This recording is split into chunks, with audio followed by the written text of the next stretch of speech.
like dog, dog like me. When I pat dog, we both happy. Pat dog, pat dog. Everyone likes pat dog.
Ayan, le tongué.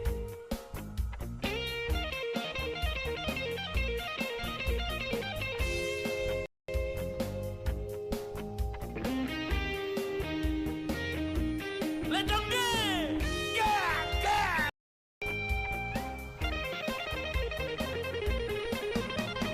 Robert Gota Cuican. He went there to his plan. He's got a Roger cigarette. He got his monk. He's a cobot. Jachifon sito their gun. He daddy's clothes and a box of funding. And don't even know what cat. But he's coming for you. Yeah, he's come for you. All the other king, Gida Pampana, Kid to veteran. Throw my gun. All the other king, Gida Pampana, Kid to veteran. Faster than my ballet. All the other king, Gida Pampana, Kid to veteran. Throw my gun. All the other king, Gida Pampana, Kid to veteran. Faster than my ballet. Robert Gota Quick. He looked at on the room. He went there to his plan. He's got a Roger cigarette. He got his mom. He's a cobot. Jachifon sito their gun. Daddy's closet in a box of funding. And don't even know what cat. He's coming. Yeah, he's coming for you. All the other king, Gida Pampana, Kid to veteran. Throw my gun. All the other king, Gida Pampana, Kid to veteran. Faster than my bag. All the other king, Gida Pampana, Kid to veteran. Throw my gun. The other king, Gida Pampana, Kid to veteran. Faster than my ballet.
Queen Hands.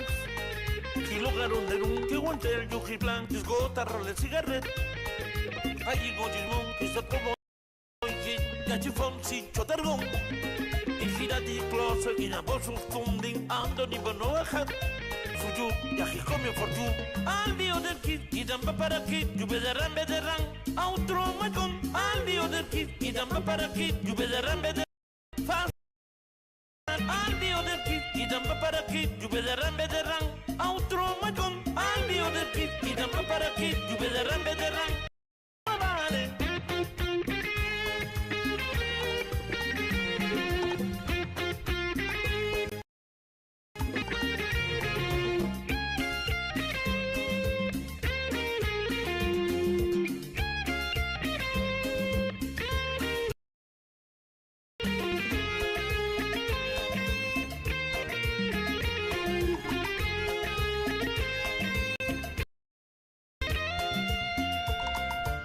Gota Queen Hands.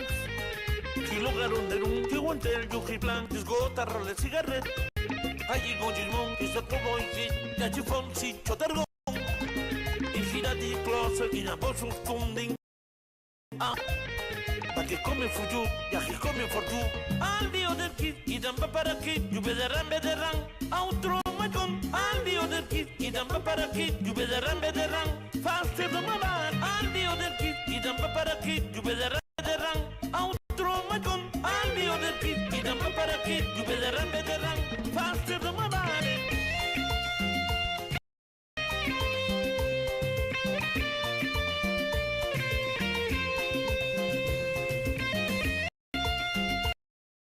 I love the whole world.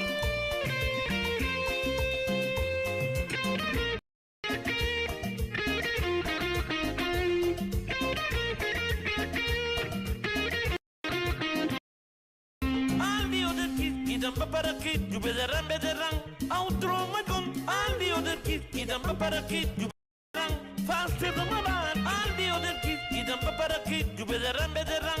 Outro macon, al del kit, you bederan bederan. Faster than my man, al dio del kit, y damba para kit, you bederan bederan. Outro macon, al dio del kit, y damba para kit, you bederan bederan. Faster than my man, al dio del kit, y damba para kit, you bederan bederan. Macon, al dio del kit, y damba para kit, you bederan bederan. Faster than my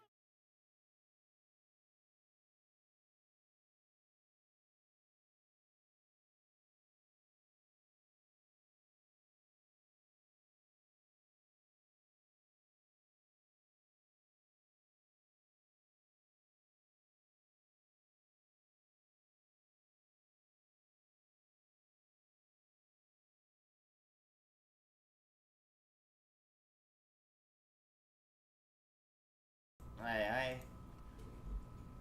Sorry, no VTuber model. You know what OpenTunes is like. And I still want to watch funny shit in the background.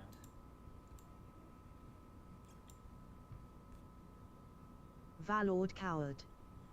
Yep, no worries. Over. So I'm afraid we're gonna have to go really old school. Valord coward. Still bestest girl around. Aww. Over. Thank you. Hang on a minute. Also, we might be getting hit by the cyclone, so we could lose power for a couple days. I'll let you know regardless. But we're gonna have to go clean the whole downstairs area. Make sure there's no loose shit hanging around. What am I wrong? Valord coward. Here's to hoping that you guys don't. Yeah. Valord coward. Lose power, I mean. Over.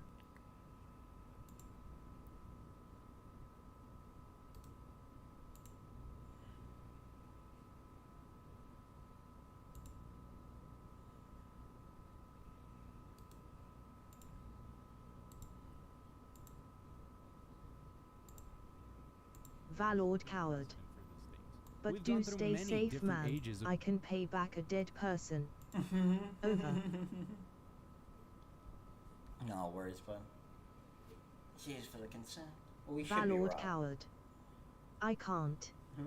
Over. It's only a category 3. So, it's gonna be pretty powerful, but it shouldn't be too dangerous.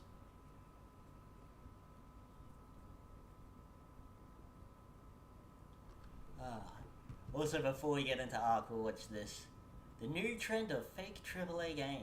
How scams like the day before and the Quinfall really work. of people trying to make money off of video games while using as little resources as possible, often crossing into the area of scams. We had bootleg games as far back as the NES, but when digital distribution came into its own, we were inundated with shovelware targeting uninformed users and your average clueless parent. After access to those platforms became easier, we entered the age of the asset flip, selling themselves on either curiosity or for easy trophies or achievement points, or baiting with ridiculous sale prices. The Steam store still today suffers from getting so many new games every day that finding the gems among what is now the standard low quality affairs gets more and more difficult.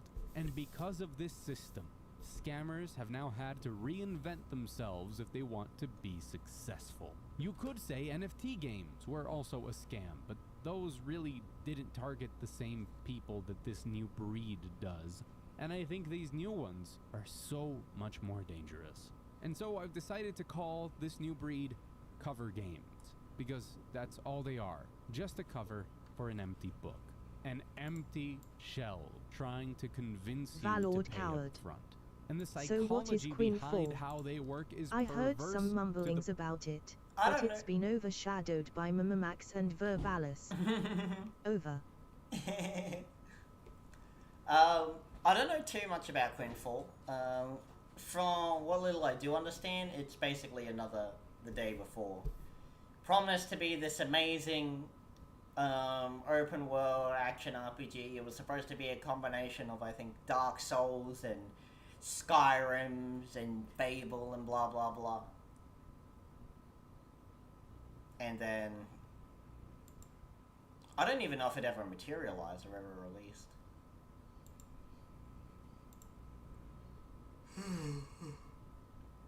Oh, I remember there was Valord a Kira coward. TV video on it. Hang on. Oh gross, you could have just stopped at Dark Souls. Eh.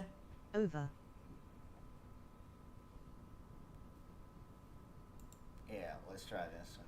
Oh, Kira TV. Assets are there to be used. It doesn't matter if you use 1, 10 or all of them within your game. There are a ton of examples of people that have used exclusively 100% assets in their game, and the game's been mad successful and really good. Take Phasmophobia as a recent smash hit example. Now obviously I'm not saying any of this to defend Quinfall, I'm just saying that the topic of assets coming up and everyone talking about it means I do want to, mention this. I think whenever you see a game that is using majority assets, you should probably raise an eyebrow and then examine critically, are there other things we can see that could be a problem? But I do see people immediately jumping on, oh, it has assets, so therefore we're going to treat it as an asset flip, which I think is going way too far in the other direction. Obviously you shouldn't be mad trusting, because that's silly, but you also shouldn't think everything that uses assets is, this bad thing. As a rule of thumb, the more purchased assets that's in a game, the more likely it's going to be bad, which is a water is wet statement. So nobody should really have to be told this, because if you're in a position where you need to rely entirely on assets, you likely have little to no resources or finances, which means obviously the game's more likely to suck than if you had a full team and the money to pay for them.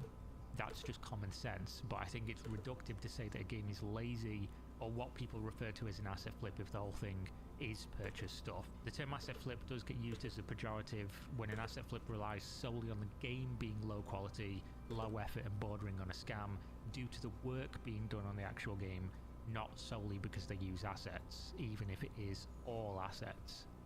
So to sum this up, I know this is a mad, huge tangent nobody needed to talk about. It really does bother me when I see people doing this, because I like indie games. Valord Lots of coward. indie games use assets. Oh and sorry, they I need didn't mean to and I don't derail think that people other should be saying, video. "Oh, use assets." Over. It's definitely a scam or a really bad thing. Oh, no worries. I mean, I don't really know exactly what the deal with Quinfall is, so we may as well figure out what the fuck's going on. TLDR, a good game is a good game, a bad game is a bad game, regardless of how many assets they use. But the more assets used make the likelihood of the game being bad increase drastically. Indie studios and single devs using assets shouldn't be demonized purely because some other people fucked around and did bad things, especially as we move forward, where the actual game development becomes easier, but our assets still remain a bottleneck, unless you want to advocate for AI, which is a whole other can of worms. So there we go, there's the timestamp. We've appeared in a different section of the video. You've activated my trap card as well. Go to the link in the video description, buy Gamersubs. They've got all kinds of cool products, like their main one, which you put in water and drink. Lovely anime. One of the things that's good about having a skepticism about assets is that when people see games like Quinfall, they immediately raise an eyebrow and start thinking, is this smoke? And if so, is there any fire? And in Quinfall's case, yeah, there's a raging inferno. The assets are just the low-hanging fruit though. There's a much juicier fruit just one branch above.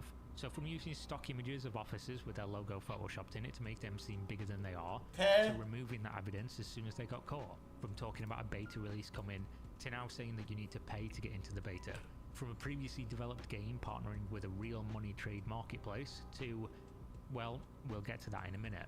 Quinfall is developed by someone who I wouldn't personally call a scammer, because I can't know that he's being malevolent, but is developed by someone who has a long history being delusional, combative, and is in business with a company that makes every single other point we're going to discuss in this video entirely irrelevant. So who's Quinfall being created by, and why should we care? Why does this matter? It's a guy whose real name I can't pronounce because he's Turkish and I have no idea what sound these letters make, so I'm going to avoid embarrassing myself by trying. He's better known in the Turkish video game community, or specifically the Turkish MMO community, as Frenzy. Now, some context you need to know about the Turkish MMO community, because this is a niche area of knowledge that is important. Turkish people love MMOs, and the first MMO created that started this love was called IKV.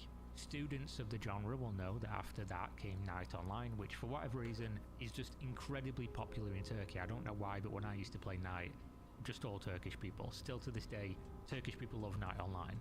Now obviously with IKV being one of the first MMOs, it was the subject of much discussion in later years and attempted recreations. Many years ago. One such person who tried to cash in on this and recreate the game is none other than our boy Frenzy. He posted all over the IKV forum, discussion boards and whatever else, saying that his new game, Kayra Online, was going to revive IKV, putting the spirit of that beloved old game into this new one. Who is he? How could he suddenly create an MMO? Well, according to information relayed to me by someone that has intimate experience with Frenzy, he could not. As a disclaimer from this point on in the video, we're going to be moving on with information that has been relayed to me by someone familiar with the situation. These are allegations and personal anecdotes, though some can be backed up by video evidence and social media posts that are sadly in Turkish. So Frenzy was lost in his own source, as many developers find themselves. He used the term legendary game developer as his forum signature, throwback to when forums existed by the way. When pressed on how many games he'd created, he said 1,000 in the last 10 years. Being that at this time he was 27 years of age, that would mean from 17 he'd created an average of one video game every 3 days. Quite a feat. This man has created more video games than you've had hot dinners. So if he's created that many games, he must be a genius, right? So how did Kayra Online turn out? Well, as other people have covered in videos, not very good. What those videos have discussed thus far is that the game was in beta and it had a terribly predatory cash shop, selling insane boosts and partnering with a real money trading website.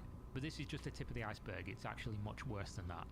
Kayra Online was allegedly almost entirely client authoritative. What this means is most games, especially MMOs, will be server authoritative. An MMO that relies on clients to decide what's real is obviously going to be subject to a whole host of issues, including very easy dupes and cheat and things of that nature. You wouldn't even need third-party tools for this, the game would just be completely fucked. This would extend to almost every aspect of the game, add in that there's potentially thousands of users on the server, and it would mean no one was seeing or experiencing really the same game state. So when the issues of Kayra Online being networked in this way was raised to Frenzy, his response was apparently that he didn't believe people would find out or exploit this if they did, which is kind of like saying, I'm not going to lock the bank vault because I don't think anyone in the world would steal from it, even if they're going to gain. Especially when the game is literally partnered with a real money trading website, meaning duping and having advantages would translate into tangible real-world financial gains. On top of this, during Kira's online beta, it was announced that during an update to the game system, people's email addresses and passwords are now case-sensitive. You can probably hear my cats fighting in the background, don't worry, they're just playing, they're just kittens. So with them now updating that, oh, we've changed how the system works and is now case-sensitive, according to what I've been told, means that they were storing their user details in a database as plain text, as opposed to salted and hashed, which, hopefully I don't have to tell you, is a massive security red flag and a display of sheer incompetence if true. Anyone doing this and making this rookie error is probably not going to be making the next gen revolutionary largest MMO. On top of all this, when people start to figure out Kira Online was a broken mess that allowed people to dupe items by simply changing the quantity they had in their backpack, and the server would say, yeah, you're right, you do have all those items. YouTube, Frenzy in the Kira Bunker team Housing, allegedly hello. started to copyright Over. strike creators in the Turkish community who was called How's it going, Bunker? How you doing, mate? We're going on a bit of a jaunt. We're learning about Quinfall. Then we're going to go watch this guy's video essay about the rise of fake AAA games. Then we're going to go shit on Ark, Survival Evolved for a bit. How you doing? Oh, and I'm working on a new calling animation. them out. Restream Going so bot. far in some cases is to YouTube, ban them from the Bunker game for Housing, speaking out. I am doing that was fine. Yeah, that's Over. good to hear, mate. A couple of years ago, so if you bear in mind that Frenzy was the one handling that game and it was a complete piece of shit, what are the chances in a couple of years' time he's been able to learn a bunch of stuff and develop Valord this game at coward. the same time? Hey Probably Bunker Dunker. slim to none, and Over. of course the problems don't end there. The last thing I'll say, the major issue, Restream even bot. if we ignore all the red flags, the YouTube, history of development Bunker competence, Housing, the snow assets is and raining away. everything else, there is Started still a matter that workday, disqualifies working this from developer home. being trustworthy or this Over. game Yeah, being nice. something anyone should ever recommend. Their history and business partnerships with real money trading, as well as how they view real money trading. When a game is partnered with, actively promotes and financially benefits from real money trading, this creates a massive Restream conflict of bot. interest. After all, YouTube, for the average Bunker player, Housing, what they Kira value is good most but he is seems to be a integrity bit of a competition, or at the SJW very also. least an illusion of Over. integrity. People Well, he is British.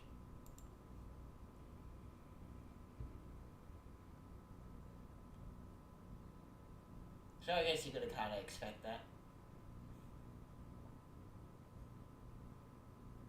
You know what the Brit bonds are like? They got a lot of compensation to make up for what they did during the colonial times. People want to know that they have a chance to compete with others, even if common sense dictates Valord most people coward. never do, since they're I unlikely don't to spend think the it same amount of matters. time on the game. Guy makes When a company videos has on a very scams. direct and upfront Over. link to real money trading, there's absolutely no chance for even an illusion of fairness or competitive integrity to exist to fool yourself with.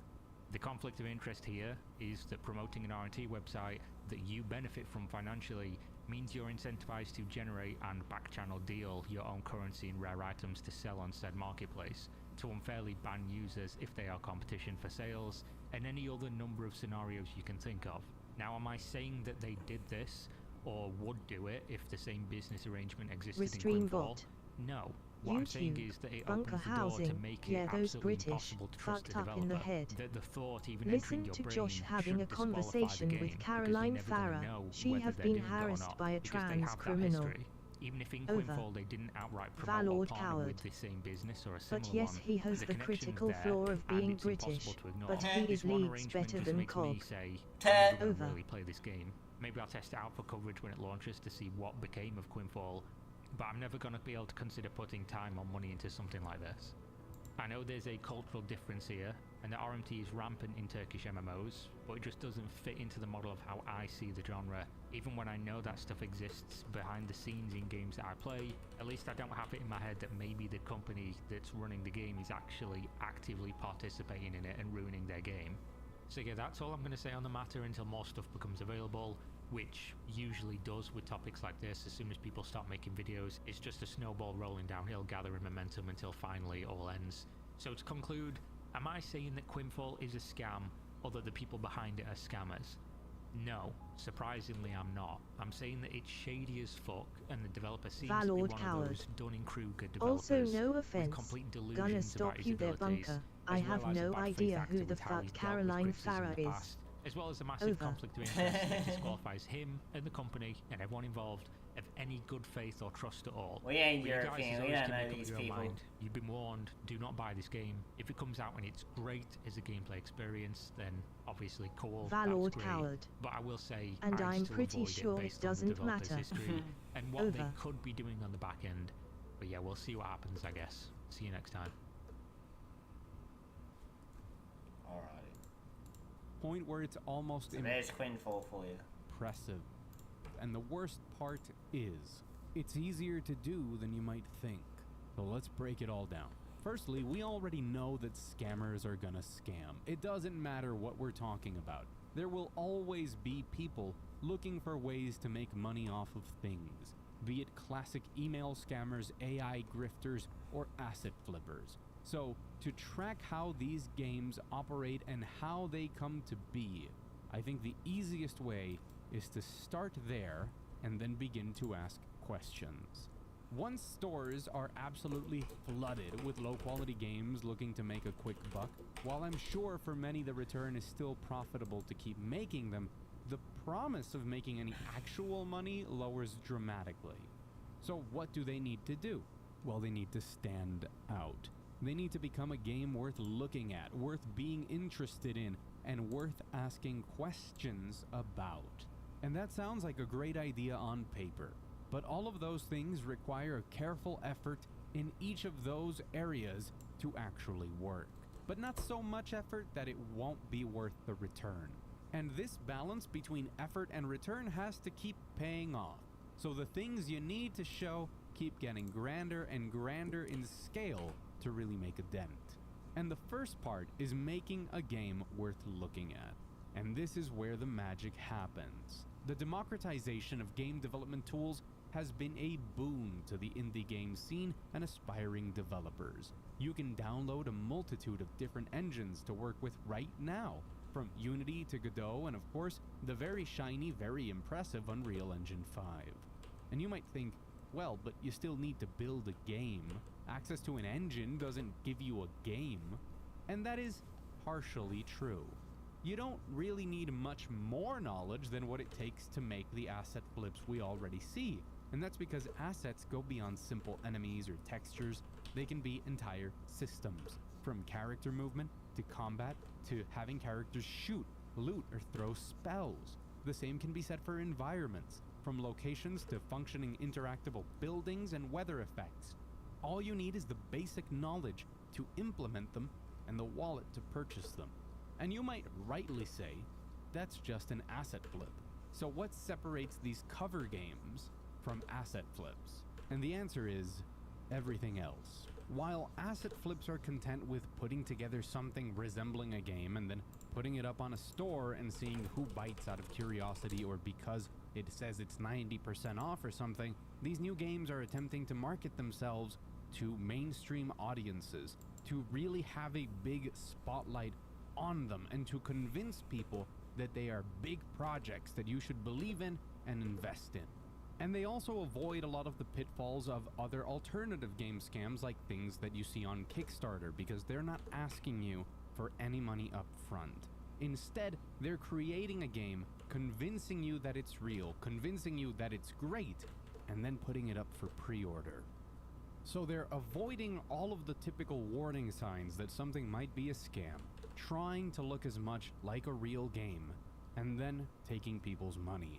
And you might think, but there's other ways to spot them. We've already learned. Bunker housing. The She day is a before Catholic shows that got in a lot of people conflict with a ended up trans buying it, person. and this does indeed Over. work. And if it worked for them, people are going to try it at smaller Restream bot. scales in other niche YouTube. genres. Bunker but housing. they'll follow the same /v41 Throwing assets into a MCZ9 blender mad at the doesn't make a internet good game, December and as per usual, I have to make it clear. /2023.html. Store-bought assets don't Over. make a game bad. It's not about the assets themselves, it's about how you use them. If they're implemented well to fit into a game or used with some sort of vision, they can be a tool in aiding development. However, Buying a ton of assets for almost everything is a very bad sign. And the nail in the coffin is when the actual gameplay systems are also as basic as they come. And yes, I mean literally, as in how they come when you buy them. The first real difference is how these games understand the power of a pretty image. The assets can be bought, and the game itself Restream can be bot. terrible or non-existent. Bunker But housing. if you can make Did you those hear the things news and make Ralph them look fact all on shiny stream? and 4K, Over. understand what your Nah. audience will naturally start Like I said, to I'm look out of at, the blood. then I'm out of you'd the be on whole the right track. blood sports Clever use of and camera angles, politifact lighting, and other nowadays. effects can make anything look compelling, especially if you don't need to actually represent a real product. There's plenty of cost-efficient ways to make your trailers, screenshots, and attempts at viral campaigns on social media look professional. From decent voice acting and voiceovers, anything that looks graphically AAA, even if it's all canned or baked in or bought, and even to hiring influencers to react or promote it. Anything necessary to get in front of people's eyes. If enough people see Is it it terrible and with have a something window? to say, Teh. eventually other influencers will organically react Valord to it, and the coward. train just keeps I mean, on I knew rolling. he was at a low point, Congratulations, but to you copy made a household DSP. name out of a Teh. game Sad. that doesn't exist. Over. The extremes of this are games like The Day Before, who had their trailer featured on IGN, and it got a lot of attention. And before you roll your eyes at me talking about IGN, remember that this is one of the biggest mainstream outlets that are in gaming. It's not just about if it makes waves in our tiny corner of the internet. It's the fact that for many average consumers, seeing something on the IGN channel or on their website legitimizes it. It makes it all look very real and very professional. And the reason it got as many views as it did is because it looks really good. But that's not the only thing you need to do. If you're going to have real eyes on your game, you need to sell people that a real game exists. And so far, these people aren't taking lessons in the school of making games. They're taking them in the Killzone 2 school of making bullshot trailers. And so the next step is to take lessons in the Peter Molyneux and Todd Howard school of making empty promises. If it worked for them, why wouldn't it work for me, right? So you have to promise. Promise and promise. Fabricate a game worth being interested in. Doesn't matter if it's real or not. Just like I'm promising you right now that if you hit the like button on this video, you'll have good luck for the next 5 years. Now, that isn't true at all, but you will help the video reach more people, and you'll have my thanks for it. But as for examples, well, The Day Before, a survival open-world zombie MMO. The best parts of The Division, The Last of Us, and Rust combined with a true AAA open Valord world coward. and huge MMO. Oh shit, Who I wouldn't got a want pic that? to share. It's a Give great me a min idea, and if it you will be told me in that on Crusaders. paper, Ooh. I'd be Over. excited. And if you then showed me the trailer and the artwork, all of which shamelessly rips off and evokes all of those great games with a budget that seems unreal, I'd be excited. And if I saw the trailer and then heard about the game, I'd still be excited. And this is where it gets insidious. Because the worst you can say about the game is that it sounds too good to be true. If a game looks bad, we forget about it. But if a game looks too good to be true, well, now we're talking. People start to wishlist it, bookmark it, talk about it, speculate, say if it's real or not. And finally, they'll start to investigate. But you're paying attention. You give it word of mouth. Because the worst that can happen is that it's not that good. The internet keeps turning and turning, and now we're talking about SEO and Google results.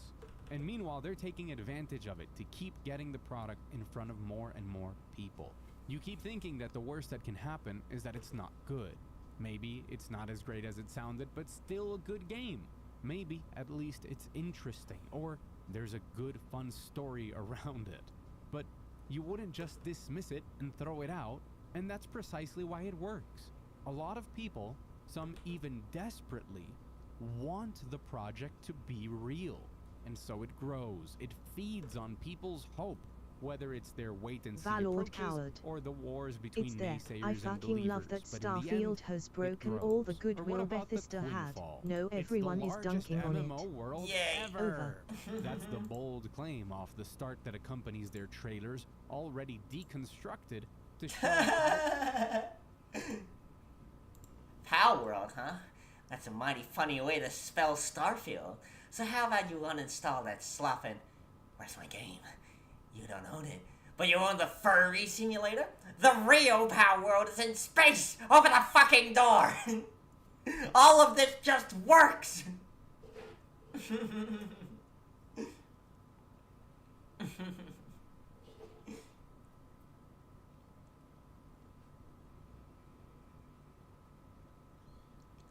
Look, I agree that Power World is basically just a bunch of ideas duct Valord taped coward. together. I love it so much. Over. Power World is just a bunch of ideas duct taped together, but they're duct taped together in such a way that it just plays so well, you know? I always have a direction of where I want to go. I always got something to do. I have fun exploring the world. I have fun finding all the new pals. I even have fun doing a wee bit of the grind. I like the base building, you know? It all just comes together so well. YouTube. Bunker housing. Yeah, I never buy early access or invest in unfinished games. Over. Valord coward. I don't typically do it. But it's executed wonderfully. Way more than even Skyrim. Like, Over. what were the last few early access games have I got? I got 7 Days to Die, which is pretty good. That's perma alpha. Project Zomboid, which I think they're in beta Valord now. coward. I think they're in beta. Lethal Company. Over. Is Lethal Company in early access? I guess that would make sense. Oh, and this too, Cepheus Protocol. Valord this is still in coward. alpha. It was. Over. Valord coward. When we got it. Oh, yeah. Over. Has it officially released now? Oh no, it's still in early access. Hi. You'll have your very own ship, your very own crew. Your job, collect worthless garbage to return to the company desk. It's easy.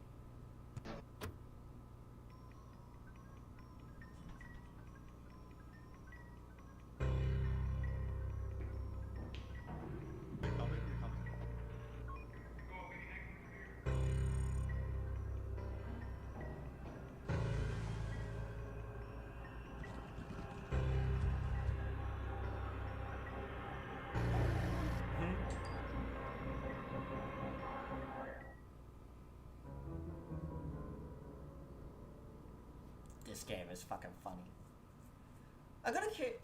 Hopefully I can play Cepheus Protocol with the stream going, but I might show you guys this game sometime. It's like a, it's an RTS, a zombie apocalypse RTS, with a lot of kind of influence from, like, Men of War and Company of Heroes, in terms of gameplay. It's pretty fucking fun.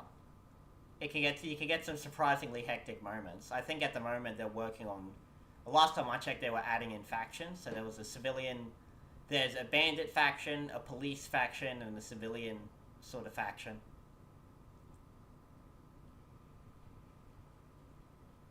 Yeah, I'll have to show you guys this sometime. It's pretty fun. What other early access games? Obviously Power World. Valord coward. Oh, another one that is early access is Farthest Frontier. Oh yeah, that's Over. right. Yeah, that's early access too. Farthest Frontier is pretty good.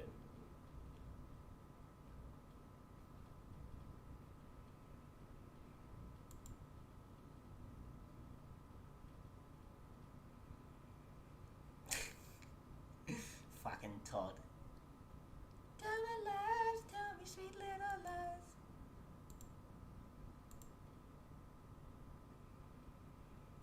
I don't know what to tell you, Bethesda. It's just not good enough. You know what I mean? It's just not good enough.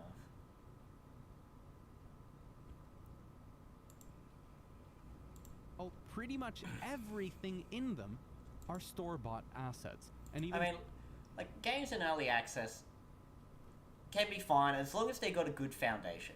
Which, if a game has a solid foundation, then what do you build up on top of it? Unless you got a moron at the fucking in charge. As long as the foundations are solid, you'll have fun with the game. 7 Days to Die's got a solid foundation. Valord Sea of Thieves coward. Protocol's got a solid foundation. Like I get where you are coming from, Bunker, but triple A shit games have dropped the ball 5 years ago, so early access or unfinished games can be fun. Yeah. Over.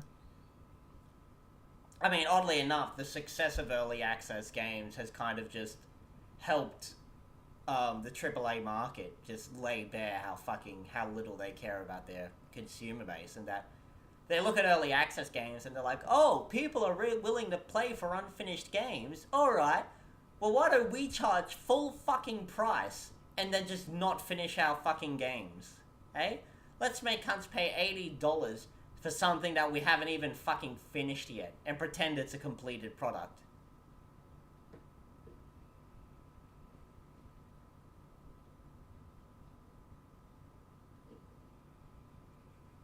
I mean, look, it's not so much early access, but just, look, I'm almost entirely in the fucking indie gaming market. Because AAA games are just so fucking shit, man. All the major publishers are just fucking awful. Not even just that they're bad at making games, they are legitimately awful companies that just abuse the living shit out of their workers. They're just awful, awful fucking entities. And at the end of the day, I just want to play a good game, you know? I just want to have some fucking fun. Valord coward. I don't even care about the human element. Over. Well, here's the thing. You might not care about the human element, but the simple reality is, these are products made by humans, so the human element Valord is going to come coward. into play whether you like it or I not. just don't want to play games that are boring. Yeah, well that's the thing. Over. It's because of the human element that all these workers are just abused and overworked. Of course they're gonna make shit. What the fuck do you expect? You know? You can feel the misery as you play some of these games. You can just tell this is made by underpaid people who just want to get the job Valord done. coward. Looking at you from Soft and their shit tier games. Over. Valord coward. From Soft. And Kojima shit. Over.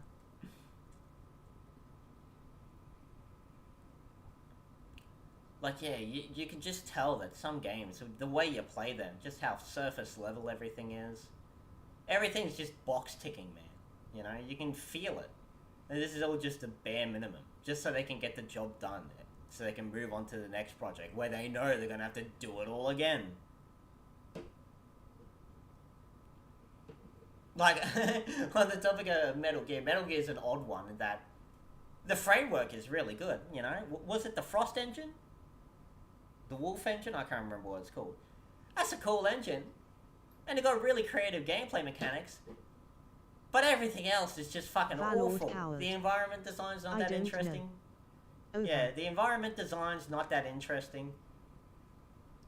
And the story. Oh, the story. What is this? What fucking gibberish, bro.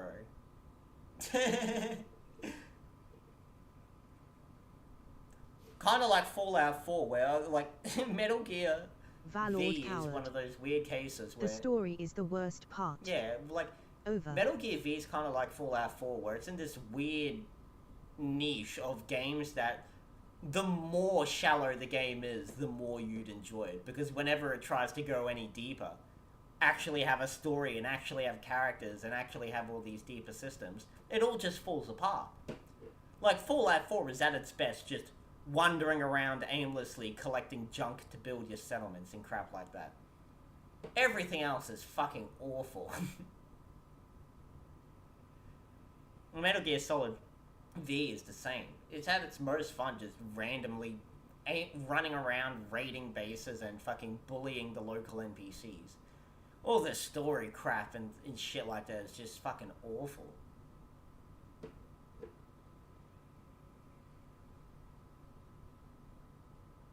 But then again, if you want that like surface level stuff, you can probably find a replacement, you know, on the indie market, where they just do that Valord better. Howard. Metal Gear The Phantom plot is only good when I am building up my oil liner. Over. Some recent news mentioning that some of the assets used were delisted in 2015, conflicting with their alleged initial development start of 2021, and other elements seem stolen since they're assets that aren't for sale but are present in other games, like the case of its UI and Black Desert Online. But if you didn't know any better, the game looks fine, promising even. It has bold claims, it has building and housing, it has raids and dungeons and towns. And of course, we all know that MMO players are starved for games, including myself, so we gotta hold on to what we can, right? So, you think that it's all there. You listen to the promises and they have your interest. And that's when they execute the final step. If the audience has questions, they have answers. Who are the developers? Where is the money coming from? What is their previous experience? But the real issue is that once we reach this stage, the scammers have already won. They have answers with complex structures for companies and fake addresses. They'll talk about remote work and satellite offices. The developers behind Quinfall have real experience in making a much smaller scale MMO in record time. But to find that out, you'd have to go digging. And what you find are answers that, for as much as they can be suspicious, also serve to give people hope. And the final result is that the game is available for money. Fake games for real money. Pre-order now, get early access and exclusive skins. They perfectly imitate everything else the market does. All the other games are offering you early access and exclusive skins, so this must be a real game, right? Hurry up and get that early access so you can be the first to find out if it's real or not. And enough people will bite that it's all worth it for them. And that's why it's truly a new scam for a new era. The era of rampant algorithms and misinformation where people believe what they want to as long as you show them what they want to see. The era of React content and viral clips. And I don't think those things are inherently bad. That would be very hypocritical of me considering that I comment on a lot of stuff. Quite the contrary, actually. Being completely honest, the majority of content covering the day before and covering the Quinfall now are people very directly warning others in titles, thumbnails, and beginnings of videos that these games look like scams, that you should be cautious. But at the same time, when you consider that the day before got to be the most wishlisted game on Steam, how much it sold on release, what we see is that it doesn't matter because that exposure is still beneficial to them in the end. It's not quite the Streisand effect, but somewhere around there. And they benefit from it in the end. And while the day before resulted in the historical first time ever that Steam has refunded everybody who purchased the game, as these tactics evolve, as they keep worming their way into the system and taking advantage of it, other projects won't have that happen to them. And that situation with the day before can even be seen as a double-edged blade. It also makes people feel safer in wanting to try out any other game that might be similar. We think, well, I can still get a refund, or they'll refund everyone if it's fake. But the truth is that the tactic works, so scammers just have to tweak the execution a bit. They can hide those initial 2 hours for the refund window behind tutorials, or a garbage pacing at the start, or server queues that can very well be fake. Even if people do refund it, as long as the game isn't such a mess that Valve has to step in, these people know for sure that enough consumers will simply never refund it for it all to be worth it. And anything else that may happen, they'll keep adapting to stick close to that line of effort in exchange for return on their elaborate scams. And the worst part about all of it is that I still can't in good conscience tell you outright the Quinfall is a scam or it's a fake game, because maybe it comes out and it's simply very basic or bad, but not an outright scam. But they got all the free press in the world for a game that we can list out the entire budget through the assets that it's using. And because it's working, more and more people are going to try their hand at it. It's not like the playbook is completely new. Mobile games have been doing this style of marketing for years. We're just expanding it to a grander scale and selling it to a different audience. And there are possible complications, there are difficulties, but they'll work around them and find ways to not make it matter. Things like how these games have been announced a year or two in advance to their releases. Well, they'll find some excuse or fabricate evidence to make things look more legitimate, and they'll keep going on their merry way. So, what is the end result of all of this? What are we left with? And how do we fight it? Well, for starters, established developers and publishers matter more today than ever. This is very unfortunate for indie devs who already have it hard with the amount of games and getting discovered. But the truth is that if a reputable publisher is backing a game, you can at least believe what the game is claiming. At least for now. The second is that you shouldn't believe anything you see. This has always been the case, but now more than ever. If something looks too good to be true, it's okay to hope that it's real, but never ever believe it. And if you value your money, don't pre-order, don't wishlist, don't do anything, because you're going to feed them attention. If the game is real, trust me, you'll find out when it releases, because people wouldn't shut up about it. But don't waste time and energy beyond morbid curiosity on projects that look too good to be true. If it walks like a duck and talks like a duck, it's probably a fake game, and you can care when they prove the opposite. When people you trust actually play it, or a reputable publisher picks it up, then we can start with the wishlisting train. But things like wishlists are very valuable. The conversation on content and if it should be made or not is debatable. I think that warning consumers is good, but it does lead to more press. And since we can't stop it, at least stopping pre-orders and wishlists is important.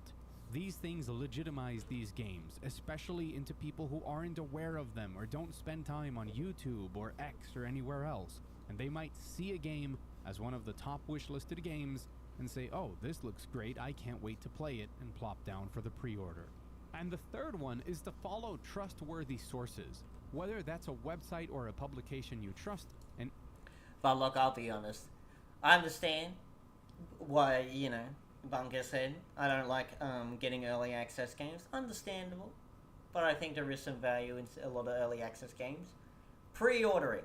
No fucking value to that. Don't fucking pre-order full fucking stock, alright? Don't pay for anything unless you Valord get a coward. product. This fucker is a Fed. Te- He called it X, and not Twitter. te- He's a Fed. influencer or streamer you trust, whatever it may be. For as much as in my circle, most of what I saw were people talking about how the day before was a scam, I've also seen plenty of channels with 500, 600,000 Restream bot. subscribers reposting trailers. YouTube, IGN Bunker and Housing, GameSpot agree never had big bold pre-order. claims of Mhm. official Over. exclusive gameplay from the Valord day coward. before. Don't get But fooled. exactly, So let's never face the pre-order. truth for a Mhm. second here. Over. Even if this style of scam keeps growing and gets popular, it's easy to imagine that the damage will be minimal. Sure, we'll be inundated with fake games and fake trailers, and it might even be fun. And you might think nobody is going to fall for this, especially if you're someone that's in the hobby and in the culture.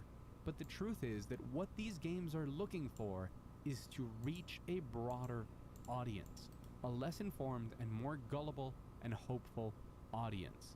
These scams aren't an impulse purchase for $1 on an online store. They're targeting the widest possible audience in their respective genres. And when they get the attention they're looking for, and the modern algorithmic media machine gets a hold of it, not only will there be victims, not only will the scammers make a profit, but it makes all of games look bad. It scares people away from the medium, or can lead to mainstream media coverage misrepresenting gaming. Not to mention how they promote this horrible culture we're already seeing, where we have to be skeptical of everything all of the time. There's enough terrible practices coming from huge corporations today that I don't want to worry about our stores being flooded with scammers and our feeds being filled with fake trailers. And my hope is that we're all here because we love games and we love our hobby and we want the best for it. It doesn't matter if you think that the damage these games cause is not significant, or if you just find them funny. The truth is that we don't know how out of control this thing can get, and these guys are realizing very quickly how to utilize the system to their advantage. So call this stuff out, because we can very well be witnessing the start of a whole new racket. And if this video made you think about the situation in a different way, or you consider what I have to say valuable, please hit the like button so that it reaches more people. Share it with someone if you think they should be aware of what's going on. And of course, I'll always appreciate it if you consider subscribing. Valord Like coward. I said, I make videos Sorry, on things Fed I care boy. about. Shit is already Sometimes too that's late. news and We can reviews. only hope Often for it's the big game's in-depth crash of essays or 2025. retrospectives. Teh. And sometimes Over. it's stuff like this. And I'd love to have you along for the ride. I've been Mug Thief. Thank you so much for watching. Don't get scammed. And I'll see you very soon. I mean, you can't really. There's never really going to be a games crash. Games are too widespread and intertwined into society. Hopefully, we can at least get a mainstream game crash.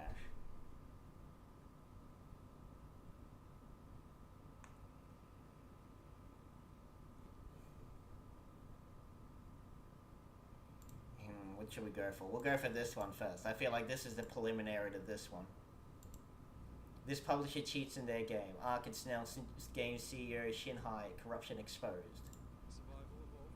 Snail Games, whose founder allegedly threatened to forge evidence against Studio Wildcard's co-founder, Jeremy Steiglitz, framing him for involvement in real money transactions, and Snail Games even paid to DDoS a server. Snail Games USA acquired Studio Wildcard developer of Ark in December 2015.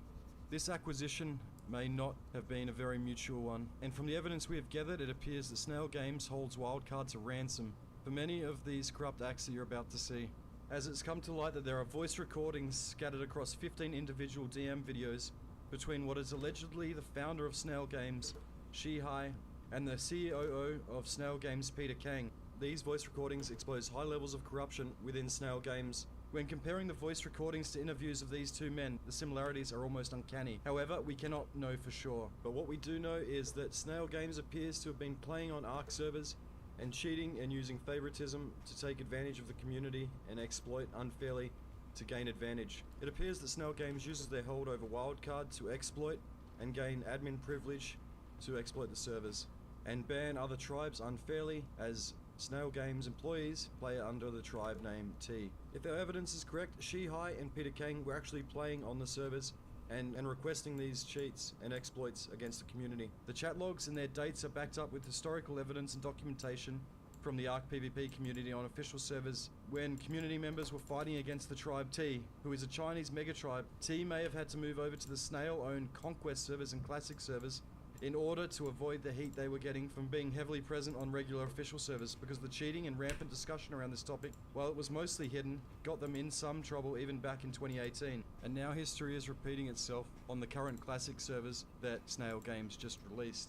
These servers have no affiliation with Wildcard, and they make it very obvious that it's separate, and I think the reason will become very apparent, and this is making this a relevant issue even still, where players are being unfairly banned, and the suspect is Snail Games once again. Buckle up, because this video will be showing everything we've found. First, we'll look at where this all may have started, with a $14 million lawsuit against Studio Wildcard co-founder Jeremy Steiglitz, and then we'll look at how Snail Games bought out Wildcard, and the history, according to the media, of Snail's founder, Shihai, and how the official servers were affected by T, and the ones allegedly pulling the strings, Snail Games. Studio Wildcard has had a very public battle against cheaters in their game Ark Survival Evolved for many years, and maybe the issue is not Wildcard themselves, but their publisher Snail Games, who they themselves cheat and exploit in their own game. So how did Wildcard come to be under the control of Snail Games? Well, Jeremy Steiglitz, the co-founder of Ark, used to work for a company called Trendy Entertainment, which he actually founded. Eventually, he left the company around 2014 and began to work on Ark, but he was promptly sued by Trendy when they found out about Ark and claimed he broke a non-compete Restream agreement. bot. The lawsuit was for YouTube, $40 million in bunker Trendy 1, housing. and I also around waylicked this a time a bit in company called Sweden Snail last Games weekend. acquired It was Wildcard. very snowy. As of now, Snail is the Over. publisher for Ark, and has been since December 2015. And Oh, here's where walked a bit things get higher. interesting though. Snail was founded by a man named Shihai. If you look him up on Google, you don't find too much beyond a couple interviews he's done. Yeah, well, I don't have that luxury, alright? It's boiling fucking hot, and we got a cyclone heading our way soon. So, you know, just a bit of all hell breaking loose, just a typical Australian summer.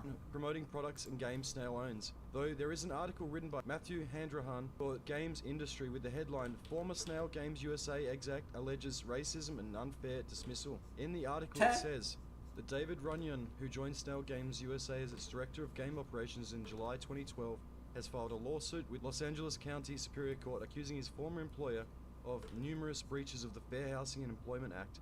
The focus of the suit is Mr. Shihai, the Chinese founder and CEO of both Snail Games USA and its Chinese counterpart Snail Games. The article goes on to say that in December of the same year, Shihai terminated nearly all of Snail Games USA marketing staff in a bid to move operations back to China. However, with a full marketing plan recently completed and the Age of Wushu's launch scheduled for March 2013, Edras Rex. Shihai's actions threw the Did entire Chili company smoke into him chaos. too much peace Runyon was pipe again and die? asked to shoulder Over. extra responsibilities. Nah, I'm still Runyon here. also claims that he So I just don't want to put too much graphical demand while I'm working OpenTunes, because it can crash sometime. But I do want to watch funny videos in the background, so that's what we're doing. received two very hostile emails from Shihai. First, accusing him of Edras fabricating his Rex. physical problems, and the second Fair informing play him to ya. that he would be required to leave What Snail Games USA. reanimationing? He was officially sacked Over. on August 12, 2013. We're doing the Valord coward. I don't share my peace pipe. the Over. It's a me spot. Well, yeah, what are we animating? We're doing the most oppressed group in history. The gamers picking the microtransactions Restrain in the bot. field one. YouTube. Bunker housing. Pictures are here /gallery /5Z5RKG3. Ooh. Over. Edras Rex. You share you him see peace this great pipe and looking- you do it peacefully, or I'll kill you. No, wait, that's what you want. Over. I don't know how to use that link. Valord coward. Checkmate. Over. No, I have no idea how to translate that link. Restrain bot. just over a year after he first started YouTube. at the company. Bunker So if these housing. claims are You true, have to add post-img and CC before. Over. And post link Edras and CC Rex. before. Just put it in the Discord. Gamer word. Yeah, that'd be a lot Over. simpler. Run to the Discord or hop on Twitch. You can send links on Twitch. albeit this comes from an older article from 2014. It gives more context and credibility to Shihai's corruption and exploitation and manipulation, but the real smoking gun is the evidence from Wilfred Advincula. Their YouTube channel has a whole 15 videos outlining what they claim are DMs between Snail Games founder Shihai and the CEO Peter Kang. There are other people involved in the DMs which whoever uploaded these seems to have blurred out for their own privacy. These Restream DMs bot. contain, however, both text YouTube, messagers and voice bunker recordings, housing. which help I paint am a at picture work. of what could have been Computer do happening. not have Most of the Discord DMs here. talk about Ark official Over. server-related things, as Restream the bot. alleged Shihai mentions YouTube, wiping, bunker crashing, housing. and shutting Can down I servers. mail it? Can I mail it? Get a Over. load of this fucking boomer. Edras Rex. Yeah, right. If the clip's not gonna play, I'll have to do it myself. Google it, mate. I mean. Over. Well, that's what I forgot to open up. Forgot to open up Valord Mix It coward. Up. Silly me, Rex. I will only share peace pipe with Chili when he puts out. He is nice and sweaty. Over.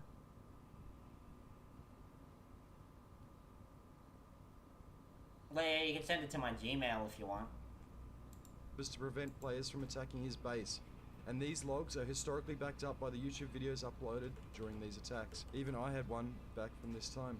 According to the DMs, in video 15, one message says, "We are getting feedback from the community that they think T has uncommon relationship with Wildcard. This message suggests why Snail may have moved off the main Edras officials and Rex. created the Conquest and Classic Not that servers, peace which pipe, you Wildcard still to this degenerate day red skin. promotes, although they The distance good peace themselves pipe quite what heavily gets you now. Where wicked things high get so the particularly red disturbing men though can is scalp how me among later. these messages the alleged Over. Shihai says things like, Deadpool you arrange a forge, a XIX85. fake screenshot of Jeremy Hey chatting hey best to others, crazy indicating that he is waifu a boss lol. behind Hey, how's the it going, scene, Dev? so Over. their cheats will not be banned, making them the biggest RMT seller of Ark. They attack other tribes and then sell items and dinos to make money. This is followed by Peter, have someone Valord spread coward. the screenshot to Reddit once it's Oh, finished, I plan creating to media give hype him and both community pipes. pressure on him, forcing him to wipe Over. out A-Team. So, to give context to these messages, this alleges is that Shihai was forcing Deadpool Jeremy Stieglitz's hand XIX85. through blackmail and Not faking bad, evidence, thanks. threatening to good expose to hear Jeremy about. Stieglitz Edras to force him Rex. to do his bidding. This would Good mean that man. Shihai No. outright asked for fake I'd DMs to be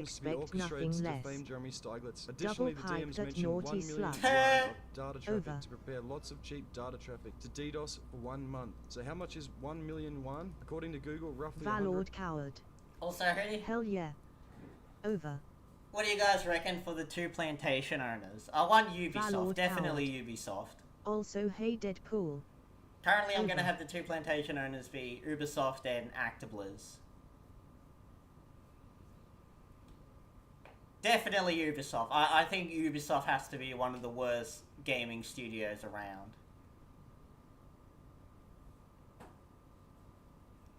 Actiblizz is also pretty bad. So I think I'll make hit them the other plantation owner. Valord coward. I would say EA and Activision. Over.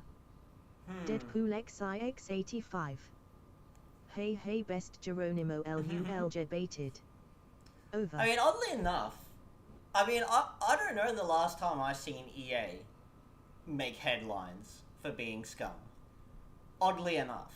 Basically, after they got rid of Rex. old John, Or what's his whatever name? studio does hentai Star Rail, maybe even Blizzard. Alright, Over. well, we're getting a lot of Actiblizz, so we'll probably go with Actiblizz. We'll have the rest of the game studios appear at the lynch mob at the end. 140,000 USD. And if that wasn't enough, it's also alleged Shihai also said, all of you will be fired. This could either refer to his tribemate, employees, or both.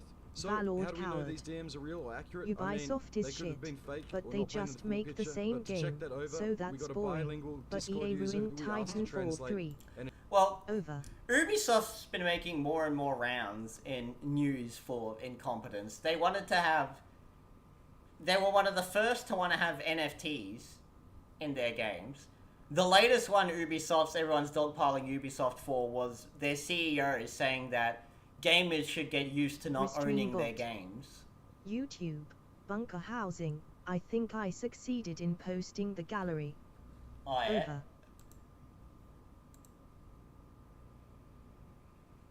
Restream bot. YouTube. Bunker housing. It is a few pics. Yeah, no Over. worries.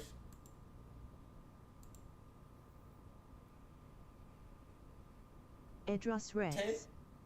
Also, a couple images in the stream links for whenever. Yeah, I'm looking at this Over. now. Hang on, we'll get this one. Valord up. coward. Oh yeah, that's right. I forgot about that one. Never mind, yeah, use Ubisoft. When the Over. feds track you down to your alpacan cave, Appalachian cave home, but you've been training a actual fucking Wendigo in guerrilla warfare after feeding him chicken tendies and Bang energy drinks for the past 6 months. Valord coward. Appalachian. Appalachian, there you Over. go. Restream bot. YouTube. Bunker housing. The white thing on the ground is called snow. Over. No, it's not. Snow's not real. It's something invented by the big ice industry.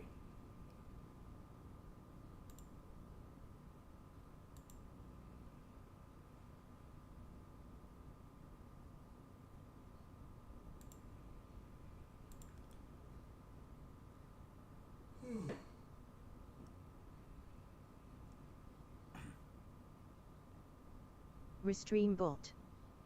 YouTube. Bunker housing. We walked on the lake. Over. Yeah, nice. Fancy. Valord coward. Oh, speaking of, I got a pic for you, Chili. Sending you a pic of the rain frozen to a tree. Shit actually looked beautiful. Ooh. Over. Restream bot. YouTube. Bunker housing. Because there was thick layer of ice. Over. Yeah, buddy.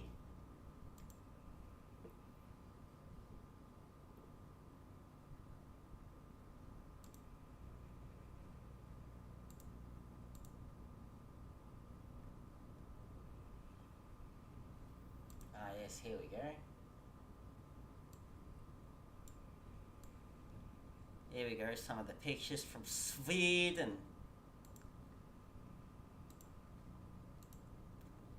There you go, a bit of ice. Looks like a bit of ice fishing.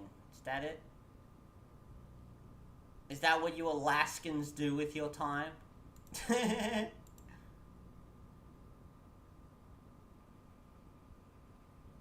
Water protection area.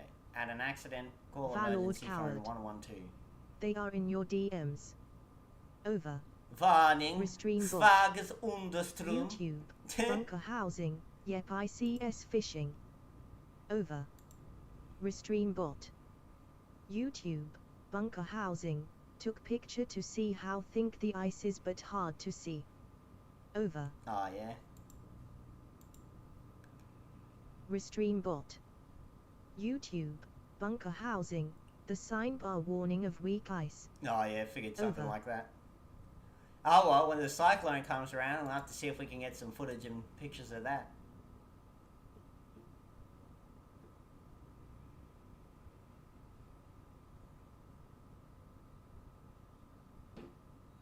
Fuck, it was so fucking hot today, man. It's like 70-something% humidity and like 34 degrees. So fucked.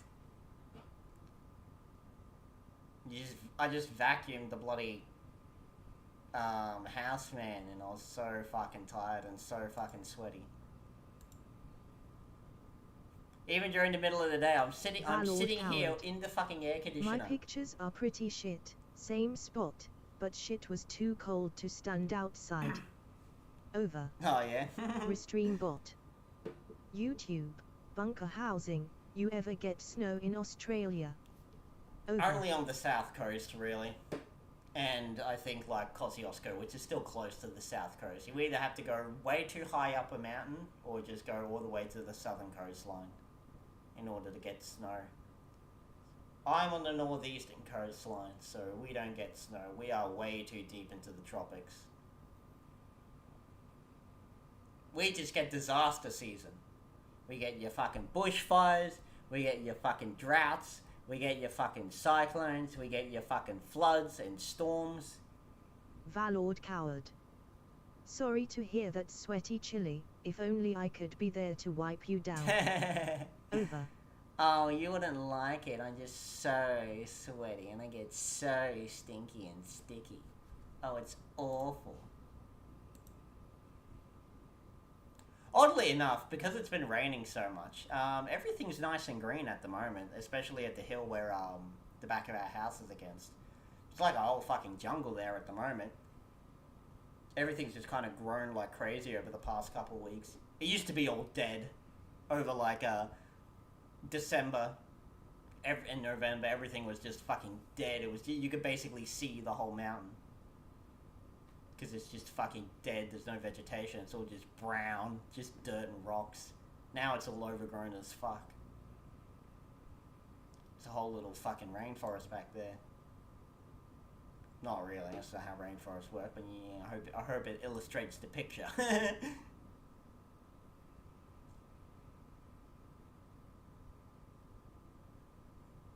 But yeah, very pretty pictures. Very pretty pictures, Bunker. Thank you for sharing. Is that a no horses sign? Is that a no horses sign? Who's been bringing horses around here?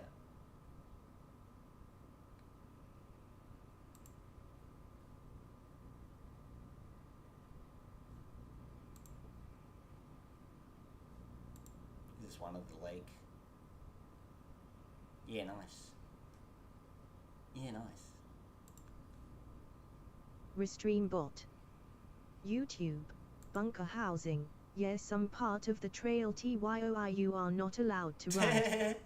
Over. Restream bot. YouTube. Bunker housing, but others parts are okay. You can't Over. ride your horsey around here, but I need my horse to go Viking. You can't go Viking in the winter. The horsey is frozen.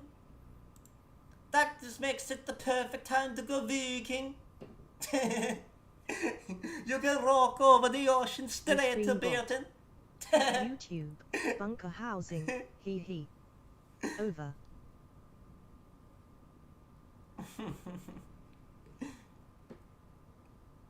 But yeah, hopefully. Restream bot. YouTube. Bunker housing. We did not see any horses, but common in summer. Over. I guess that makes sense. What the fuck are the horses gonna graze on in the middle of winter? What's wrong, Hoosey? Why you don't want to go out? There is no grass to graze on. Even the Restream bot. horses sound like a Vikings. YouTube. Bunker housing. There were people bicycling. How the fuck do you Over. bicycle in that? It's like going on a bike ride in the fucking beach. Oh, I assume it is. Like, I guess I don't know.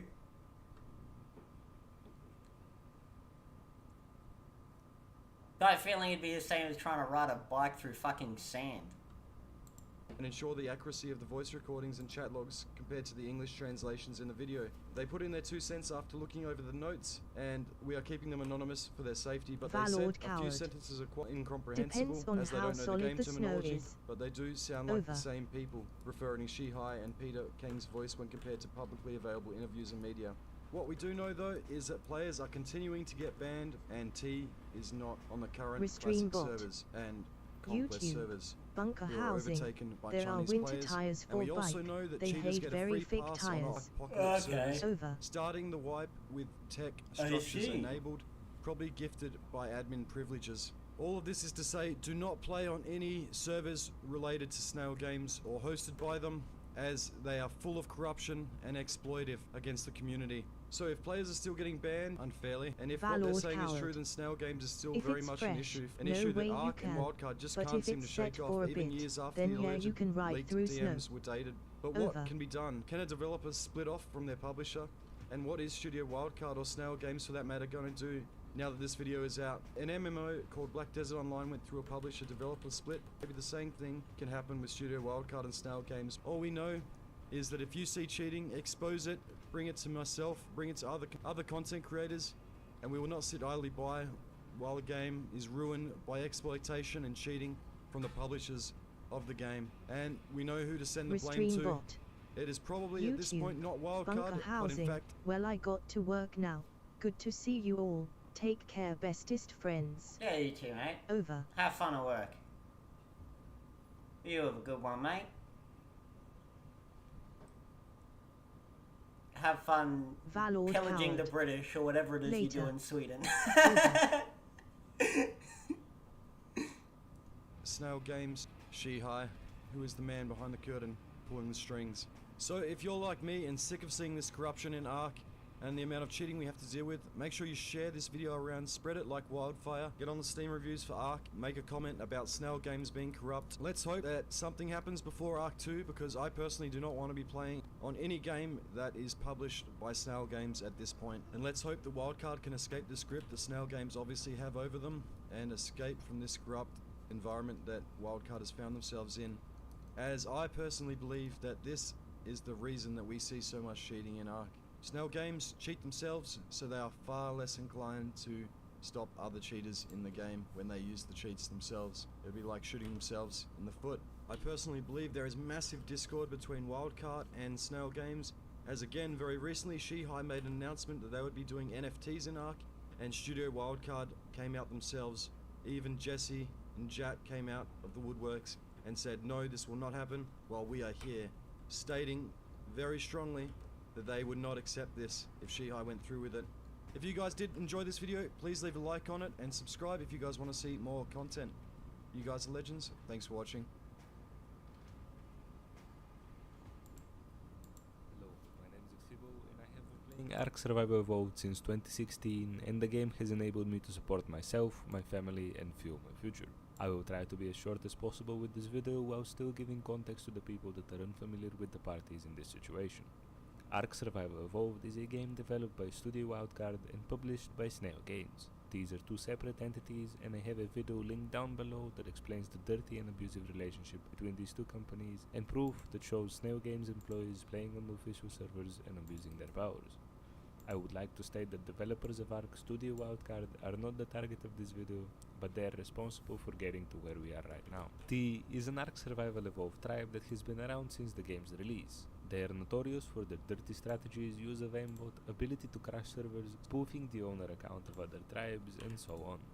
They have ruined the experience of many on Ark's official server network. God, like, imagine investing like 50 hours into a server training all your dinosaurs and shit, and then just some hacker just comes along and gets rid of all of it.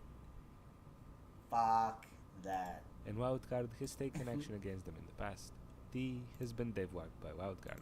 But this is when Snail Games decided to abuse their powers over Studio Wildcard and the enforcement team, allowing T to play on official servers under the protection of Wildcard and Snail Games. I strongly believe that Wildcard were protecting T against their will, and here is what they did. Back in 2018, Wildcard made a special cluster of servers that is to this day enforced by Snail Games. All other official servers on Ark are enforced by Studio Wildcard. There was a new place for T and Snail Games to abuse their powers. Conquest was initially a huge success, but over the years the corruption of Snail Games kept getting worse and worse. My story with T begins in 2018 when we got raided by them in early October. They raided us in a completely legit way back then. I can never be sure if the items they used were obtained in a fair way, but the raid strategies they used were legit. Since that raid in 2018, I have heard and been shown proof of countless incidents where T has gotten tribes and players forcefully banned and dev-wiped. The stories kept getting more and more disgusting, and T and Snail Games kept tightening their rope around Conquest tribes by abusing their power. And this brings us to the 25th of April 2023. A new Conquest season is launching and the servers are completely wiped. A huge amount of players join the Conquest servers and make their way through Ark's progression. And here we are, the Island Boys, a group of almost 200 players that have been handpicked by a core group. When joining the Island Boys, you had to be vouched by someone that was trusted by the core group. This was done to ensure that no cheaters or players with any malicious intent were in our tribe. With great tribe leadership and everyone's determination, we were able to progress at extreme speed.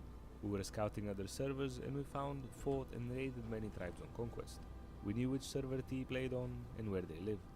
But we were not fighting them for the first 13 days of the season. We were purposely avoiding them as we did not want to get banned in open world PvP. And then on day 13, the 8th of May 2023, a few of my tribe mates went over to T's server and started a fight. My tribe would win the fight and the server would go down. The server would go back up, my tribe would win the fight and the server would go down again. The server went down a total of 11 times, and that is when my tribe mates decided to not fight T when the server came back up, and it did not go down again. One of my tribe mates was using a fabricated sniper during that fight and was permanently banned for alleged cheating. I'm sure that my friend Shokis will be making a video on the situation, and you guys will see a POV of the player in our tribe that was allegedly cheating. During that fight, my tribe mates acquired a set of flag from one of T's members. As previously mentioned, I have played Ark since 2016 and I have a lot of experience in farming blueprints. Every single piece of T's flak was apprentice and had more than 800 durability. Acquiring one of these blueprints would be extremely lucky, yet they somehow had one for each piece of armor. These armor pieces are not only a good defense in PvP situations, they are shockingly cheap to make and repair, leaving a large amount of resources for other items. This discovery and the undeserved ban of one of our tribe members infuriated our tribe, and we decided that we've had enough. We wanted to go to T's base and raid them, but we aren't that naive. We knew what was coming for us. Right boys, let's go around and get a last look for our base, as we will be fobbing T later on today. What is that One accent? of our members just got just Something Eastern European.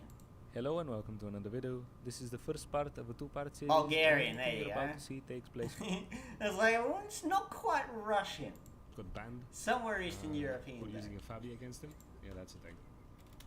Just using a Fabi against T gets you banned.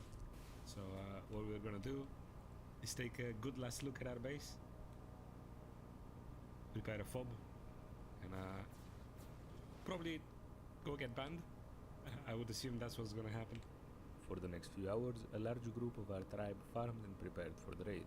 Some were crafting items, others were defeating boss fights, many were getting invited on T's server, and T were in a chat of a name-botting, speed-hacking streamer begging him to find us and kill us. Okay. We managed to gather and protect the element on their server, which allowed us to start building our fob. We transferred a large amount of structures, resources, armor pieces, explosives, and dinos to T's server. All of these items, a product of our hard work and dedication over the past 13 days. And so, we teleported over and started the ascent to T's base.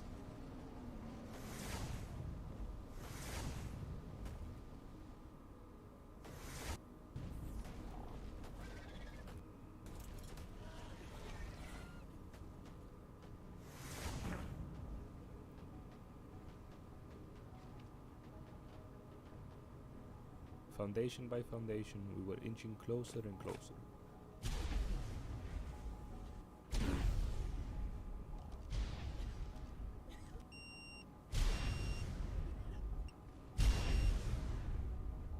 We were overwhelming them on all grounds, and we were soon able to soak some of their main turrets. We were tightening the rope around T, just like they did to every tribe on Conquest for the past 5 years. We did it in a legit way. We even forbid our players from bringing any fabricated snipers. If T sees you using a Fabi, they will ban you almost instantly. We were fighting them on their terms, and we were winning. And that is when they decided they've had enough.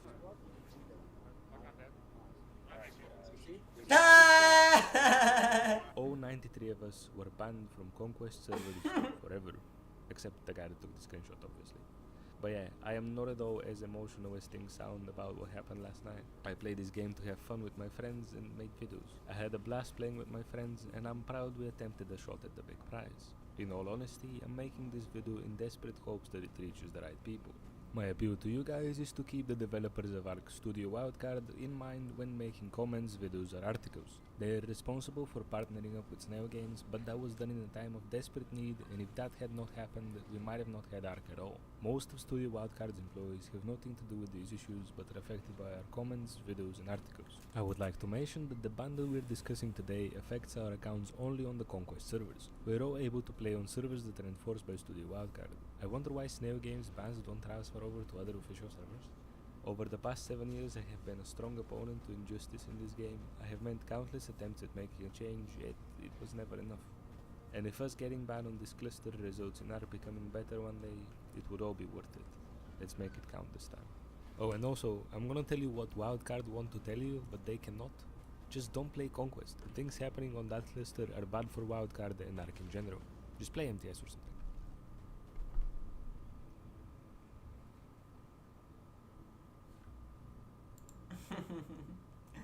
Ass man.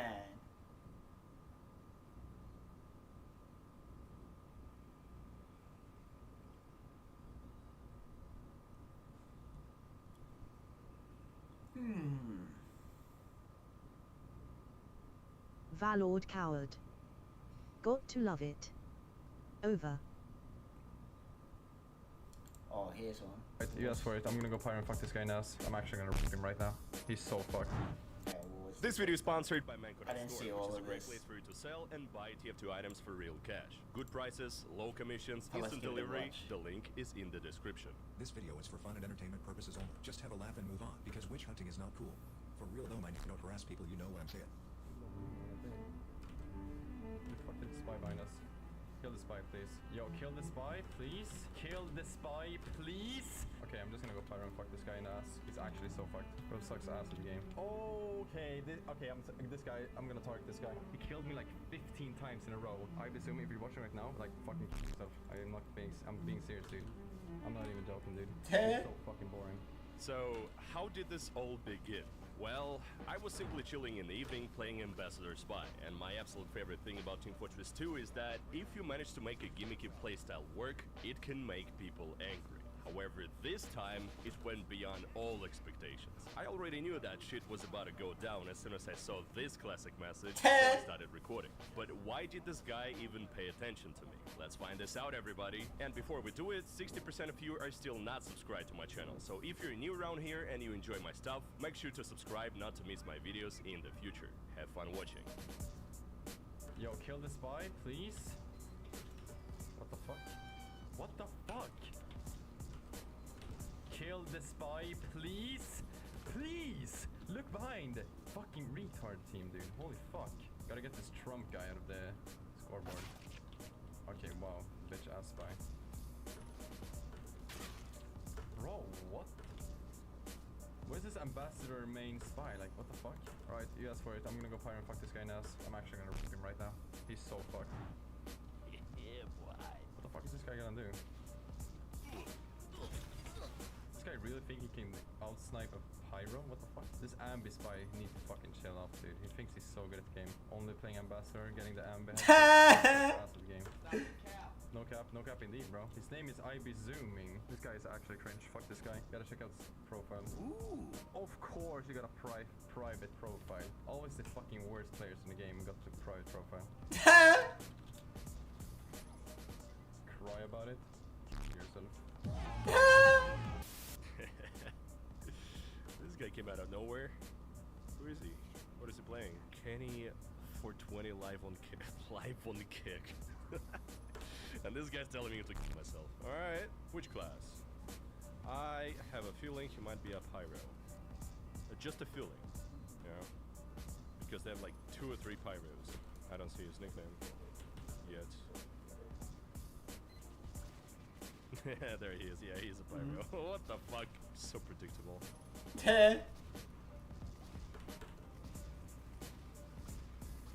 Got him. Taunt. Okay, this guy. I'm gonna target this guy. I'd be zooming. Holy fuck, I'd be fuming though. Okay, guys, we need to team up. Guys. I'm not losing this fucking game to this fucking cringe ass spy main. Pyro will slit your throat. It's like the never-ending cycle of TF2. That pyro hates me, somebody hates that pyro, or maybe a different pyro, I don't know, but you got what I mean. Alright, they kept. Good.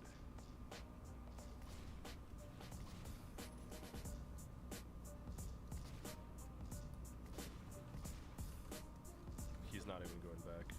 Fuck red team. Oh, this guy is trying to target me, lol. But he can't though. He can't do shit, cause I'm just gonna stay next to the card the whole game.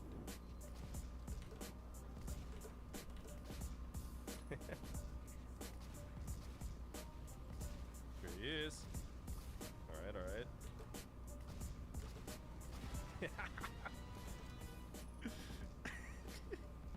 Save me, team! Well, I'm doing a little tone here. Oh, IB Sumi is dominating? Oh, okay. Oh, fuck. Okay, so we're gonna go spy and kill this guy. I wanna scream the N-word right now, that's all I know. Holy fuck. No, actually I need to soldier to target this guy. Yeah, normal soldier gameplay. He switched to soldier. Unusual head soldier. Is it him? What the? No laser beams, please. You gotta jump this way. Yeah, it's him. 100%. Why is he taunting? Why is bro taunting? Oh shit. He almost gets me. Yeah, bro. I'm not going anywhere. I'm still alive. Oof. Clean. I keep hearing him, but I don't know where he is. No. He keeps taunting, no matter what. So, what's going on, big guy? What's happening? I know where you are. Let's go back to the spawn. Fuck this guy. I'm so focused on killing this guy. It's insane, and this guy needs to die. Like, if I don't kill him, I'm gonna actually like end my life right here now. He definitely gotta be hiding behind this corner, or maybe that corner, maybe on the roof. I don't know, but he's waiting for me. Yeah, I heard him behind. Jesus Christ, bro.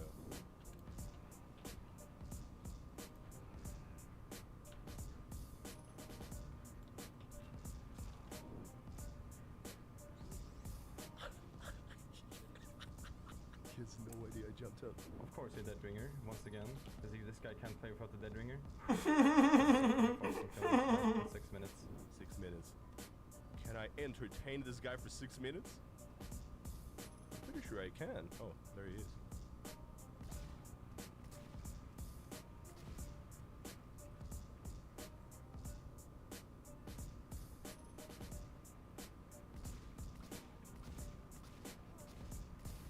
Fucking hell, dude. Don't cap yet, don't cap yet.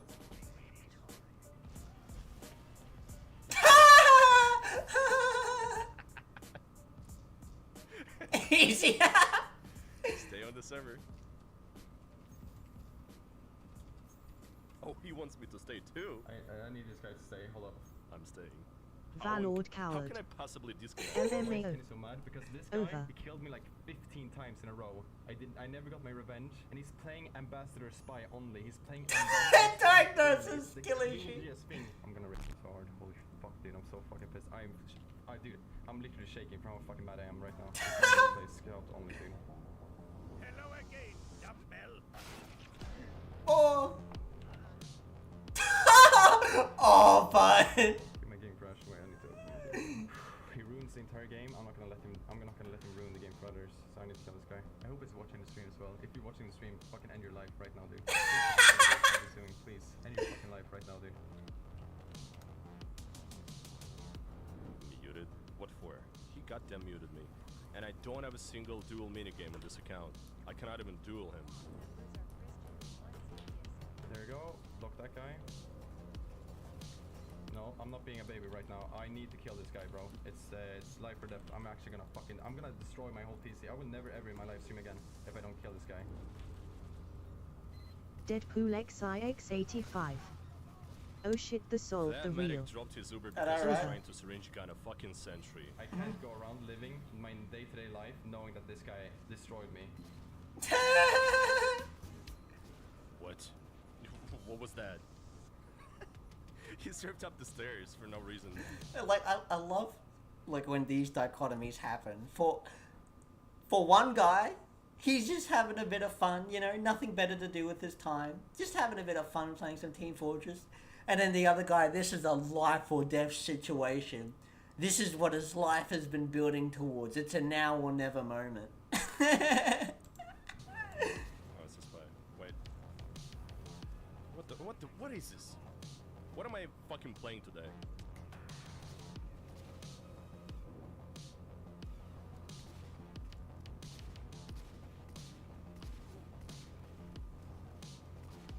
I need to fucking kill this guy. I literally can't play this game if this guy is alive. Look, dude, what the fuck is this? What is he doing, bro? Dude, how is he? What?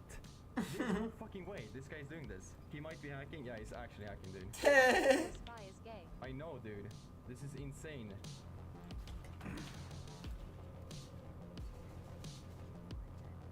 Did I actually kill him? Oh my god. No, I didn't kill him. He dead ringers. Fucking bitch ass. Every time I kill him, he dead ringers. I hear him. Every time I kill him, he dead ringers. So for those of you who don't know what the dead ringer does, the dead ringer is a spy tool where if you take damage, you get a fake death, where the spy turns invisible and you leave a dead body behind, or you explode into gore depending on how you die, and the little thing pops up saying that you died. However, because it's not a real death, you don't get the points. That's why he brings up the scoreboard to check if his points actually went up. So yeah, he's just like, he dead ringers whenever I kill him. Yeah, you didn't fucking kill him, you idiot. It's a dead ringer.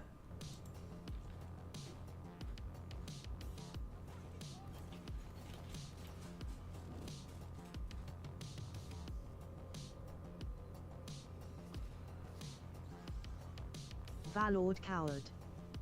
Gotta love it. Yeah, buddy. Go Over. this way. Oh shit. Oh.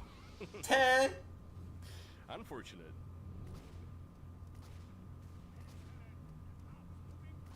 Yeah, I should have it in time. Yeah, peek all the health packs, you bitch. he gonna chase? Yeah, this guy is hacking 1%. I hope he's watching the stream. He's Ta- watching, dude. Yourself right now.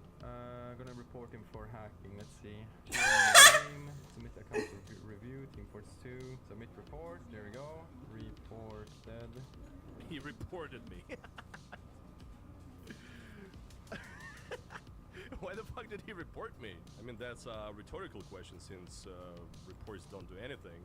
So Valord there's no coward. point whatsoever, but LMAO stunning at least and why. brave. Yeah, buddy. Over. Where is he?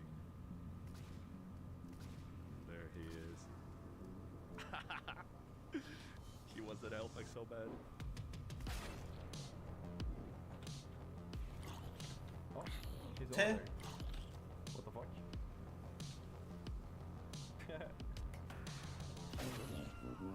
Ten. Oh, okay, so this guy thinks he's funny. Yeah, Ten. I will find you in real life. I will find you IRL and you. That's questionable.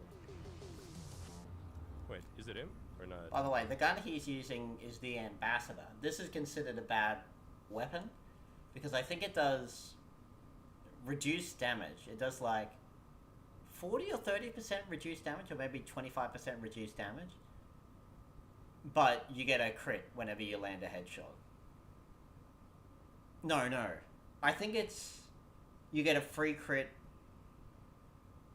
No, I think it's every headshot. Hang on. Valord coward. Speaking of raping you, any chance we will catch you, Picato? Yeah, Over. actually we might. Because the request the guy wanted from DeviantArt was a naked character. Just a sexy pose, not straight porn. Yeah, crits on headshot, minus 15% damage penalty, minus 20% slower firing speed, no random critical hits, critical damage is affected by range. Basically like a sniper pistol. But, because it only crits on headshot, it's got a slower firing speed and damage penalty. It's considered generally unreliable. Especially with the build he's going for, where the Dead Ringer, because the Dead Ringer only goes off when you get hit. Basically, he's got a build where he has to be close range to use the Dead Ringer, and the Ambassador is only really good at long range. So that's why he was saying before, like, oh, if you use like a meme build and end up doing good with it, everyone just accuses you of hacking.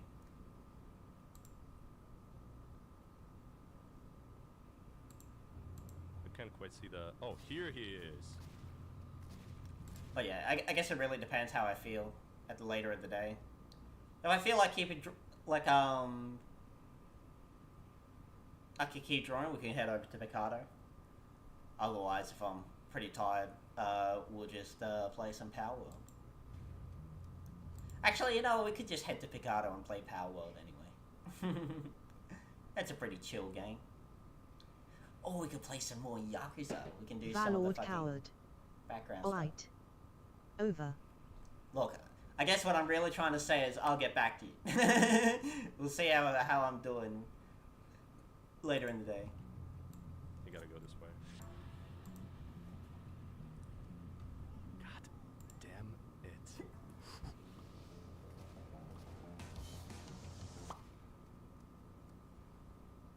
Oh, rage quit. Disconnected pyro, yeah.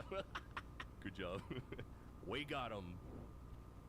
Have to do more Valord routine coward. shit. No worries, dude. No No worries, maybe. worries. Thank you. Over. I'm coming for you. Tay just rage quits before he can even get killed.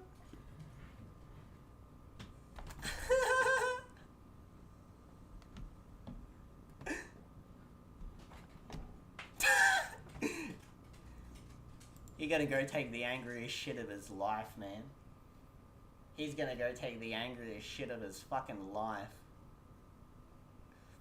Gonna Valord coward. gonna go sit on the toilet. LOL. He's gonna go sit on the Over. toilet and just go on fucking Twitter and start abusing people randomly.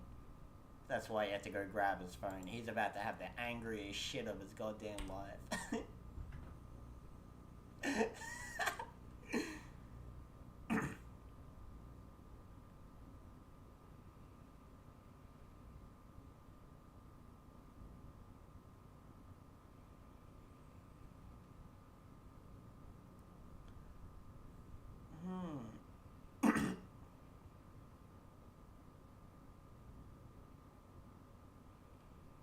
He aimed at the disconnect button better than he did at you.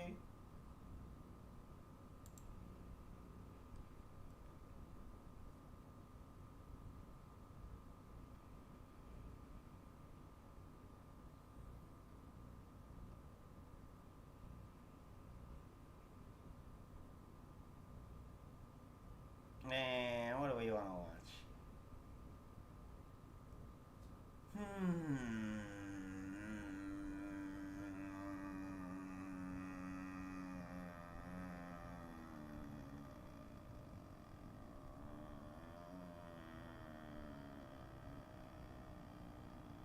Actually, this might be interesting. What is Starfield? Valord Coward. Kyle Jobst. Over. Oh yeah, we might go to Carl Jobs. I can't remember if I saw all of it. Well, I guess we did watch this.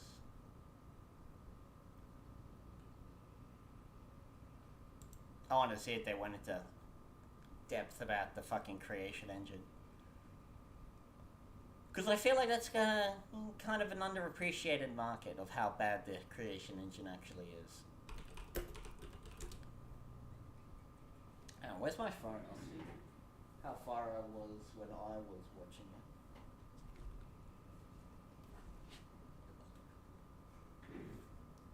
it. Yeah, I got up to the 1 hour mark.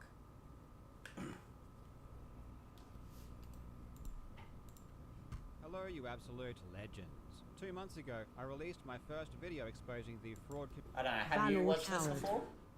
He made a new video about the completionist. Some YouTube lawyer played defense for Gerard, and only made him look worse. Yeah. Over.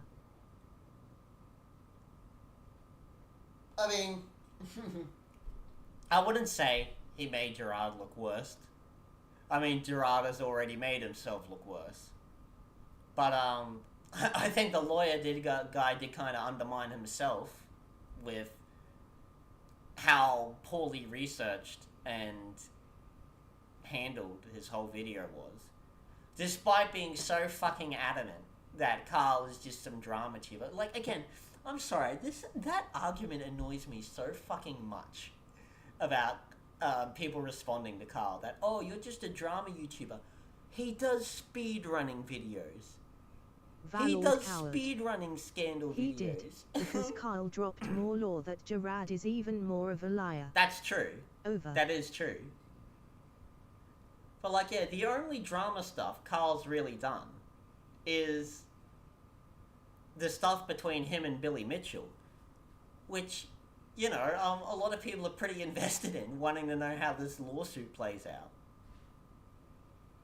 But apart from the Billy Mitchell stuff, he doesn't really get involved in drama. I guess you could say, like, the speedrunning stuff is drama, but I'd say that's more scandal sort of stuff. Speedrunning drama. Yeah. Over. Valord Coward. I guess, yeah. I guess. Yeah. Over. But, like, I wouldn't really consider it drama. I consider it, like, legitimate scandals. Because these are people actually being found out about fucking cheating and shit. Like, this is real shit that's going on, that's, like, backed with evidence. You know, it's not just he said, she said sort of shtick. Deadpool XIX85. More like Billy Mitchell and Dark Ranger baited. Over. One of my favorite ones is the Angry Video Game Nerd re-edit, where it's just like, how are we going to do this? I was like, what about Billy Mitchell? I bet he could do it. What if we just followed... It's like, what if we use Billy Mitchell's secret to win? That's right, we're going to cheat. Hang on, I gotta find it. It's so fucking classic.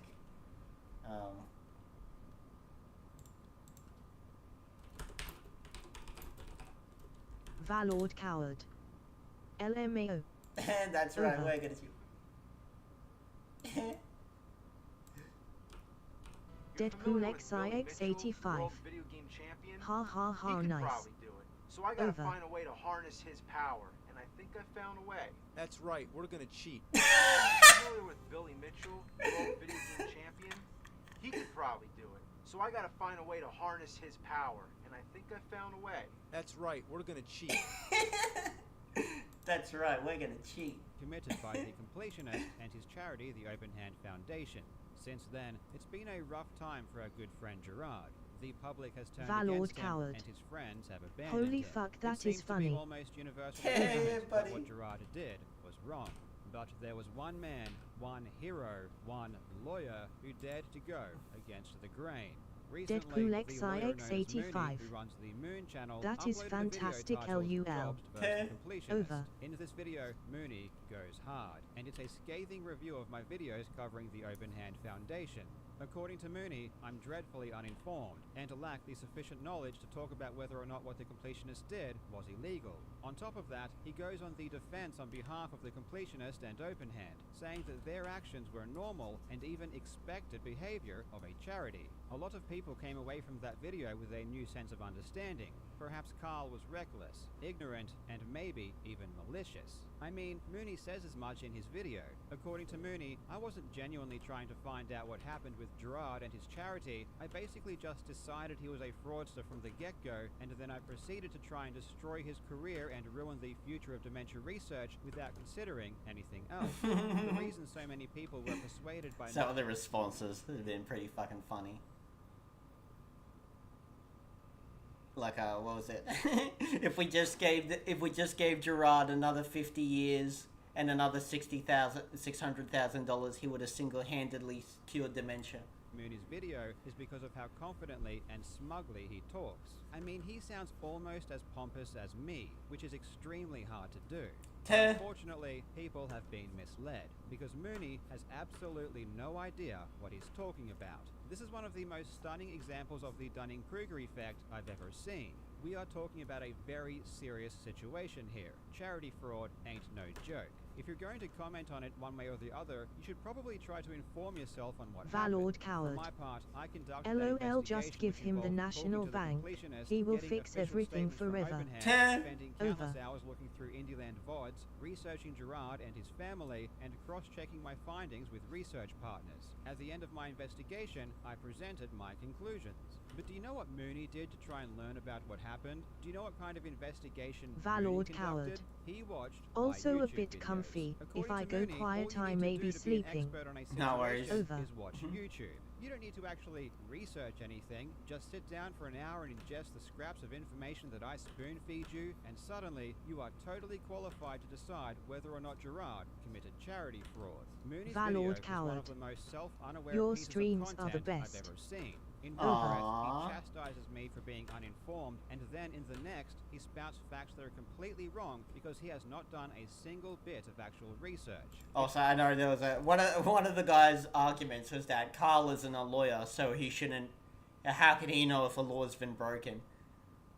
And then some of the people in the comments was just like, "Hello, police. Hello, this is the local law enforcement. How can I help you? A man's broken in my home. He's gonna kill me. Please send help." And then the police respond, "Are you a lawyer? How do you know a crime's being committed?" "No, I'm not a lawyer," but hangs up.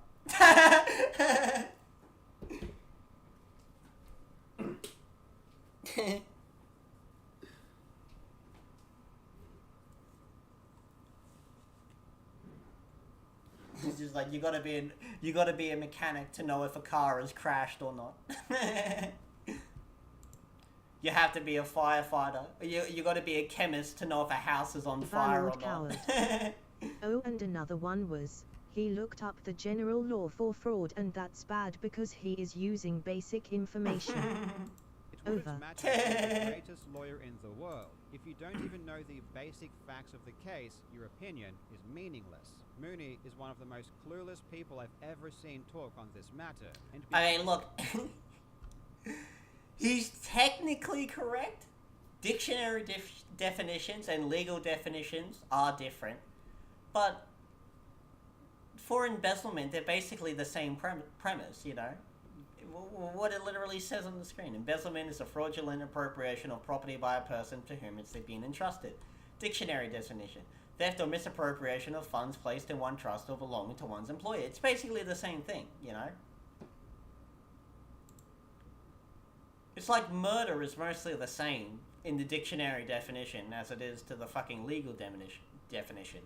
The legal definition has multiple levels. You know, you get first, second, and third degree murder for more specific kinds of murder, but murder is still murder. You know? Because he knows so little, and because the facts that he presents are so wrong, his conclusions are not only ridiculous, but they are also dangerous. Valord Casual coward. viewers would be none the wiser Well, of Carl is how just uninformed conveying Mooney shit is, for a because in general order to audience realize of like this, 1 you need to million know people. something about Yeah, the yeah. So what? situation. And Carl goes on about that later, because there's one part where the lawyer guy's like, yeah, this YouTube video and everything he says here wouldn't hold up in court. And Carl's like, no shit, retard, alright? I am trying to condense like several weeks worth of fucking research into a small half-hour video. And it's not meant to be presented to a fucking court. It's entertainment. 85. It's not fucking rocket science, Mooney. Jesus Christ, fail fish. Yeah, man. Over. It's not meant to be a whole fucking legal case. You can't present a single YouTube video as a whole fucking legal case. And I think Carl says later, he's just like, bro, I legitimately have a giant stockpile of evidence and shit like that. If fucking Gerard does want to take us to court. Because surprise, fucking surprises, Carl having to deal with Billy Mitchell trying to sue him, he's already got a decent fucking understanding of how this shit plays out. Most people simply don't, but I do. So today, we are going to go through Mooney's video, and I will demonstrate to you that Mooney is not only ignorant, but he is also negligent. I really hope you enjoy. Now Legends, the sponsor of this video is the amazing MMO fantasy conquest game Call of Dragons. From the creators of Rise of Kingdoms, there is so much to do in Call of Dragons, whether it's fight other players in PvP, rid of the world of invaders in PvE, or fight in epic guild vs guild warfare. The world of Tamaris is full of amazing races you'll need to recruit, all with unique strengths. Choose one of 3 factions, develop your city and build up huge armies to conquer the surrounding lands. Mountains, rivers, valleys, and heaps of other features litter the landscape, and you'll need to use them all to your advantage. Whether it's using ranged units to fire across rivers, or down from the tops of mountains, or using flying units to overcome barriers and launch surprise attacks. Utilize powerful hero skills on the battlefield by finding and equipping magical artifacts. Skills will allow you to do massive damage from afar, hold off enemies, or even sneak up on enemies with invisibility. Ultimately, those who make the best strategic decisions will win, and there are endless tactical possibilities. Call of Dragons is really fun for huge in-game rewards. Now, before we get stuck into the details, I want to quickly address something. You might notice throughout this video that I seem a bit annoyed, maybe even angry. And the truth is, I am angry. I'll try not to let that impact this video too much, but it will have some kind of impact. And I want to let you know why I'm angry. At the end of Mooney's video, he has an entire section highlighting how much money he thinks I made from talking about Openhand. That's around $40,000 in YouTube income and $16,000 in sponsorships. Our lowball figure is about $56,000 made on the back of these accusations, roughly the annual median American male individual income. The implication is that I profited from the situation and that my motives aren't trustworthy. Perhaps I made my videos just to make a quick buck. This isn't a new tactic. I've seen this before. Remember this guy? Carl Jobs is a professional YouTube content creator. His goal is to generate maximum views. Yeah, aren't you the same retard? And again, this is also a retarded and annoying argument. The intention doesn't even fucking matter. Is it true? I don't care if he made this expose on Carl Jobs so he could raise money to go burn down an orphanage. I don't fucking care. Is it true or is it not? Like, the truth is the truth no matter what the intention, you know? He's monetized, plus he has sponsors to please. Disingenuous people always do this because they want to spin a negative narrative instead of just sticking to the facts of the matter. It's not just Mooney who does this, I see this everywhere. Yeah, and again,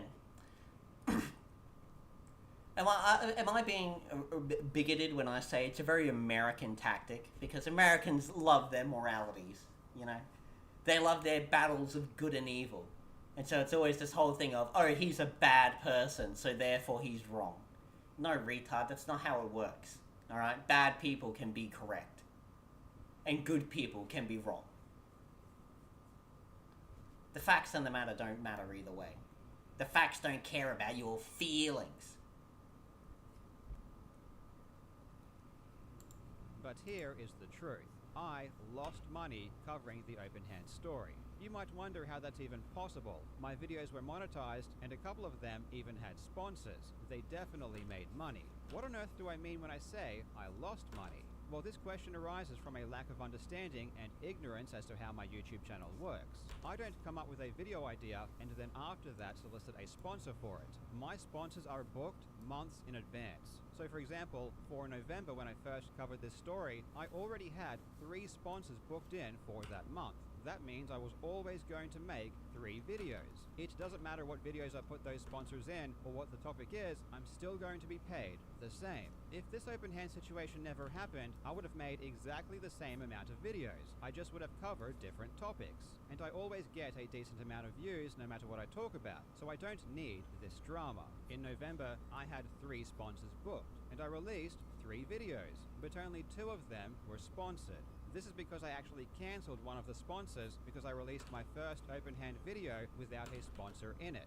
That sponsor money was already in my pocket. I had to proactively cancel it and forfeit the money I was already promised. If I had covered any other topic, I would have included that sponsor and I would have made more money. And just so you know, that sponsorship was worth $8,000.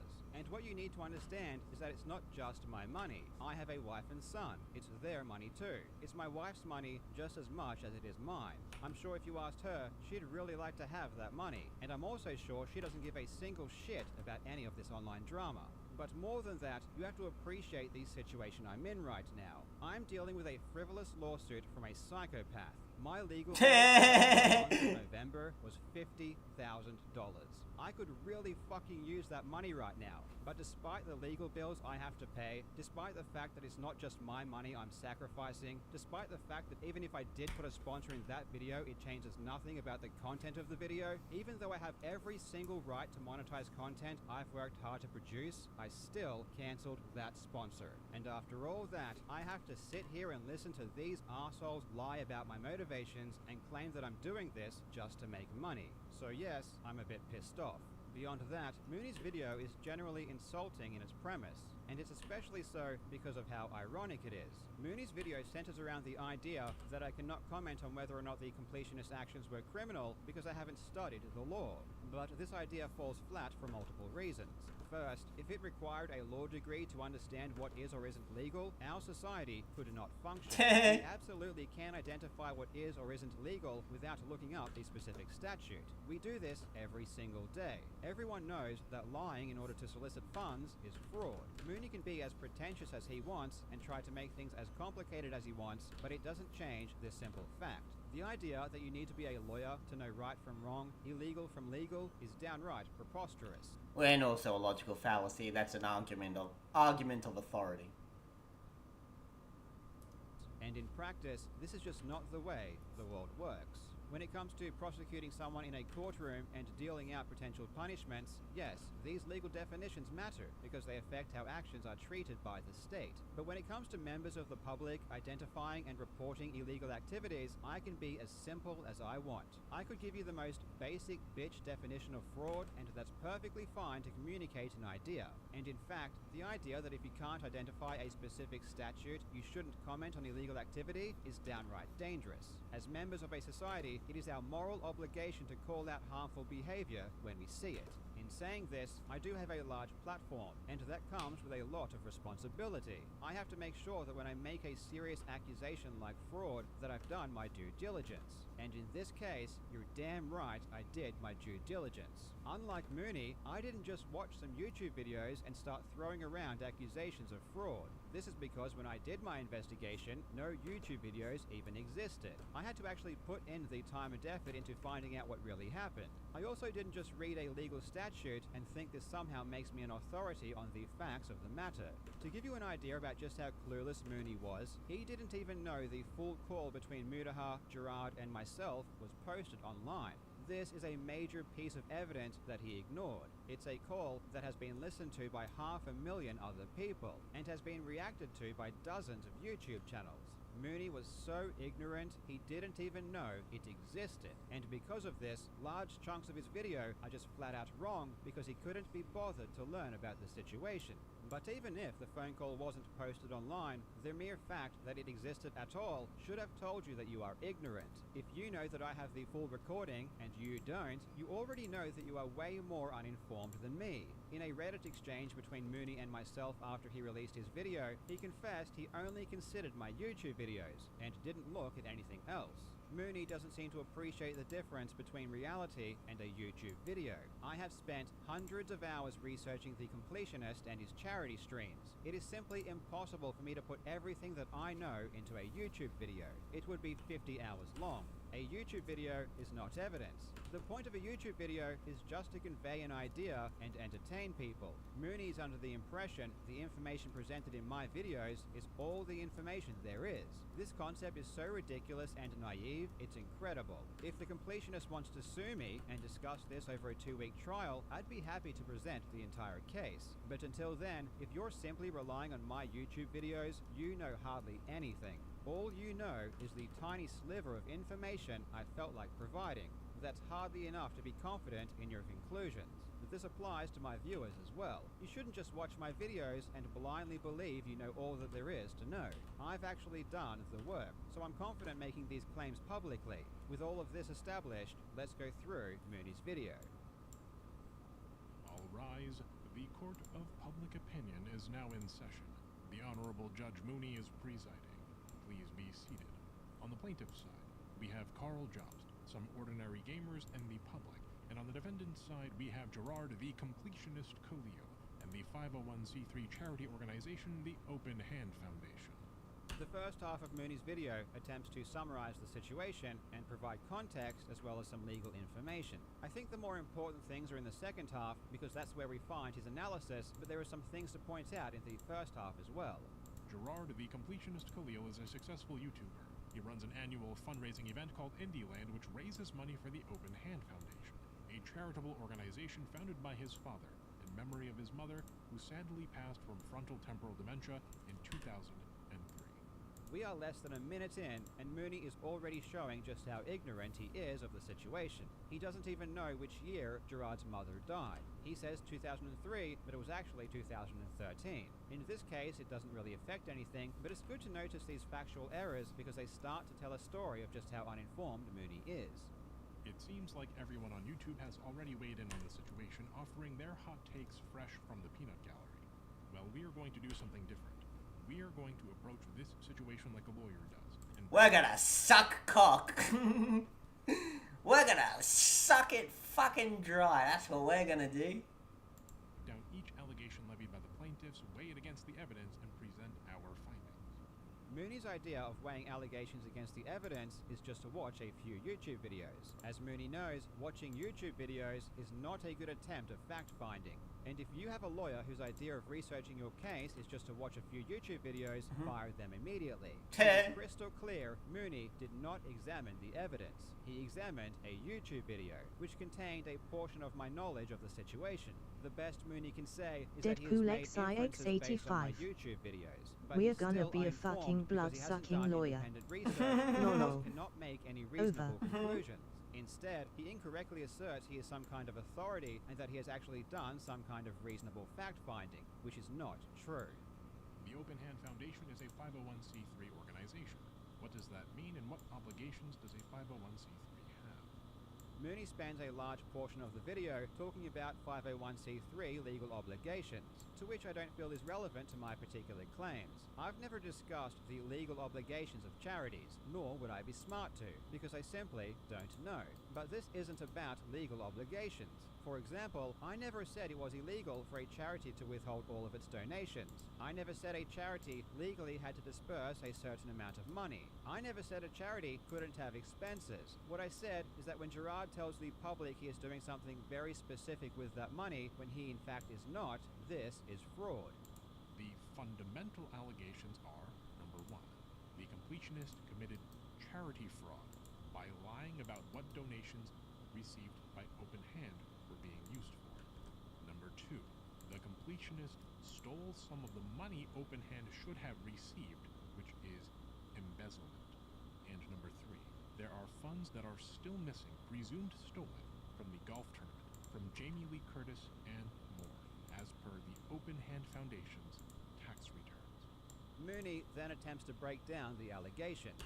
These are mostly correct. However, on number 3, I never said the grant given by Jamie Lee Curtis was missing. I don't know where this came from. It certainly wasn't in my videos. Mooney does include some information from Mutahar's video, so maybe it was from there, but I don't remember Mutahar saying that either. Well, Gerard's apology is very interesting, to say the least. It's immediately apparent that lawyers were involved in this statement, and I gotta say, it's well put together. After breaking down the allegations, Mooney then looks at Gerard's response video. However, halfway through, Mooney does something really bizarre. He is supposed to be breaking down what Gerard said, but he instead goes on a long-winded rant about endowments. If you are donating permanently restricted funds, what you can do instead of just sending the money in one lump sum is you can set up an endowment fund, where the principal amount of money is either untouchable or is not wholly expendable, but the interest from the fund is usable. With a large enough endowment, the charity has money, not just for life, but forever. However, this requires not only a large sum, but a complicated procedure to set up the endowment, one that requires lawyers, which requires time and money. In addition, one has to carefully vet candidates and then determine what to restrict funds for in order to maximize the fund's effects. Because such an endowment is powered by interest, naturally the larger the fund is, the larger the principal and the more effective it is in the long run. It is typical behavior. It is even, dare I say, expected behavior. Gerard never mentioned endowments. In fact, no one has ever mentioned endowments. Mooney is quite literally fabricating a fairy tale about the potential motives of the Open Hand Foundation and creating defenses on their behalf, when the evidence that he is supposed to have examined says the complete opposite. The Open Hand Foundation and Gerard himself have told us multiple times why they kept the money. We don't need to speculate. We don't need to make up fiction. We know the answer. I was the person who actually reached out to Open Hand and asked why they hadn't donated the money. And because of this, their response is firmly cemented into my memory. Someone who didn't do this and just watched a video where it was briefly mentioned may forget it, however. In the official Open Hand statement, Jacques, the vice president of Open Hand, states in no uncertain terms: prior to our official registration as a foundation, we donated body parts for research and made financial contributions to an institution that, in our view, made insufficient progress in the fight against these debilitating conditions. This prior experience has taught us the importance of careful consideration in our partnership and is the reason why we continue to search for a proper partner and recipient of our donations. Their reason for holding the money was because they didn't know who they should give it to. This isn't ambiguous in the slightest, and Mooney seems hell-bent on ignoring the statements of the party in question because he either forgot they existed or, even worse, never even bothered to read them in the first place. Gerard, a director of the Open Hand Foundation, painted a different picture in his call to Mutahar and myself. According to him, he was fighting with his family to donate the money because it was self-admittedly not fucking cool that the money hadn't been dispersed. You weren't notified that the money was sitting there the whole time? I knew it was sitting there at a certain point, and that's what made me proactively go about it. Like, I was made aware in 2021 when the money hadn't moved yet, and that's what made me go, that's not fucking cool, and that's when I got personally involved to move it. Not that I was trying to save face, but like, this is a private fight that I've been dealing with for months with my family. Gerard would then go on to seemingly recant this admission in his response video and claim that it was his intention the entire time to withhold the money because he wanted to make a restricted donation. The Open Hand Foundation raised funds in an unrestricted manner with the intention to restrict a larger donation towards dementia research.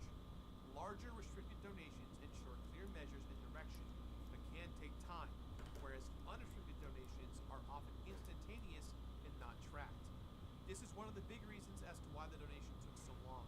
We have 3 completely different reasons given from members within Open Hand as to why the money hadn't been donated, and none of them mentioned endowments. And what's so interesting about Mooney's endowment rant is that he talks as if Open Hand could have single-handedly sustained an organization for dementia research, if only they saved up enough money. In this way, if you have a very large sum of principal delivered in the form of permanently restricted funds, you could potentially fund a charity in perpetuity. perpetuity. In other words, you know the old parable, give a man a fish and he's fed for a day, but teach a man to fish and he's fed for life? That's what's going on here. With a large enough endowment, the charity has money, not just for life, but forever. Oh, and isn't he such a good boy? Oh, he's such a good person, everyone. Oh, he's such a good person. We don't need to look behind the curtain. We don't need to know what's going on. We don't even need to bother with the truth of the matter. Because he's such a good person, everybody. Honest to God, I have no idea what Mooney is talking about, and it's convenient that he doesn't mention specific figures either. We know how much money Openhand was raising. We have their tax forms. There is no reason to be so vague here. Openhand was raising around $100,000 per year. The Association for Frontotemporal Degeneration, which is the organization Openhand donated $600,000 to, receives tens of millions of dollars in donations every single year. Openhand had to hoard money for 10 years to donate but a fraction of a single year of the AFTD's revenue. And Mooney is out here talking as if the Openhand Foundation was going to change the world if only we let them save up for just a few more years. For example, if you make a restricted donation of, I don't know, $600,000 to a charity, and the donation is restricted only to research activities, the charity cannot then pull that money and spend it on employee salaries. Here's the catch, though. When Gerard states that the bigger the donation is, the better, this is true. No shit, Sherlock. Explained that a bigger donation is better, but that's not true if you need to withhold funds for a decade in order to do it. Who's None a of this good should boy? need explaining. That's right, Gerard is a good boy. Not only is it A not very, what very Openhand good said boy. in their official statement, Over. but it's also a giant red herring. The issue is not that Openhand held on to money. The issue is that Gerard was lying about where the money was going and what it was being used for. To spend so much energy talking about the morality of saving up money to make a large donation is to be extremely dense or Deadpool extremely dishonest, and it merely XIX. serves as a distraction Not. to the allegations Over. that are being levied. Before we move on, I just need to bring up something I didn't mention in my response. What is that? Not the joke. This suit is black nut.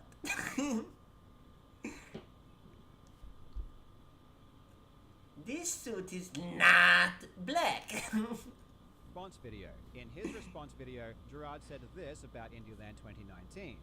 Our books do reconcile, and these accusations are the result of bad math and missing information. The 2019 Indieland's net proceeds were $82,409.19.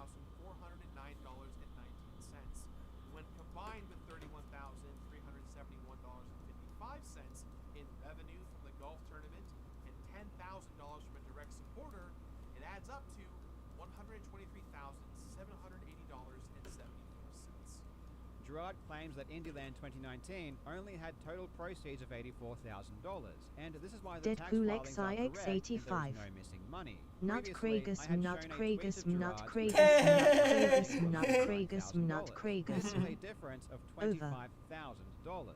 Some people said maybe this figure was wrong because, as the tweet says, these earnings are preliminary. Okay, sure, maybe this was premature. But then why in 2022 is Gerard saying this? So back in 2019, Indieland hit a big milestone. We raised over $100,000 for dementia research, and as a result, we said that next year, in the year 2020, we'd be making Indieland a ticketed event that you could attend. 3 years later, he's still saying Indieland raised over $100,000 for dementia research. This isn't preliminary. So tell me, was Gerard lying in 2019? Was he lying in 2022? Or is he just lying now after it was discovered all of that money never made it to charity? Okay, so we finally have all of our allegations in a row, and we've reviewed the completionist's response. It's time to break down each allegation and weigh each one against the facts and the law. Now we get into the meat and potatoes, and I have to stress again that Mooney does not know the difference between facts and a YouTube video. If all you've done is watch a YouTube video, you do not know the facts. All you know is what I've told you, and if you don't know the facts, you cannot weigh the allegations against them. It's obviously troubling that you can't differentiate between the two, and this video wouldn't have been so much of a problem if you made it clear that you were simply relying on YouTube videos and you have no idea what you're talking about when it comes to the situation. But that's not what you did. You made people believe, incorrectly, that you had examined the evidence, when you did not. Let me preface this section by stating that prior to this drama, I had never watched a completionist or Jobst or Mutahar video and that I don't have a horse in this race. What Jobst, Mutahar, and Gerard get up to is generally not my concern, but I do care a lot about charity work, which is why I want to weigh in. Outside of that, I maintain that I have no biases here. Mooney has no idea who I am, who Mutahar is, or who the completionist is, and claims he doesn't have a horse in this race. However, from his statements in the video, it's clear that this is not the case. As we will see, Mooney creates false narratives about my thought process and my intentions. He makes false claims about me with no substantiation whatsoever, and his false claims are always as negative as possible. When it comes to Gerard, his interpretations are always positive, even though they are equally as false and uninformed. Starting now, finally, with allegation number 1. Let's analyze the claims and see whether this allegation is plausible, implausible, inconsequential, or trouble. We'll start by asking a simple question. If you are going to make a legal allegation pursuant to a legal term with legal consequences, where should you get your definitions from? Well, I'll tell you where you shouldn't get your definitions from.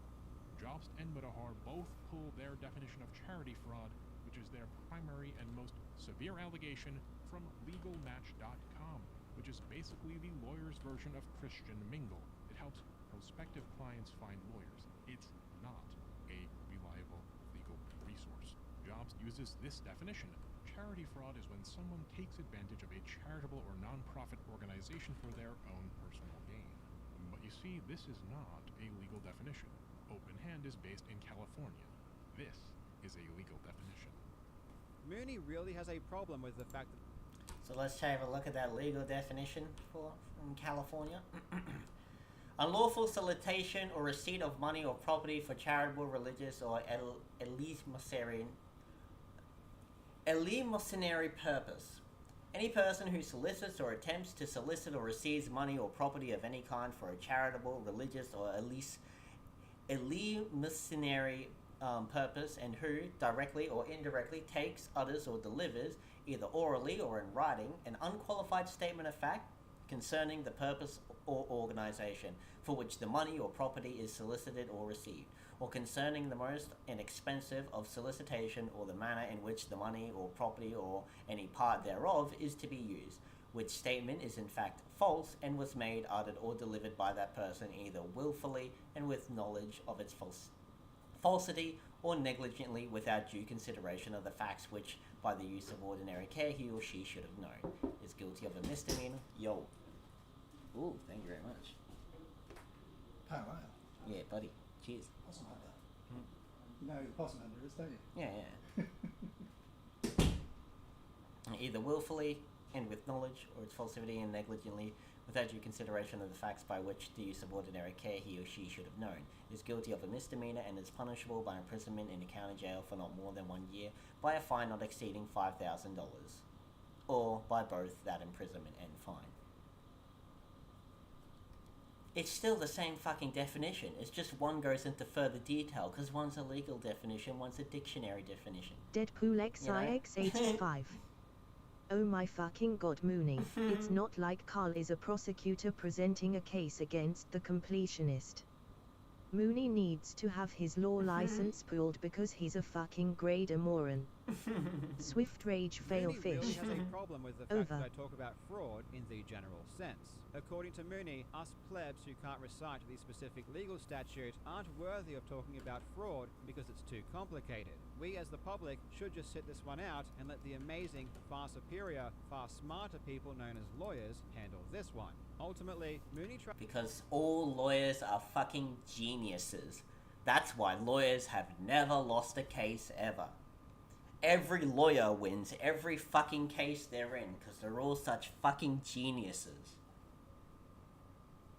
That's why lawyers have a fucking reputation for being some of the most intellectual and fucking morally upstanding people on the planet, not a bunch of shoddy con men chasing ambulances and helping criminals get out of prison time. That's why the society respects lawyers so much, We don't think you're a bunch of fucking scum, do we? Tries to make this more complicated than it needs to be, because the definition he eventually arrives on is exactly the thing I'm accusing Gerard of. That's an old saying I love to say, go. Smart people make complicated things simple. Pretentious people make simple things complicated. Deadpool XIX85. Lawyers would never do that. Oh, hang on. I know what we need. Hang Over. on. Deadpool XIX85. Trollololololo. Over. This one.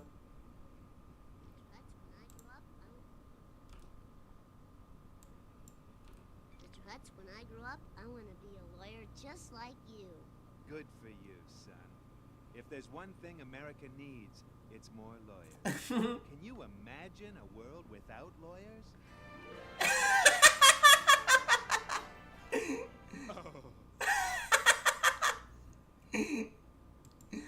I am fully aware of what fraud is, and that's exactly what I'm saying the completionist did. In my videos, I use a simplified definition because it's just a YouTube video, and the point of a YouTube video is to effectively and efficiently convey an idea to a lot of people.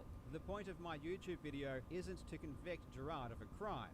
That's ridiculous, and therefore the specific statute doesn't apply in any way, shape, or form. What's the difference here between definition 1 and definition 2 aside from the length and clarity? Well, definition 1, being a simplification, is unclear about what the terms takes advantage and personal gain. Deadpool XIX85. Ha ha ha, perish the thought of a world without lawyers. Mooney does a bait and Over. switch. He performs sleight of hand. He asserts this is a problem of definitions, but it really isn't. The definitions he uses don't change my opinion, because they still accurately fit the accusation I'm levying against Gerard. It doesn't matter what definition I put in the video, it doesn't change the facts, and it doesn't entirely encapsulate my own thought processes. Again, the purpose of a YouTube video is first and foremost to entertain, because if a video isn't easy to understand or entertaining, people won't watch it and I will get less money. If you take money for charity reasons and you say something about what that charity is or does, how much it costs to reach out to get that money, or how that money is going to be used, and you can't back up what you said with facts, then you're guilty of a misdemeanor, as long as you know what you said is untrue or you acted irresponsibly, when you really should have known the things you said were untrue. But Mooney, I can hear you say, that definition was exactly the same as the first one, right? This is just semantics. Well, if you think the distinctions are semantic, then respectfully, you aren't qualified to be calling this behavior certainly illegal. These are the types of things that really make me believe. You didn't actually say it wasn't semantics, did you? You didn't actually say that it fucking mattered, did you? You just said, well, if you point out that this doesn't matter because it's still the same definition, well, I mean, shut up. Shut up. If Mooney might be malicious. He claims I said that Deadpool behavior was certainly illegal XIX85. while plastering the Oh, actual it's semantics, quote on right, screen, which ass shows hat. something else. There is Over. a big difference between almost certainly and certainly, and that difference is the reason I said almost. Not only did Mooney have to script this incorrectly, he had to see it while editing the video and believe it was acceptable to include. He states that OpenHand has partnered with or worked with organizations, including the USF and the Alzheimer's Association. And he states that Indieland's proceeds go towards charity. But we know from the tax returns that OpenHand's accumulated funds were not in fact being used anywhere at the time these statements were made. That said, these statements are not conclusive, direct evidence of wrongdoing. This is circumstantial evidence, and we can interpret these statements either charitably or uncharitably. Mooney talks about these issues as if they haven't already been specifically addressed by Gerard himself. I've already asked Gerard why he was name-dropping organizations when he knew they weren't being sent money, and his response was insufficient, to put it lightly. During our call, Gerard admitted that he found out in 2022 the money hadn't been donated. I was made aware in 2021 when the money hadn't moved yet, and that's what made me go, that's not fucking cool, and that's when I got personally involved to move it, and... Did anyone... 2021 last year, 2022. And because I had already done a lot of research into the matter, I Deadpool knew that Gerard was still saying in XIX85. 2023 that he Oh was my god, funding no, really, organizations. Mooney. I had no idea. Fail fish, fail fish, fail fish. Folks who've been impacted by Over. dementia, working with organizations like USF, FTT Association of America, Alzheimer's Association of America, and so many more.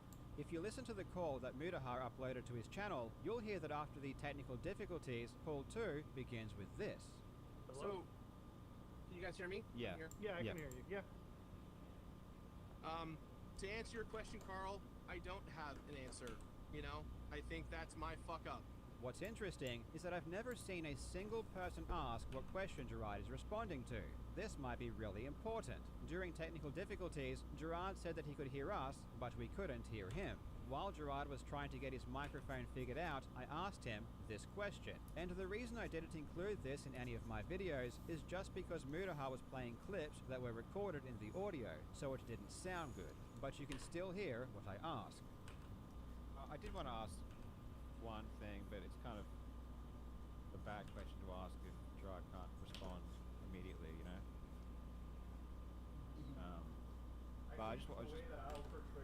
But the reason why this is a bigger problem than it otherwise may have been is because Gerard, when you were on Indieland, even recently, you were saying that you were giving money to people. You were giving money to UCSF, AFTD, and Alzheimer's Association. And I just wasn't sure why you were saying those things publicly if you knew that the money was not being sent anywhere. Now we can listen to Gerard's answer, knowing the context. So, can you guys hear me? Yeah. Can you hear? Yeah, I can hear you. Yeah. To answer your question, Carl, I don't have an answer. You know, I think that's my fuck up. I have personally donated to AFTD and Alzheimer's Association over the years, and that's where, again, I assumed the money was going there to support them as we were talking negotiations about working with them. I don't really have a true answer for that, and that's on me completely, and I will own up to that. This answer is not good. I mean, he even says he doesn't have an answer and that it's his fuck up. He then says that he made personal contributions to those organizations, which doesn't count, and says he assumed the money was going there. But that makes no sense because he already admitted that he knew in 2022. I distinctly remember immediately understanding during that call that Gerard was spouting nonsense. I felt as though he was lying to us, which did end up being true. And this is one of the reasons I didn't say much during that call. Working with or even partnering with an organization doesn't necessarily imply funding it. Susan G. Komen is a public charity for breast cancer awareness, but their actual contributions to breast cancer research are somewhat limited. And that's okay. That's not only legal, but arguably, depending on one's perspectives, also ethical. It could be the case that Open Hand is working with USF or the Alzheimer's Association in ways that aren't necessarily reflected on the tax returns. Why are you speculating when this question has already been asked and answered? Yeah, who knows? Maybe Gerard is sucking the cock of every dementia patient. That's his real contribution. That's not what we're fucking talking about, mate. Alright? Maybe Gerard goes home and fucking shoves a unicorn up his ass and pisses out rainbows, and that's what he uses to support the fucking Open Hand Foundation. Who knows? But that's not the fucking question we're asking. Mooney tries to argue that maybe when Gerard says worked with, he means it in a way that doesn't involve money. But Gerard uses the words worked with in a very specific way. For example, take a look at this clip. Donate money via Tiltify. All the money goes to the Open Hand Foundation, an organization that we started in honor of my mom. And all that money goes to dementia research. We don't touch any of it. We just work with the people who do need the money, and we help them do their thing. Deadpool XIX85. Nah, he poops out rainbow ice cream chili. Over. He works with. Hands it to all the dementia patients. Trying to help folks who've been impacted by dementia, working with organizations like USF, FTT Association of America, Alzheimer's Association of America, and so many more. But even ignoring the fact that Gerard clearly means he's funding these entities, the Open Hand Foundation doesn't work with the UCSF in any other capacity, which is why they quietly scrubbed any mention of the UCSF from their website after their lies were exposed. For years, the UCSF was listed as a beneficiary on the Open Hand website, but a few weeks ago, this entire page was deleted. That doesn't seem like something a charity would do if they were in fact working with them. It kind of seems like they are deleting evidence because they were caught in a lie. And for the record, one of the first things I did was reach out to the UCSF asking if they had received any money. This was back in October, weeks before I even spoke with Gerard, but they never responded to me. I bring this up because I've seen people claim I didn't even bother to let the UCSF know or ask them for confirmation. They assume this because it's not in my videos, but again, the videos do not cover everything. The Open Hand Foundation also doesn't work with the Alzheimer's Association in any capacity. In 2021, the Alzheimer's Association posted on their website a story that Gerard wrote about his mother. After it came to light the Open Hand Foundation was using their name and not actually donating money, they immediately deleted this article, which you can now only find on the Wayback Machine. This doesn't seem like the actions of an organization that the Open Hand Foundation was working with. This seems like the actions of an organization that realized Open Hand was lying about its association with it and wanted to distance itself. These events weren't in my videos, which of course means you had no idea of their existence. And you don't even have to take my word for it. Gerard admitted that's what he was doing. During several recent Indieland events, press interviews, and podcasts, I went on record saying where the money was going to and that the Open Hand Foundation had worked with various organizations.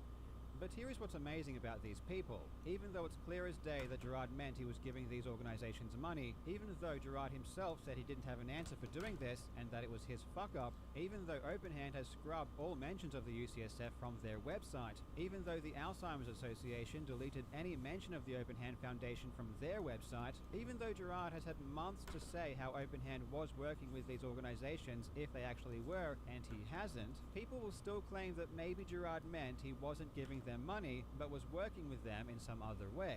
That's how deluded these people are. And the times where Gerard has stated that funding has occurred might be obvious miscommunications or simple misstatements, human error that no reasonable person would take seriously. Of course, Open Hand isn't a primary funder of the University of San Francisco. Any reasonable person would see that this was a misstatement made by a very clearly nervous individual trying to do public speaking. Oh, this is beautiful. You really have no idea who Gerard is, do you? Mooney paints Gerard to be a bumbling buffoon who is camera shy and struggles to do public speaking. Because Gerard... Oh, he's just a small homegrown country boy. He don't know the ways of all your city folk. He's just running a small mum and pop corner shop, that's all, laddie. Don't be so hard on the boy. So he stole a couple $100,000 worth of money. Don't be so hard on the boy. Is so nervous he accidentally lies about what his charity is doing.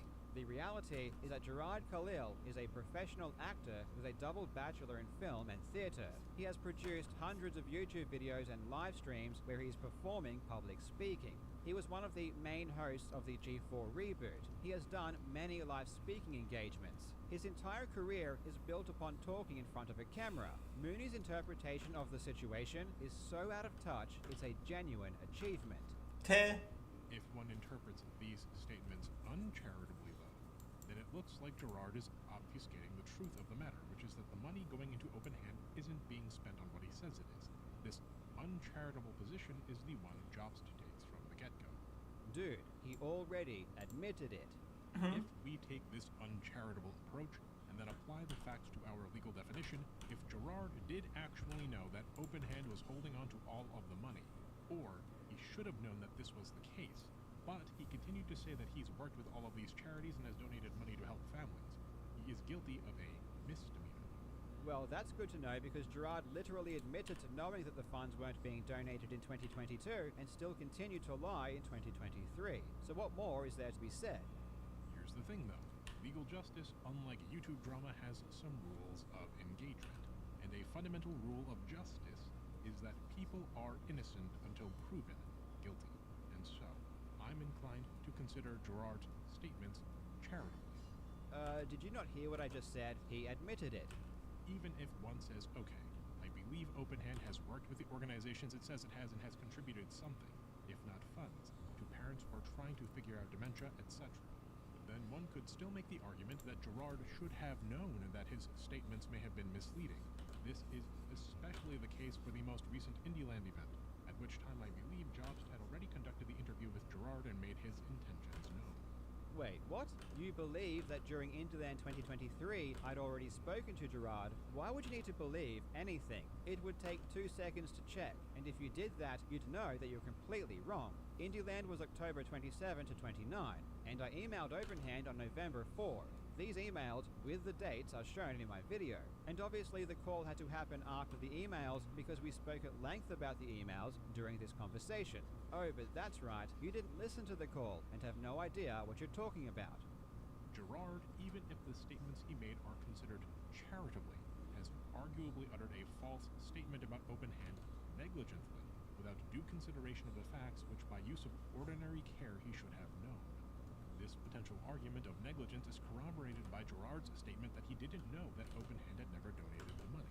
It could be argued that Gerard, as the primary fundraiser for Openhand and as an officer of that organization, should have known that Openhand hadn't made any monetary distributions and thus acted negligently when making his statements implying that it had. Mooney goes on for several minutes talking about how if Gerard was negligent, it may still be charity fraud. Though again, Gerard already admitted that he knew the money wasn't donated, so we know this isn't negligence. That said, given what I've seen of Gerard's statements and of the law itself, I'm inclined to call this initial allegation of charity fraud plausible. Despite knowing nothing about the situation, Mooney still says charity fraud is plausible, which goes to show just how bad things really are. And despite agreeing that Jobs' allegation of charity fraud is plausible here, I still have strong feelings about his sloppy research. As such, I'm going to further distinguish this finding of plausible by stating that Jobs' initial statement in his first video that Gerard's behavior was almost certainly illegal is trouble. This is not how justice works. You don't find the label to fit the deed and then gather evidence after the fact. And what about you, mate? What about you, mate? You just seem to want to believe, don't you? Oh, Carl just does drama videos, you know? Oh, I don't need to do any research. I just need to watch 1 or 2 videos and I'll know everything that's happening. Hire this lawyer now, eh? You can't start with, it's definitely charity fraud, and then go hunting for evidence. Because if you go hunting for witches, you will inevitably find them. There are so many things both wrong and insulting here, it's going to take a bit to break down. First of all, gotta love the irony of accusing me of sloppy research. Mooney thinks reading a legal statute means you're an expert on a subject and you've done worthwhile research. Well, instead of doing that, I investigated the actual facts of the matter. And because Mooney didn't, he looks like a total fool.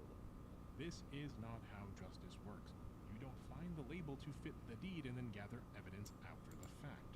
You can't start with, it's definitely charity fraud, and then go hunting for evidence. Mooney is lying about what happened. Or would it be better if I said he was being negligent? Mooney has absolutely no idea about the timeline of events. He doesn't even know when I spoke with Gerard. So why is he claiming to know when I came to my conclusion, and why? Is he under the impression that I woke up one day and randomly decided that the Openhand Foundation committed charity fraud, and then I started trying to find evidence for that? That's not how it works. I conducted an investigation and came to the conclusion that charity fraud had taken place. By the time I made my first video, Gerard had already confessed to being a liar. I already had all of the facts necessary to know that fraud had taken place. And no, they were not all put into that first video. And the reason all the facts weren't put into the first video is because, again, the point of a YouTube video is not to convict someone of a crime. This isn't a courtroom where you might have 2 weeks to outline all of the evidence. My goal was to make a short and concise video to announce my conclusion and to give a few examples as to what I'm talking about. The initial evidence presented in Jobs' first video is not nearly enough for him to draw a conclusion of illegal behavior with certainty, and it does come across a bit like a witch hunt and not a proper investigation. See, he did it again. He mischaracterized what I said and claimed I said I was certain, which is a lie. And again, he incorrectly asserts that a YouTube video is supposed to be a complete compendium of evidence, or that I based my conclusion solely on the contents of that video. These are wild assumptions that come out of nowhere, and Mooney does this a lot, so this might be a blind spot for him, and he's not aware that he does this. But let's rewind a bit, because this isn't the first time Mooney accused me of starting with a conclusion and working from there. A few minutes ago, he said this. This uncharitable position is the one Jobs takes from the get-go. This uncharitable position is one that Jobs takes from the get-go. Mooney does not substantiate this claim in any way, or provide any rationale for this conclusion. He paints an extremely negative picture about... Look, I don't have any biases, guys. Alright, I don't have any biases, but this Carl dude, I'm pretty sure he's an evil. You know, I went on the internet and I downloaded an evil before. This is an evil. Alright? I know a lot about law, and there's all kinds of laws on the evil, and I know as a legal definition that Carl is the evil. About me and my intention, but there is no reason to come to this conclusion, or at least Mooney doesn't present any reasons. He just says this as though it's fact, even though it couldn't be further from the truth. This is where the clear bias becomes apparent. Gerard's motivations are always taken charitably by Mooney, but for me, I'm never afforded such luxury. If I think Gerard is lying, it's not because there might be a good reason, it's just because I had that position from the very Mooney beginning. fail fish. Not once does Mooney ever ask why I don't believe Gerard. Not once does Mooney even entertain the possibility that there might be a good reason I think the way that I do. Ultimately, Mooney takes Gerard's words charitably because Mooney is ignorant. It's the exact same reason he gets everything else wrong. How do I put this? Gerard is a liar. He has absolutely no regard for the truth, and he does not care if what he is saying is correct. He will just say whatever he thinks sounds good in any moment. He's kind of like a watered-down Tommy Tallarico. And like Tommy Tallarico, you can't appreciate just how much Gerard lies until you really pay attention to what he says. Gerard lies about everything, but let's focus on one example. Let's look at Gerard's mother's battle with dementia. I'm using this example because it's probably the thing he's talked about Deadpool the most. And it's also very important because it's what the No, Open Hand Mooney is a Foundation fucking is moron, dedicated to. LOL. She is the very reason for its existence. Gerard's mother was diagnosed with dementia in 2003, and this is an important date because it's when the Open Hand Foundation claims to have started fundraising for dementia research. This diagnosis date is confirmed on the Open Hand website. On the AFTD website within the press release for the recent $600,000 donation, this year is again confirmed. Gerard was born on the 3rd of January 1988. Because his birthday is so early in January, this makes it easy to know how old he is in any given year. In 2003, Gerard was 15, and Gerard has also confirmed he was 15 when she was diagnosed. When I was 15, when she was officially diagnosed, it took 5 years to get her diagnosed. Now, based on the information I've presented to you, you would think it was safe to assume she was diagnosed in 2003. But then in Gerard's response video, he said this. She was officially diagnosed with FTD 4 years later when I was 14. Given that his response video was carefully scripted, you'd assume this statement was correct, which would put her diagnosis year as 2002. In a Story Collider speech, Gerard again confirms he was 14 years old when she was diagnosed. He even gave the exact day it happened. And it took almost 2.5 years from there. I was 14 years old. It was my first day of high school. And we're all getting together. I get called out of class. We go to the doctor's office over in Gardena, and the doctor says, your mom has been diagnosed with frontotemporal dementia. This story is really specific. He gives his age, the day it happened, and where it happened. Gerard also reconfirms this story in his now deleted 2021 Alzheimer's Association blog post, and he has confirmed this age during his Indieland streams. Since she got diagnosed when I was 14, roughly. Okay, so now we are not sure if it was 2003 or 2002. This is a tough one because you would assume the Open Hand Foundation would list the year correctly, given that it's so important. But on the other hand, Gerard's story had so many details, it's hard to imagine he was lying. In any case, it's somewhere around there, right? Well, maybe, because then you've also got this. A cause very close, near, and dear to my heart.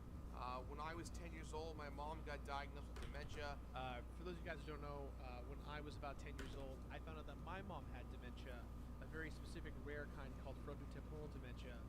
When I was 10 years old, I found out that my mom had dementia. To give you guys an idea, a little background on me, when I was 10, my mom got diagnosed with frontotemporal dementia, which is essentially... When Gerard was 10 years old, the year was 1998. And before Mooney jumps in and says he was saying all this because he was just camera shy, he has also tweeted that he was 10 years old when she was diagnosed on multiple occasions. So now she was either diagnosed in 2003, 2002, or 1998. Let's try and look at this another way. We know that she died in 2013, so if Gerard tells us how long she lived after diagnosis, we can trace things back to get the correct year. From diagnosis, the doctor said that she had about 18 months to 5 years to live. But because my family and I fought so hard, my mom lived 15 years after diagnosis. This is a scripted video, so it seems a bit more legit. 15 years before 2013 is 1998. But what about this? Lived until about 2013. Deadpool XIX85. 16 years after Oh, for diagnosis, fuck's sake, and is Gerard, the- make one up of your the goddamn hardest mind. fighting survivors Over. of her illness, specifically from diagnosis to death. So 16 years before 2013 is 1997. So now the potential diagnosis years have increased to 4. You can start to see that something isn't quite right here. This is not normal behavior, and trust me, I'm barely scratching the surface. I could go all day. But listen to that last clip again, because Gerard said something interesting. she lived 16 years after diagnosis and is one of the hardest fighting survivors of her illness, specifically from diagnosis to death. So He said she was one of the hardest fighting survivors, specifically from diagnosis to death. That's a very, very interesting claim. I don't really know what it's supposed to mean, but let's check the life expectancy for people diagnosed with FTD. I'm going to use the AFTD website because it's the one Gerard donated $600,000 to. So if he thinks they are an authority, that's fine by me. According to the AFTD, people diagnosed with FTD have a life expectancy of 7 to 13 years. I gotta be honest, I don't believe a single word Gerard says, so I'm going to go with the Open Hand website and assume her diagnosis was in 2003, which means she survived for 10 years after diagnosis, which is right smack bang in the middle of the average life expectancy. So again, I don't really know what Gerard means. But it's not the only time he's ever said something like that. and she went on to have it for 16 years. She's one of the oldest, or the longest lasting person from diagnosis of her illness. She got it when I was 10, and she passed away when I was 26. I am someone who who had a mom who had dementia. I was 10 years old when my mom got dementia, and she passed away when I was 26. So she actually was one of the longest surviving members of FTD, or I shouldn't say members, but really people diagnosed with FTD. Now he says she's one of the longest lasting from diagnosis of her illness. This claim is starting to get pretty crazy. But how long can people actually live with FTD? Again, according to the AFTD, the length of progression varies from 2 to over 20 years. So people can live over 20 years with FTD. This tracks with other sources which say the same thing. This makes me really curious what Gerard meant. But check this out. In 2017, he said this. My mom was a strong as hell woman. She went down fighting every single step of the way. And more importantly, she is the longest lasting survivor to date with someone who's been diagnosed with frontotemporal dementia. They gave her 6 months. She said, screw you, I'm going to live 15 years. She pushed the boundaries of what science knew and what people knew about this illness. This is the most insane claim I've ever heard Gerard make. She is the longest lasting person ever. She pushed the boundaries of what science knew. This is intense. Gerard obviously knew how crazy this lie was because he never made it again after this and toned it down a lot in those other clips I showed. Gerard also just makes things up. He claims that people who are diagnosed with FTD live for 6.5 months. Usually someone who's diagnosed with FTD lasts about 6.5 months. Not 6 months, not 7 months, 6.5 months. I think this is funny how specific it is, given that it's so utterly wrong. He claims that most people with dementia die of malnutrition, which is also just flat out wrong. The most common factor upon death for dementia patients is lack of appetite and just not eating. Most people who die of dementia die because they stop eating.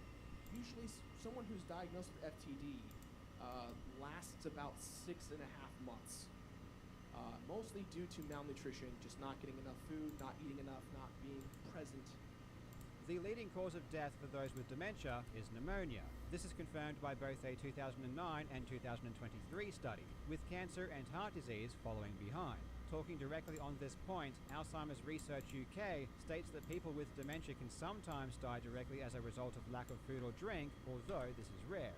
Let's look at something a bit more light-hearted. Gerard's job at Best Buy. Apparently Gerard was a good salesman, and because of Gerard, his Best Buy did really well. I worked at Best Buy selling games. And the thing about Best Buy is I'm a visceral fucking high selling video games. I earned nothing for selling video games, but I'm selling passion. That's the thing that I've got. And I loved it. I loved it so much.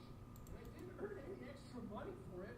I'm just saying like, hey, Mario DS is fucking good. You should buy it. Mario Galaxy is sick. I love these games. You should buy them.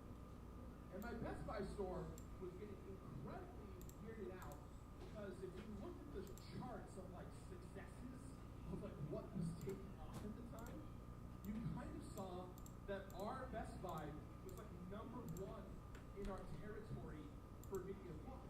You kind of saw that our Best Buy was like number 1 in our territory. This is really weird language to use. Either it was number 1 in the territory or it wasn't. How can you kind of see that your store was like number 1? It just seems like Gerard is making this up. But this isn't the only time he's talked like this. Because in my store we had some of the highest sales numbers in the country in regards to video games. Because I was that weird guy that would dumpster dive at GameStop to get statues like that, clean it off, and then bring it into Best Buy. And I'd put it there because I want people excited about buying a game. Like, now he's saying that because of him, his Best Buy had some of the best sales numbers in the country, not just the territory. I don't know if this is true or not, but Gerard would then go on to say this. And it actually changed my entire approach of how I marketed to sell games in the store. And because of G4, we became the biggest Best Buy in the country to sell video games because I was basically copying Adam Sessler and Morgan Webb and how they talked about games, and I just took it so personally. So now, Gerard single-handedly made his Best Buy the biggest in the country.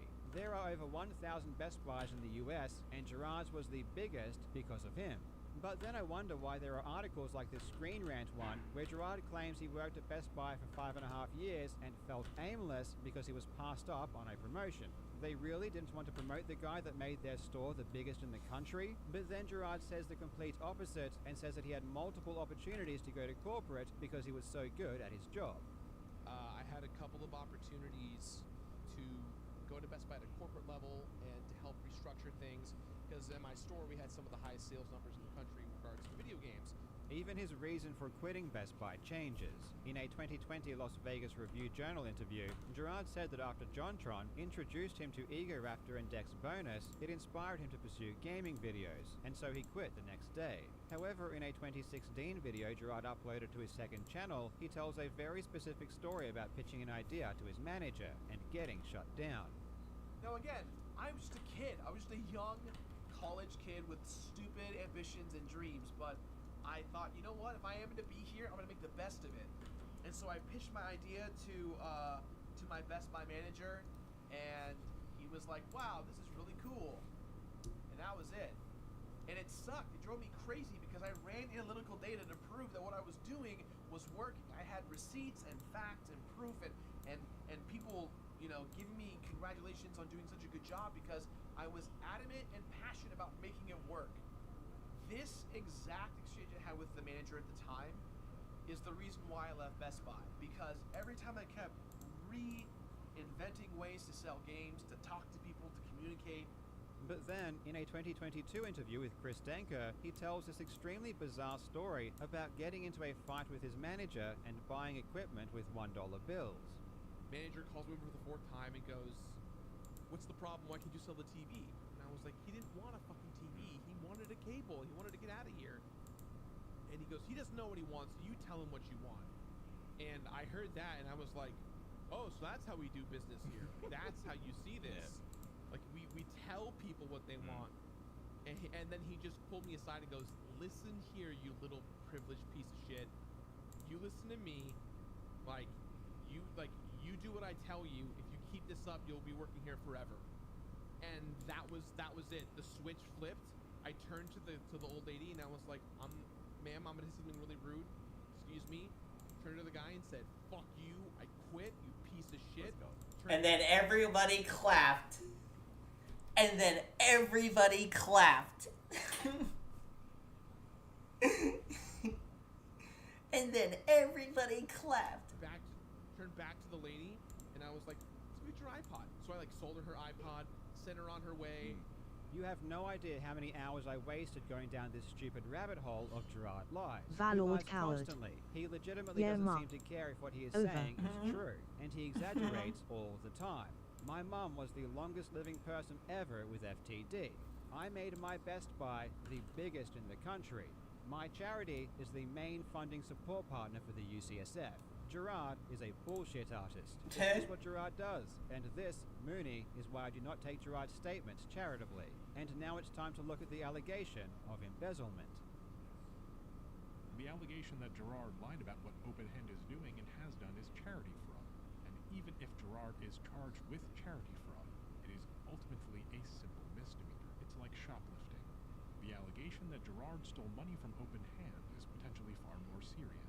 If the value of these stolen funds exceeds $950, which it would, then this charge of embezzlement is no mere misdemeanor. It is a felony under California law, with a fine up to $10,000 and a term of up to 3 years in state prison. Jobs states in his final response that he doesn't even know how embezzlement got brought into the allegations, which worries me.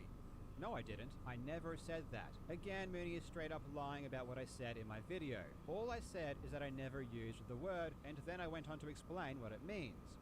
The sloppiness of the legal research really comes through here when we discuss Jobst's arguments surrounding embezzlement.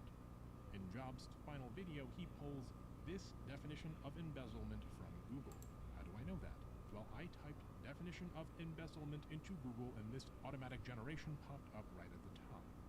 Now look, for a non-legal definition this is fine, but this is a legal accusation and this is not a legal definition, and there is a very big difference. We are reaching... Let's go have a look at those big differences. Okay, dictionary definition. Theft or misappropriation of funds placed in one's trust or belonging to one's employer. Legal definition. Embezzlement is the fraudulent appropriation of property by a person to whom it's been entrusted. Wow, what a big fucking difference. Wow. It's the exact same thing with different wording. What a big fucking difference. Alright, here we go. Theft by embezzlement penal code. The defendant is charged in court with grand/petty theft by embezzlement. To prove the defendant is guilty of the crime, the people must prove that A, an owner or the owner's agent entrusted his or her property to the defendant, B, the owner or owner's agent did so because he or she trusted the defendant, and C, the defendant fraudulently used that property for his or her own benefit. And D, when the defendant used a property he or she intended to deprive the owner of its or use. It's the same fucking definition. A person who acts fraudulently when he or she takes undue advantage of another person or causes loss to that person by breaching a duty, trust, or confidence. A good faith belief in acting with authorization to use the property is in defense. Can't read the rest of that because it cuts off. Big difference. We are reaching peak levels of lawyer smugness here. We are talking about a YouTube video where I am trying to convey what embezzlement means in simple terms to an audience of 1 million people. This isn't a courtroom. I'm not convicting Gerard of a crime. I am not the state. Mooney even says that for a general definition, it's fine, which it is. Of course, I can give a general definition to the public so that everyone isn't confused as to what I'm talking about. I used the Google definition because it is a simple and easy to understand definition of embezzlement. I didn't use that to form my own opinion, nor would I use that definition to charge Gerard with a crime. You're just assuming that because you never asked me and you characterize all of my actions in bad faith. And what you'll find is that even though I used a simple definition to explain the concept, the content of my video still completely covers the legal definition that Mooney presents. So all of this talk about the definition is ultimately meaningless. Jobs argues that Gerard is admitting to embezzlement when Gerard says that the money donated during Indieland is going to charity, and that he, meaning Gerard, wasn't touching any of it. Gerard says this very frequently, when in fact, according to Jobs, the money is not going to charity, as it is just sitting there, and some of that money is being used on expenses, when Gerard suggests that he has had to personally cover expenses for Indieland in the past. So, since Gerard says all money goes to charity, that he hasn't touched any of the donations, and that Indieland expenses have at times been covered out of pocket, when the tax returns show that Open Hand has spent money on expenses, Gerard is lying, and thus his actions constitute, and I quote, admitting to embezzlement. This is all completely wrong.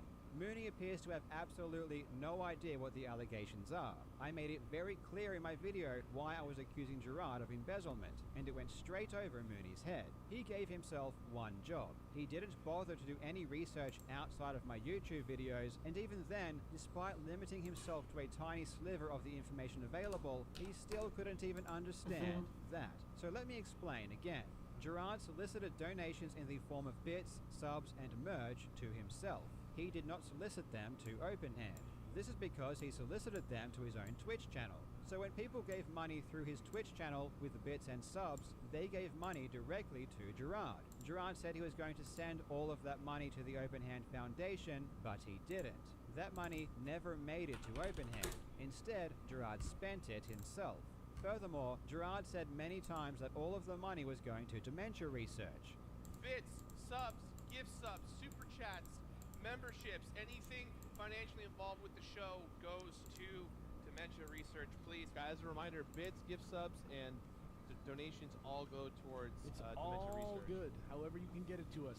Everything on stream today, whether you're donating bits or subs or donations towards any goals via the Tiltify account, if you buy a t-shirt, anything like that, all the money goes towards dementia research. We make none of it. It all goes for the good cause. Donate money via Tiltify. All the money goes to the Open Hand Foundation, an organization that we started in honor of my mom, and all that money goes to dementia research. This isn't a vague statement like all money is going to charity, it's very specific. Gerard specifically said many times all of the money donated will go to dementia research. But when he got the money, he spent a large chunk of it on his own expenses. You cannot say that all of the money is going to dementia research and then spend it on flights and hotels, which Gerard admitted he did. There were real production costs when it comes to running this event. We paid for flights, hotels, appearance fees, supplies, food and catering, costs of good for merchandise, etc. All of that totaled just under $12,000. This is still an outstanding invoice, as not everything has been received or paid yet.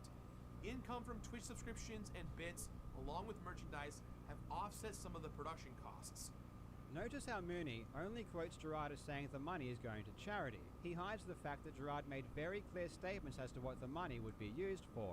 This comes across as cherry-picking the statements he wants to consider.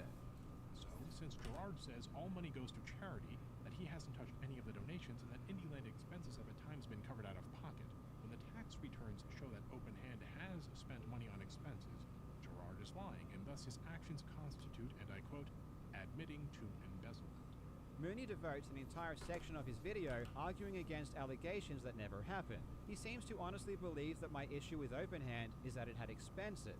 My mind boggles trying to understand how Mooney failed so spectacularly to understand a simple concept, especially when I explicitly said in my video that it's totally normal for a charity to have expenses. To be clear, a charity using donations to cover expenses isn't illegal. It's totally normal and common. But that's not what Gerard did. Even if it was intentional, there is no convincing evidence whatsoever that Gerard has converted the donated money for his own personal use. Yes, there is. You see, this is why in my video I specifically outlined how Gerard spent the donations on himself. Some might say, but Carl, Gerard isn't spending money on himself. He's spending money to fund Indieland. But Indieland is Gerard. It's his event, run by his company, streamed on his Twitch channel. Of everyone in the entire world who benefits from Indieland, it's Gerard who benefits the most. He gets the Twitch followers, he gets the media attention, he gets to mingle with game developers and celebrities, he gets all the credit. And do you really think that everyone who subscribes during Indieland instantly cancels their subscription the moment it ends? Gerard taking donations to pay for Indieland is not only him spending donations on himself, it's him paying for something that he directly benefits from. Indieland is run by Gerard's company, That One Video Entertainment. Gerard took the money he said was going to Dementia Research or the Open Hand Foundation and spent it on his own company. If we look at Gerard's statements charitably, however, which we really should because we believe that people are innocent until proven guilty, then really there's nothing legally wrong here. Gerard says that all the money goes to charity. He's not wrong. Open Hand is a public charity. Remember that. See what I mean? Mooney does not understand that the money never made it to Open Hand. So he is trying to argue that it's okay for Open Hand to have expenses, as if that was ever an issue. He says that he doesn't touch any of it. That is true if weighed charitably. No, it's not true, because the money went directly to Gerard. It's true if you just make shit up and you have no idea what the fuck you're talking about, isn't it? But I've had to have touched it out of necessity because it went straight to his own company and not to Open Hand. It's possible that Mooney is failing to understand such basic ideas because he lacks any knowledge of what Indieland or the Completionist is due to his lack of research. It's possible he doesn't even know what That One Video Entertainment is. He probably doesn't understand the flow of money, or that Indieland isn't a charity and is an event run by his private company. Let me explain something to you. Indieland is an event that has many sponsors. If you watch the streams, you can see that Indieland works with some pretty big brands. Brands like Corsair, G Fuel, DX Racer, Limited Run, Dolby, and many more. These sponsors pay significant amounts of money to have their brand shown on screen and to be mentioned. None of that money goes to Open Hand. All of that money goes to Gerard's company, That One Video Entertainment. This is because Indieland is not an event run by the Open Hand Foundation. I don't have a problem with this, and the reason I don't have a problem with this is because Gerard never said that the sponsor money was going to charity, or Open Hand, or Dementia Research. If you don't lie, we don't have a problem. The money from bits, subs, and merch goes straight to Gerard's company too, and would require Gerard to then manually transfer that money to the Open Hand Foundation. Gerard never did that, and this I do have a problem with, because Gerard lied and said he would. But even if Gerard did send that money to Open Hand, he was still lying, because he said all of it was going to Dementia Research when it wasn't. It is expected for a charity to use donated funds to pay for expenses. That is part of what charities do, and those expenses do not appear to be disbursements to any of Open Hand Foundation's officers. If you think Gerard or Open Hand did nothing wrong because it's normal for charities to have expenses, you clearly do not understand the issue in question. It could even be the case that Gerard has in fact donated his personal income to Open Hand to use on Indieland expenses. We don't know if that is the case, and neither does Jobst. Once again, we see that Mooney doesn't understand what Indieland is. Indieland is an event run by Gerard's company. It's not Open Hand's event. If Gerard wanted to pay for Indieland expenses, he would do it directly through his company. Gerard would not send money to Open Hand to then spend money on Indieland. That is ridiculous. And once again, we also know he didn't do this because it would have shown up as revenue on Open Hand's tax filings. None of us are in a position to make allegations as serious as embezzlement. I am in a position to make a claim as serious as embezzlement because I investigated the situation and came to that conclusion. You are not in a position to make a claim as serious as embezzlement because you have only watched a few YouTube videos and you are ignorant to what happened. Jobst also brings up the Open Hand Foundation's recent donation of the accumulated $600,000 to the Association for Frontotemporal Degeneration, stating that the holding of the funds for the purpose of making a restricted donation makes no sense if now, all of a sudden, the foundation can in fact make such a donation, thus suggesting again some kind of malfeasance. But as we discussed earlier, it's perfectly normal for a public charity to hold onto funds, especially if a complicated endowment might be on the table. Then why did they just give the money away? Why did they sit on their fucking ass for 10 goddamn fucking years and then now, in the most convenient coincidence of all fucking time, now after this shitstorm kicks up, Now, within a month, all of a sudden they find a donatee, you know? Now, all of a sudden they find a charity to fucking give the money to. Now, of all fucking times. How fucking convenient. Let me ask all of you, why do you suspect the Open Hand Foundation suddenly had to donate $600,000 instead of waiting to build a substantial potential endowment fund? Because they were in deep fucking shit. Because someone said, oi, this money's not supposed to fucking be here, do something with it. And then they realized that they couldn't get away with it anymore, so they gave it away, alright? Mate, it's like being told, a drug dealer being told the cops are on their way.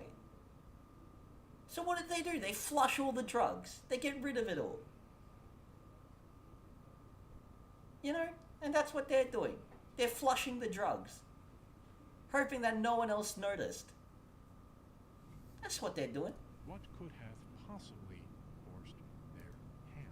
Yeah, exactly, the Open Hand retard. Foundation never mentioned an endowment. You are making up excuses on their behalf instead of accepting what they actually said.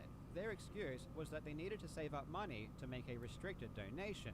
This is false, as I demonstrated. You do not need to withhold funds in order to make a restricted donation. This is a complete lie.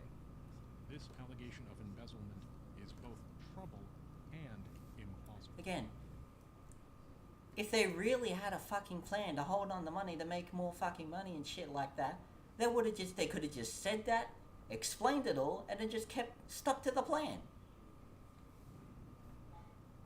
But they didn't, because there was no fucking plan. If a defamation lawsuit does arise from this debacle, I suspect that this allegation of embezzlement will take front and center stage. You don't understand the basic facts of the matter, so your opinion is meaningless. Why did Gerard specifically bring up Jobst and Mutahar's mistake concerning the absence of a signature on the tax returns? Jobst makes a big deal about this and presents it as if it is just some kind of a gotcha statement. But it wasn't meant to be a gotcha. It's meant to show a very fundamental truth about these accusations. Jobst and Mutahar have a less than zero level of requisite legal understanding, a degree of legal knowledge so unqualified that the accusers don't even know about e-filing signatures on tax returns. I said the tax filings weren't signed, which is incorrect. I shouldn't have said it, and it's definitely concerning that such a basic mistake was made. But let me explain why this mistake was made. I didn't do any research into whether or not the forms were signed because it's inconsequential. It makes no difference to me if the forms were or weren't signed, as it was not considered whatsoever in any of my conclusions. It was such a meaningless inclusion that I didn't even bother to make sure it was correct. This isn't a good thing, and I've learned from this. This mistake, however, doesn't change the issue or change any of the facts. So to harp on this particular error as if it's important to the issue at hand is manipulative. When I call Mooney ignorant and call him out for not being aware of important evidence like the phone call, it's because the phone call really matters. That phone call is vital to understanding the situation. And I don't mean just listening to it once, I mean studying it and remembering it. When I call Mooney out for not understanding basic facts, like when the phone call took place, or not remembering the reasons Open Hand gave in their official statement, or not knowing that Indieland isn't an event run by the Open Hand Foundation, or not even knowing who Gerard is or his history, it's because those facts really matter. They have a huge impact on the allegations. When Mooney calls me out for incorrectly saying the tax forms weren't signed, it's not because it matters, because it doesn't. That fact couldn't be less relevant. The reason he harps on it is because he wants to attack my credibility. But attacking my credibility is a futile endeavor. People don't find me credible because I'm a lawyer or because I have a degree. People find me credible because I earnestly try to discover the truth and I am a good fact finder. I don't just watch YouTube videos like you.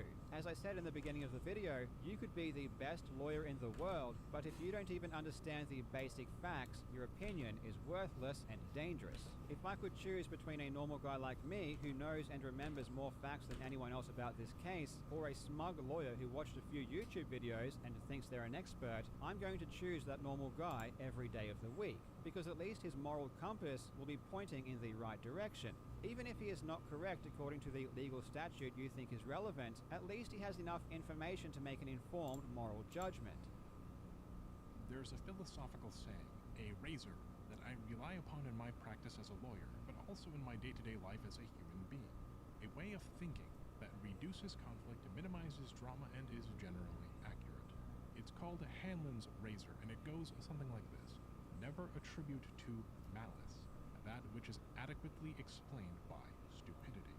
Lying constantly is not a byproduct of stupidity. Lying constantly is a byproduct of being a dishonest person. Gerard is a dishonest person. He may be stupid also, but that doesn't explain all of his deception. Ignorance is something we all occasionally fall victim to. The Jobsts, the Gerards, and the Moonies, for that matter, alike. Yeah, but this is the thing. It's too fucking elaborate, alright? Things are too inconsistent, and things are too fucking elaborate for it to be stupid. Stupidity tends to exist in small doses. Stupid actions exist in of themselves. Stupid actions don't connect to these giant fucking conspiracies. That's malice. Because stupidity is fucking stupid. It can't think ahead. That's what causes stupidity. Inability to plan ahead. But here's the thing. Honest stupidity is still honest. Things will still remain consistent among stupid people. Lies, on the other hand, are always inconsistent because they're not fucking real. And frankly, given what I've seen emerge from the completionist debacle, I'm inclined to give Gerard the benefit of the doubt. Well, it's clear you gave Gerard the benefit of the doubt here, but you certainly didn't do that for me. Sure, I wasn't accused of a crime, so it's not that big of a deal, but the logic should still apply. You considered all of my actions in a bad light, and Deadpool Gerard's in a good light. XIX85. The court of public opinion Agreed. is no place to try this Over. case. This is a matter of public concern, so this is definitely an issue that should be publicly addressed. Gerard was soliciting funds from the public, and if I am correct, was also stealing money from his fans. This needed to be made public as soon as reasonably possible once I had come to my conclusion. Maybe I've missed something important, and if I have, please bring it to my attention in the comments. I'll try and address it there or gather enough questions for a follow-up mini-episode in response. Well, here's an entire video for you. Maybe you can respond to this.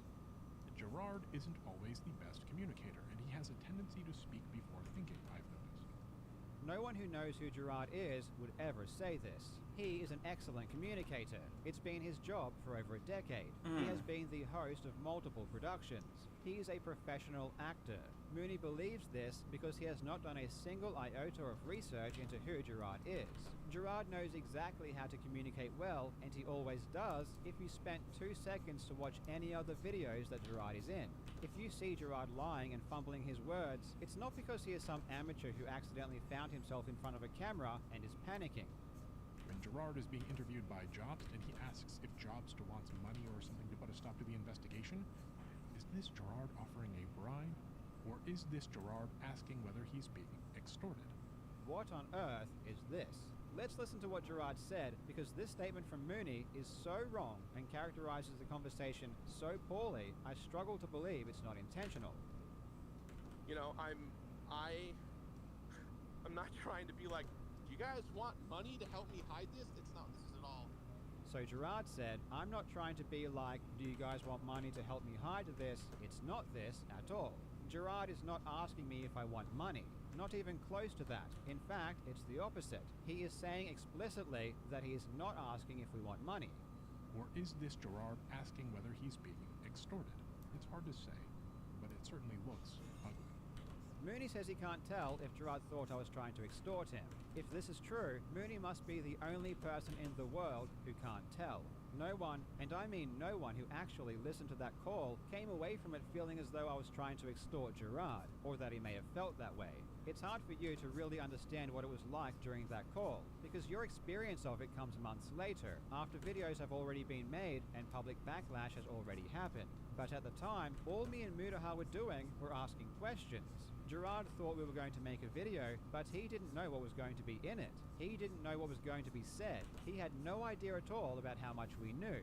Gerard's actions on that call, talking about his career being over, talking about his fights within his family, talking about stopping YouTube, are not the actions of someone who had been doing nothing wrong and is just responding to Deadpool inquiry. XIX85. Gerard acted extremely guilty from Being the moment extorted. he jumped on that call. What in the actual fuck kind of meth is Mooney smoking? Yeah, but fucking Over. Carl and Mudaha there with their fucking knives out. Yo! Yo, Gerard, you better give us that charity money, yo. We gonna shove this thing upside your skull, you feel me?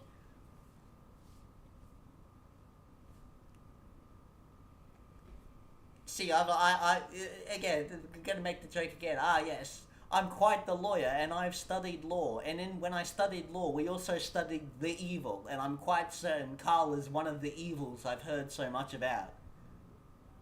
I've read about the evil on the internet. I read about this in law books, alright? And Carl's one of them, the evils.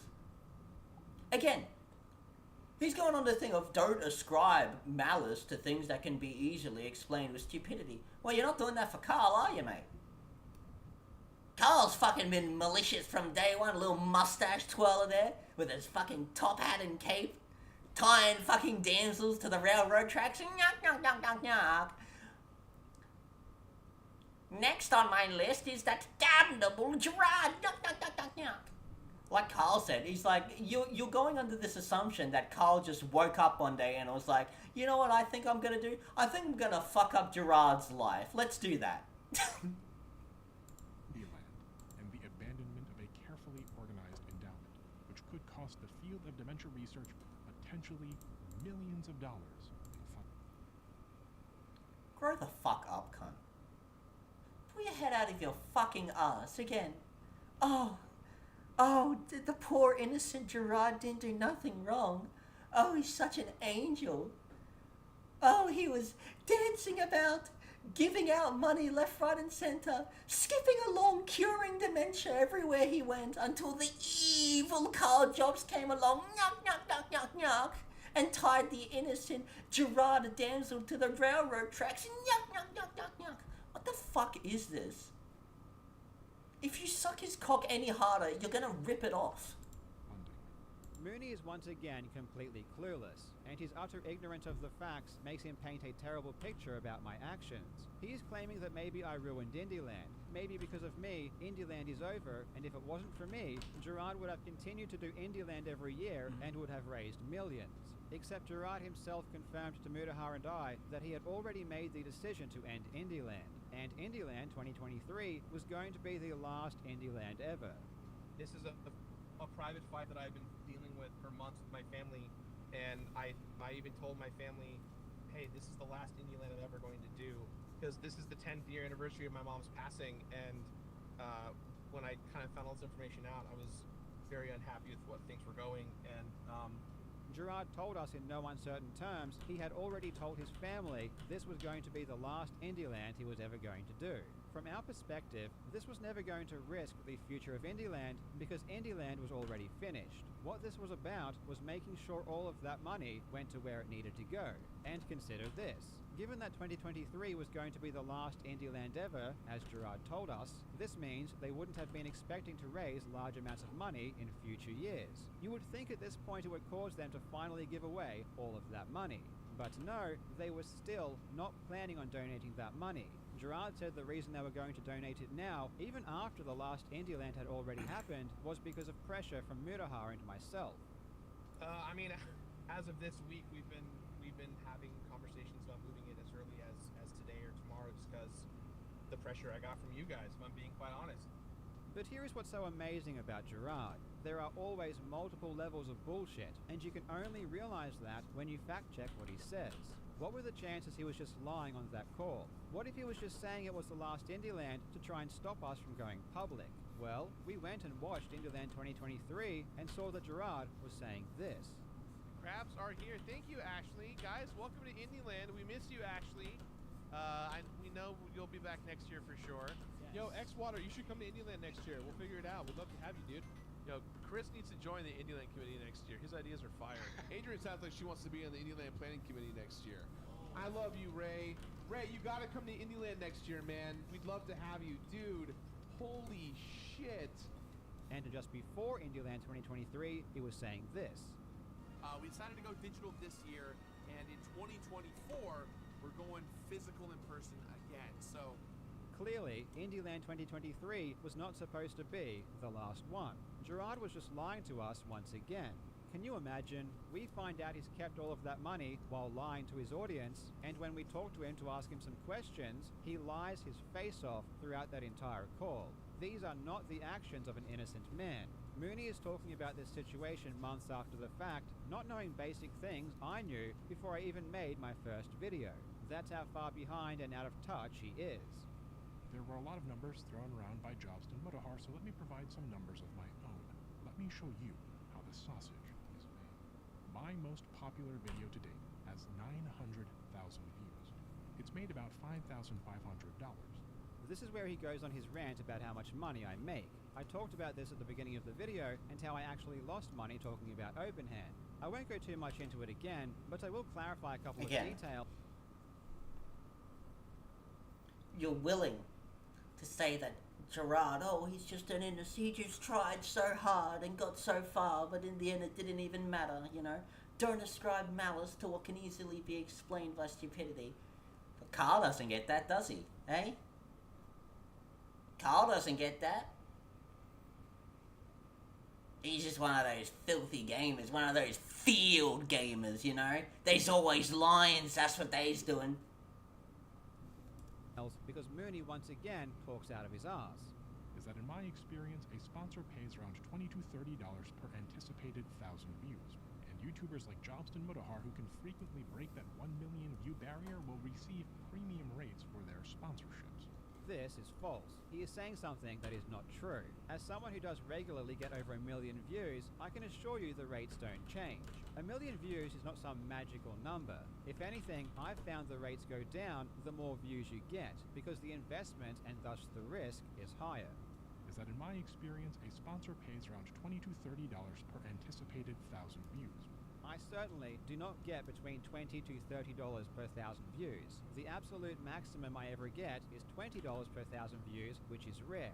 Most of my sponsorships are a flat fee, which means it doesn't matter how many views the video gets. I'll still get paid the same.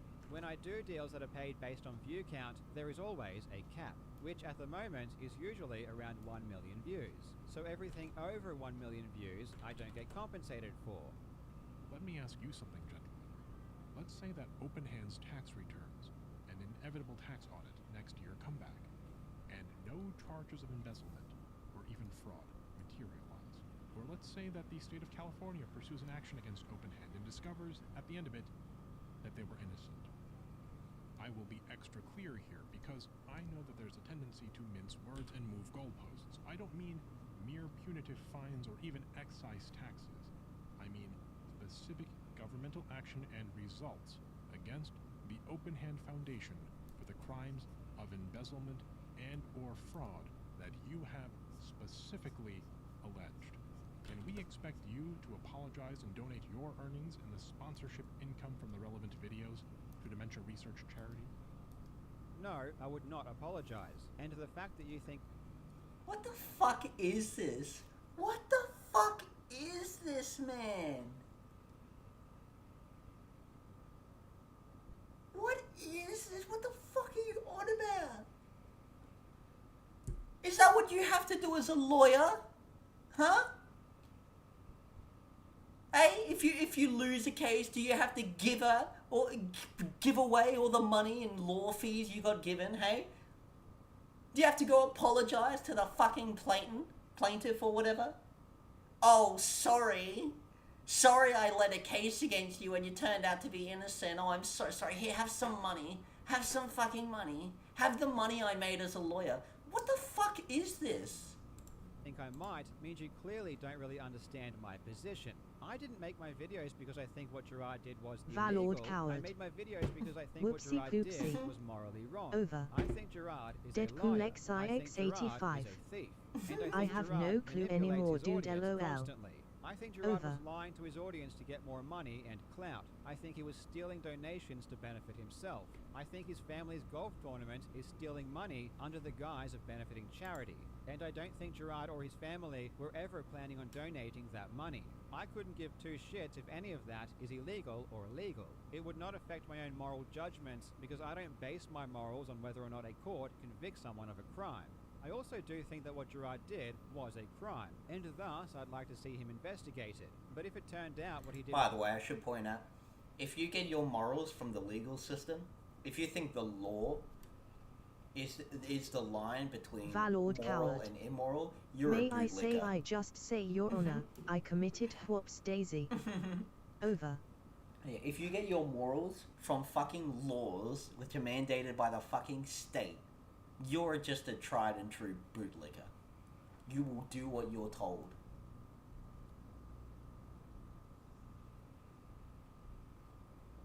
was legal, my own opinion on his actions would not change in the slightest. I have learned enough about the situation to see that his behavior is abhorrent.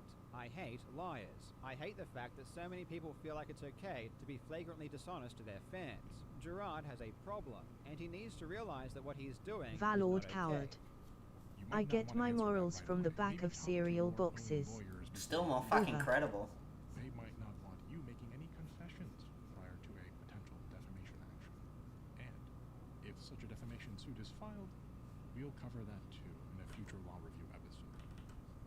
Mooney has insinuated the entire video that I've opened myself up to a defamation lawsuit. I'm curious as to how much Mooney knows about defamation law, because there is not a single person on Earth who has put more time and effort into trying to find the truth on Valord this issue. coward. Does Mooney even know where Also, Gerard will thanks try to for sue letting me? me If he nap. thinks Was solid California, red. Not only would they $10. not have jurisdiction, but there is no way he'd be Valord able to coward. demonstrate that I had malice or Rest. reckless disregard for the truth. Over. And I'm pretty damn sure I'd be able to prove that everything I said was true. Gerard would need to sue me in Australia. And do you even have any idea how defamation law works here? You're a lawyer in America. I'm curious to see how you would even try to cover a lawsuit based in my home state. Well, as someone who has been dealing with a defamation lawsuit for 2 years, I'm very confident if Gerard or his loser brother Jacques sued me, I'd be just fine. I had already accepted the risks months ago, and I am willing Valord and happy coward. to defend myself with What you everything doing I've now? got. I'm extremely Over. confident I'm trying to do this that I little have a sketch. chance in hell of winning. Well, this guy walked in. Okay, so I went up to him, yes, and I stabbed him 37 times in the chest. Oh, that kills people. Oh, wow, I didn't know that. Mooney's video then finishes with a cartoon depiction of me killing Gerard, which demonstrates perfectly how pathetic his video is. Mooney's video is ultimately just an attack on me, masquerading as a deep dive into the open hand situation. It's clear that Mooney never really intended to know what the truth was. Valord He only coward. watched my YouTube videos LMAO because his Carl video going is off only Gerard about or my his loser videos. brother. They really aren't about Over. open hand. Mooney, of course, has every right to critique my videos if he wants to. If Mooney feels as though I shouldn't use general definitions when talking about fraud, or he feels like I should include more evidence, then fine. That's his opinion that he is free to have. And if Mooney was honest about this, we wouldn't have a problem. But now we do have a problem, because Mooney is defending someone that I believe defrauded his fans out of hundreds of thousands of dollars. He is defending someone that I believe is a habitual liar, and he is defending this person without even bothering to put in the effort this situation deserves. He has convinced thousands of people he is an expert on a matter of public concern when he is not. I believe his video does real damage and minimizes the seriousness of this situation.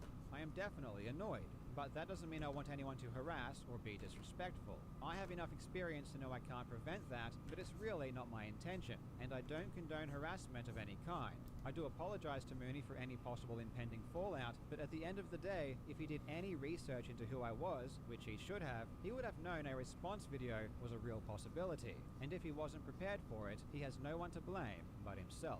And I'm sure that Mooney would agree. Thank you so much for watching, you legends. I hope you're having a fantastic day. And by the way, hang on, there's this little tidbit at the pinned at the top. Mooney has apologized to me privately. It was very sincere and respectable. Please don't send hate. I hope we can discuss this matter again together in the future. What a fucking moron. What a fucking embarrassment.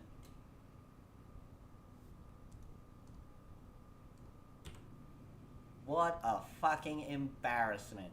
You got beaten by a fucking nerd who does speedrunning videos in your own fucking court. What a fucking embarrassment.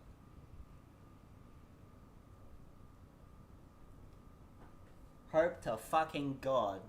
Hope to fucking God no one in the real world learns about this embarrassment. You don't want to be like, hey, I'm so lawyer. How can I help you?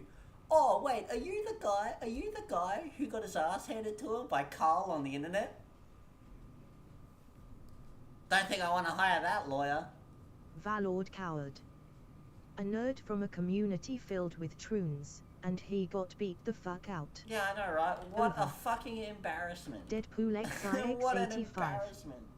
Mooney is an embarrassment to even lawyers. LOL. Yeah, bud. Over. What have you done, you moron?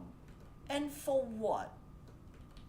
To go play fucking Guardian of the Realm? To go play fucking White Knight for a charity scammer? What a fucking embarrassment.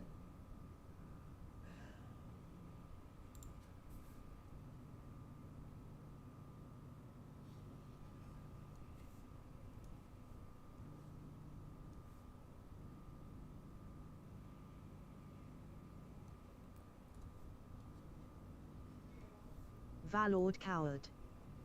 Played hand-ass defense for fucking Gerard for no reason. Over. Hope it was fucking worth it, mate.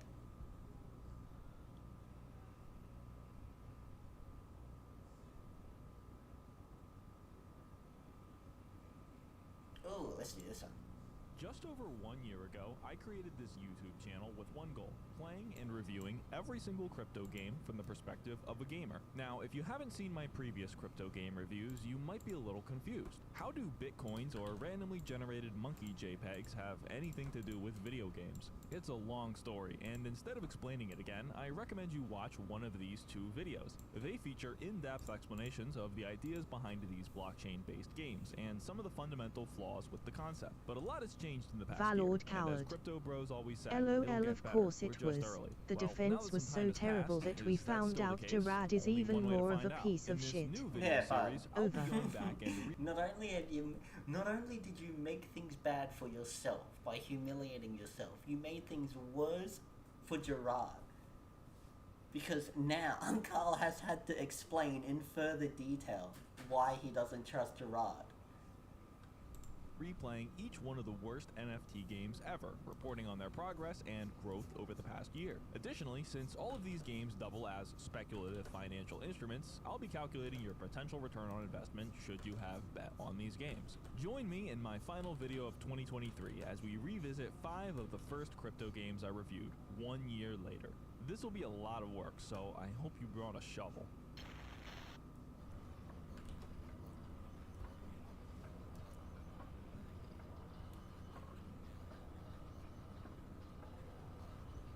My crypto game review series kicked off with an episode based on an article I had found on Google, 10 best NFT games to play in 2022. Ironically, the author of the article has since deleted it. I wonder why. Regardless, the game listed as number 1 was called Robot Era. The game, described as the best NFT game merging the metaverse with cool crypto features, was not playable at the time. How can this be the best NFT game to play in 2022 then? Well, I'm pretty sure that Robot Era paid to be listed first in this article. This assumption is based on the fact that directly following this article, the author posted a guide on how to purchase Robot Era tokens. Of course, that has also been deleted, but we can still see it thanks to the Wayback Machine. I suspect that these were deleted because the project was a scam. In hindsight, this is actually one of the lowest effort crypto game scams I've ever seen, but let's look at it again and see why. Would you look at that? The robotera.io website is no longer active. This must have just happened a few days ago, though, since I was able to visit the site last week. Again, we can use the Wayback Machine to review the website as it was in 2022. The first thing users saw when visiting the website was a funding progress bar and a prompt to connect your wallet. You could transfer them $0.02 in exchange for 1 Taro token, which was to be distributed to investors after the goal was met. It's impossible to tell if this funding bar is showing legitimate numbers, but their original goal was $1.8 million.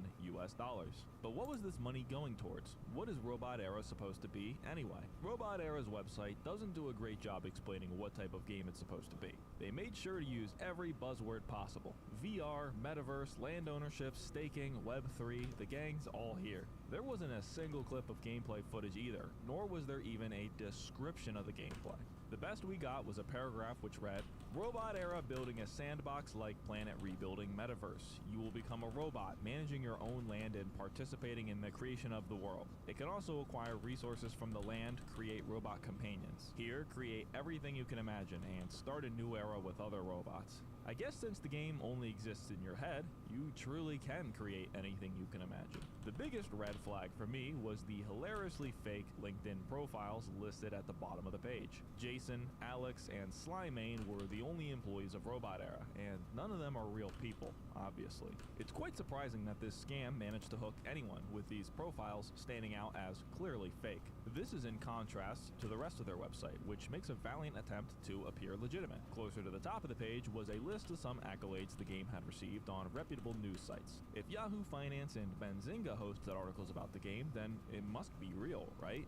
This is a common tactic that internet scams employ to feign legitimacy. While these articles are real and actually hosted on Benzinga and Yahoo's websites, anyone can publish articles on these sites. As far as I know, this is an automated service with little to no manual review. Visiting the linked Yahoo Finance article shows that it was sourced from Globe Newswire. This is a press release distribution service, and for a small fee, they will send whatever press release article you'd like to a handful of major news sites. Thus, this is more of an advertisement, not a stamp of approval. Continuing below, at one point the website hosted links to audit and know your customer verifications by Shark Team and CoinSniper, two seemingly real crypto companies. These documents showed that the team and project of Robot Era have both been audited and determined as legitimate, or as they say, completely guaranteed and safe. However, what's not guaranteed is the trustworthiness of these reports. Shark Team calls themselves the world's leading Web3 security services provider. Interesting, considering that they only seem to audit either failed crypto projects or rug pulls. Additionally, their reports are full of grammatical errors. Looking at CoinSniper, it doesn't seem like an approval from them carries much weight at all. The text on their front page reads, "Listing on coinsniper.net does not mean we endorse the project. They could be scams." While investors may not have received the promised metaverse, they did at least receive the Taro tokens they paid for, it seems. On October 17th, 2023, the Robot Era Twitter would post one last time before going dormant. All pre-sale participants can receive token on the Robot Era official website. Please stay tuned to the project Twitter for the latest news. As expected, the replies here are either bots or people complaining that they got scammed. And whenever someone says they got scammed, another bot swoops in and tries to trick them again with a fraudulent crypto recovery service. Speaking of bots, the game's official Discord server, which I am banned from, has been abandoned by the moderators. The bots have now taken over the server, sending floods of links to scam websites. Nonetheless, there are currently a proud 784 wallets holding Taro tokens. Judging by the balance of the smart contract that created the Taro tokens, it appears that there were at least 3.3 million tokens created. With each one costing 2 cents, that means at a minimum $66,000 was stolen. Far less than their original 1.8 million goal, but still a great amount of money for a rather low effort scam. Now, you might be asking, with the Robot Era being such an obvious scam, why was it allowed to continue? Crypto, by design, is decentralized. This means that there is no central authority to take down or prevent scams like these. Additionally, when you are a victim of a scam, it is impossible to roll back the transactions. While the aspects of decentralization and self-custody may be positives to some people, crypto does little to protect users from scams. In the best case, the scammers' crypto wallets might be flagged as suspicious, which would result in major crypto exchanges refusing to do business with them. However, depending on the jurisdiction of the scammer, this might not even matter, since not all crypto exchanges enforce Know Your Customer rules. And even in the cases where the scammers are caught, victims are still highly unlikely to see a recovery of their investments. It's worth noting that there was actually an attempt made to protect users by MetaMask, which is one of the most popular browser extension crypto wallets. At one point, when you visited Robot Arrow with MetaMask installed, you would instead be redirected to the MetaMask website. Here, it would warn you that the project was most likely a scam, and to stay away from it. But this warning did not seem to last long, and it was removed only a few days later. Regarding the return on investment for this project, it's not quite a 100% loss, but it's pretty close. Since investors technically did receive Taro tokens, they could potentially sell them. But with the game the tokens are used in being a scam, it would be hard to find any buyers. Anyway, Robot Arrow was a complete scam, and I called this a year ago. Not like it takes an expert to identify this sort of stuff or anything, so I shouldn't give myself too much credit, especially because my prediction regarding the next game was completely wrong.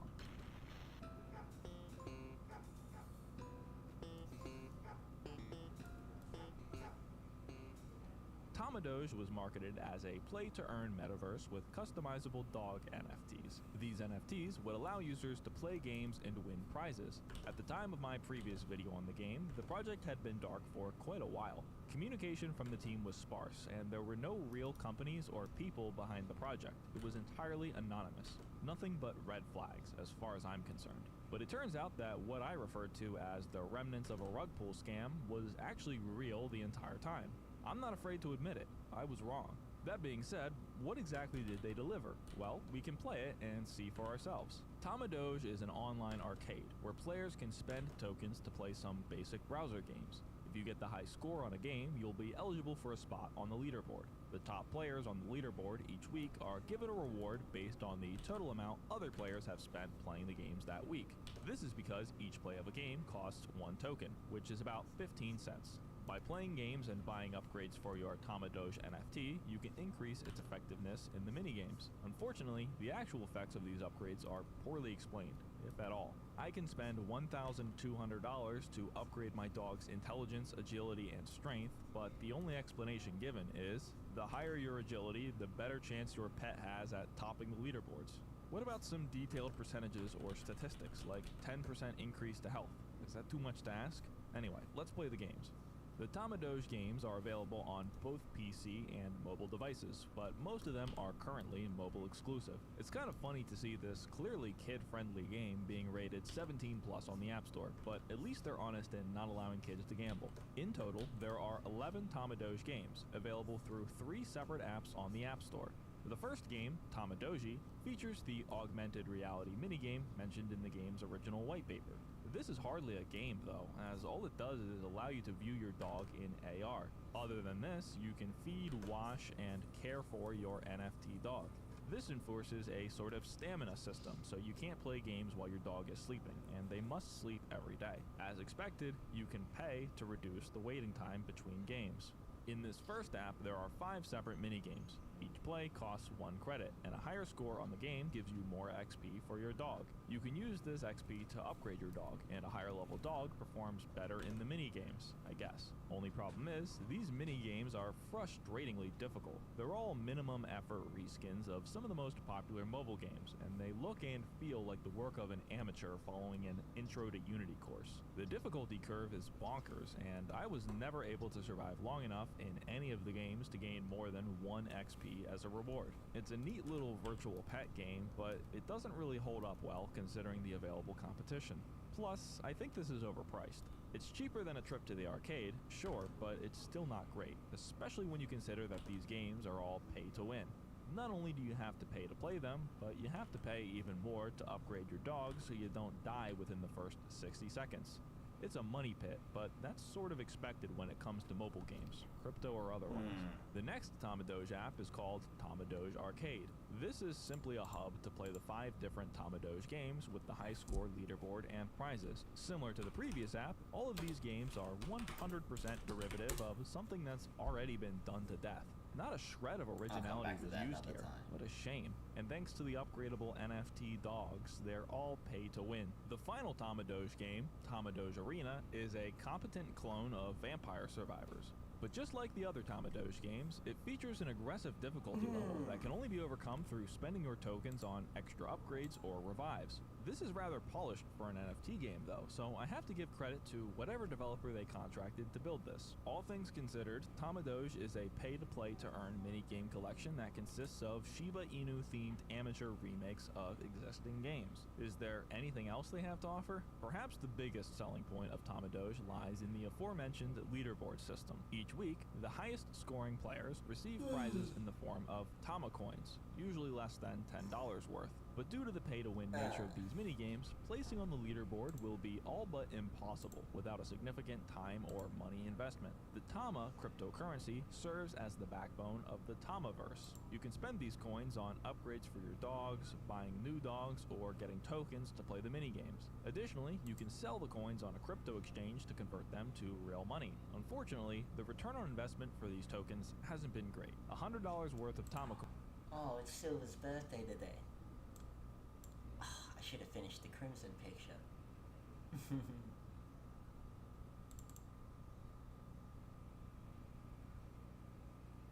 Maybe I'll do that tomorrow, eh? Finish this one.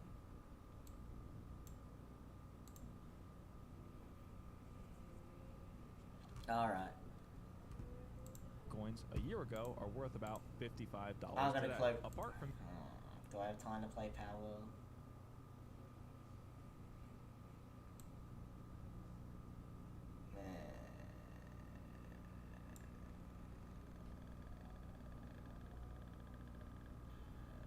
Yeah, right. Let's play Power World.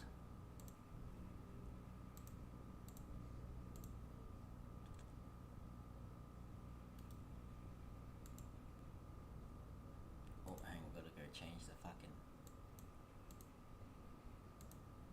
Oh, accidentally closed text to speech. Gotta go change the fucking Twitch thingy. Hang on, why am I doing it like this? Easy for restream.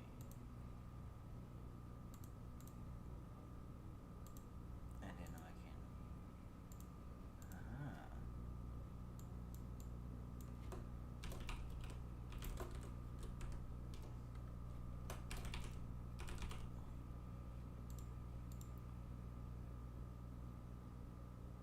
Excellent. Good. Good. I'm gonna go play me some Genocide Pokemon. Yeah, buddy.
Coño.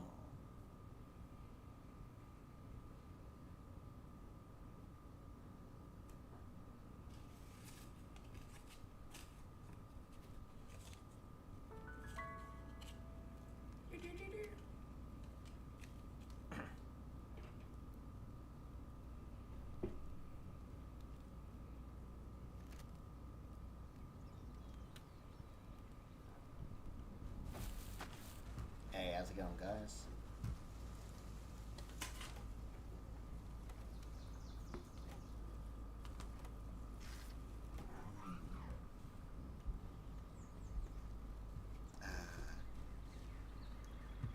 What's on the agenda today?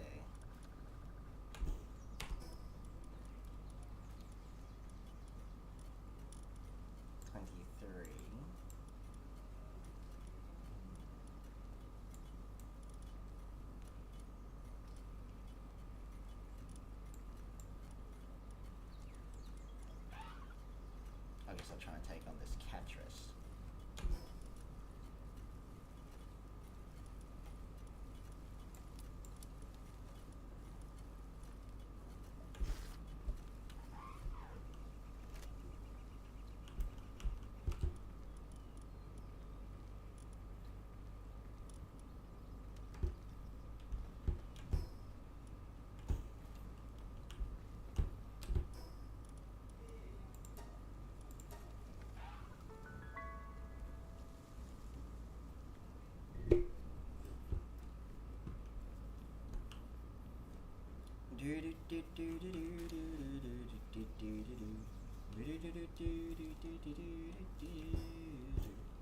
I don't know why I got fucking black and tan stuck in my head, but I do. Well, I probably should have grabbed some food.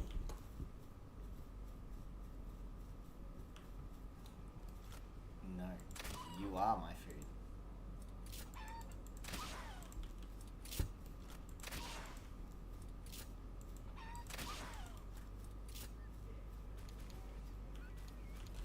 Excellent.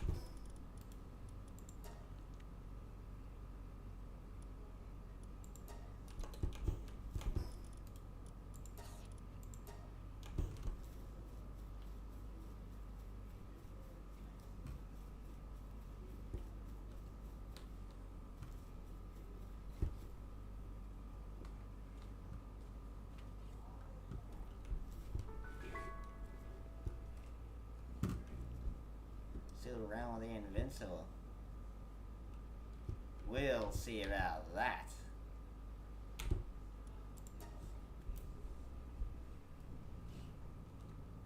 Look at this chick. This fucking goober. That didn't do a lot of damage at all.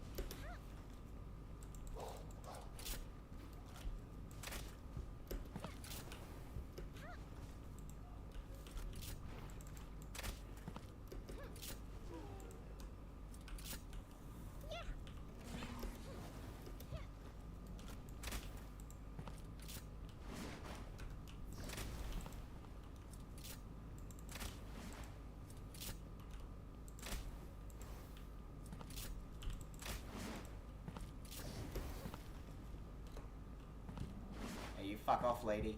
Hey, you fuck off.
Barry Shadows that produces arcane phenomena. It prefers to read raw food and is particularly hostile towards Wixen. Good work, shit, what up? Don't want to pull my dick out for no reason.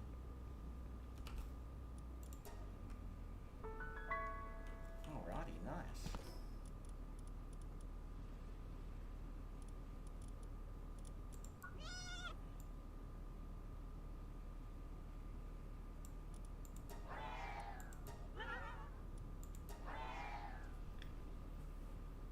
Fashion, handiwork, medicine, and transporting.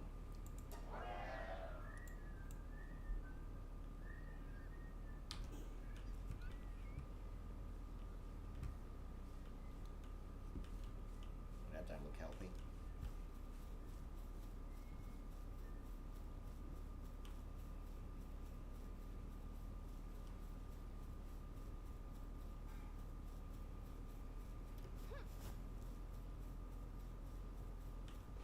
Our team is hungry, then tonight we feast like kings. Like kings, I say.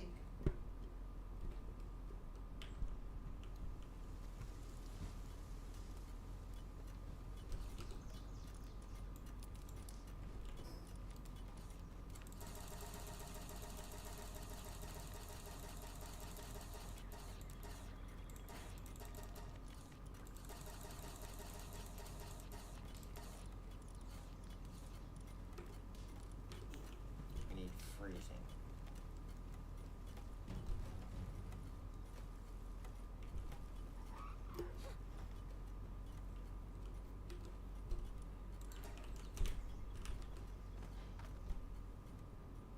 Huh.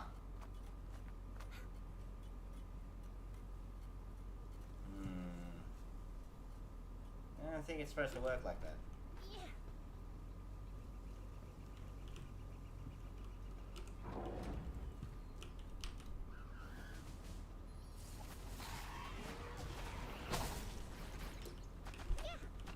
I like that incinerate.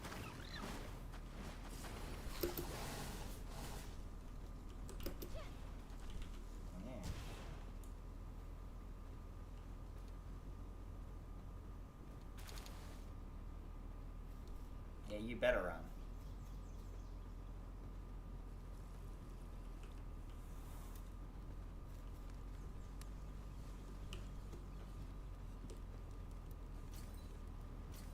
Oh, set myself on fire again. You.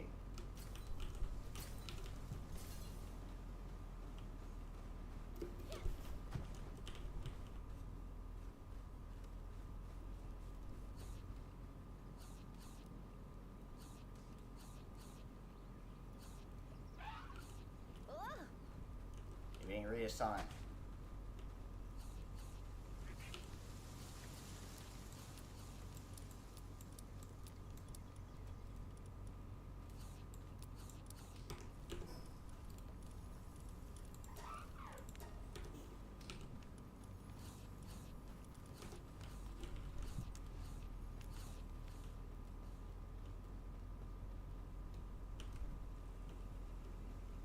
Hey?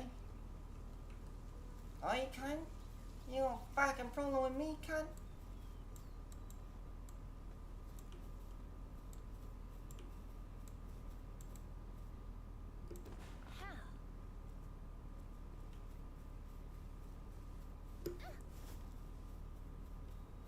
You fucking dogs. What a bunch of fucking pussies, man.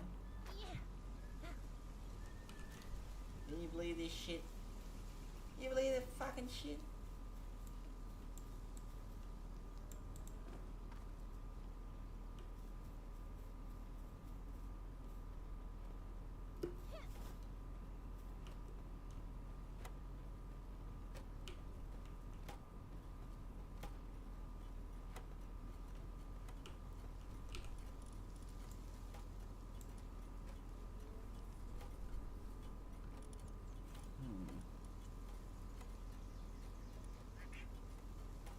I guess I'll take the Catrus with me.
looking pretty chill. He looking pretty chill, ain't it?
Hey, you having fun, boy?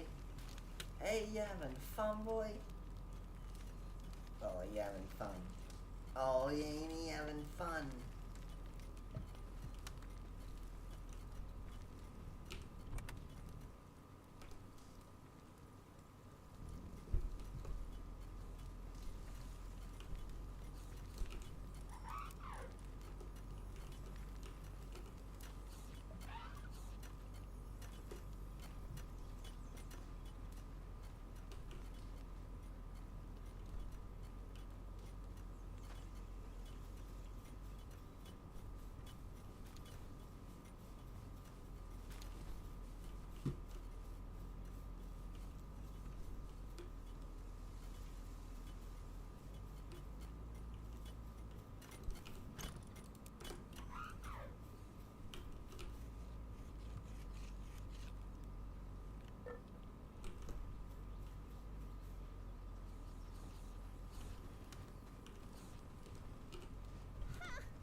You do what you want with your life, boy.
Parker.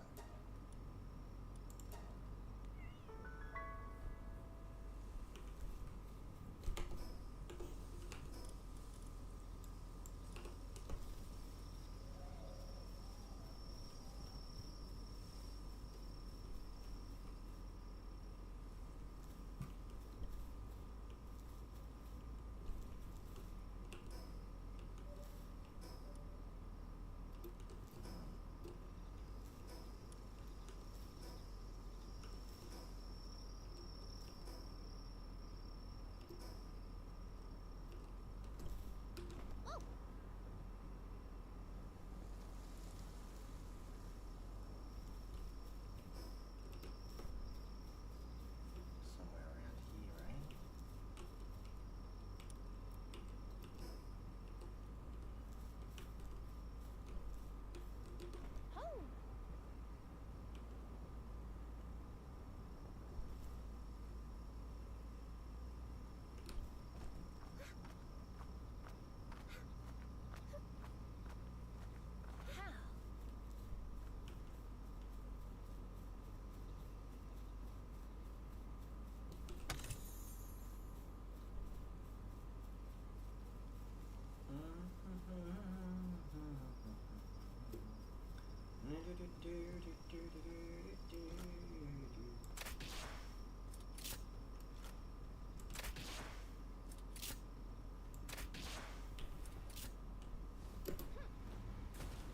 Yeah.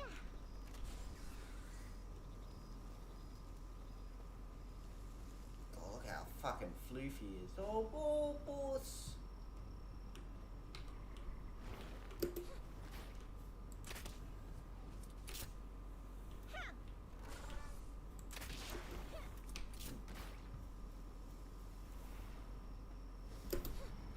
Yeah.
interrupted.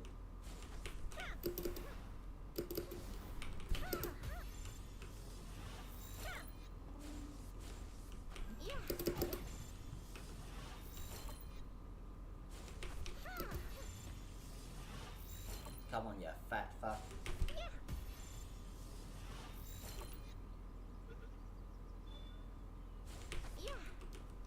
Hey, you get.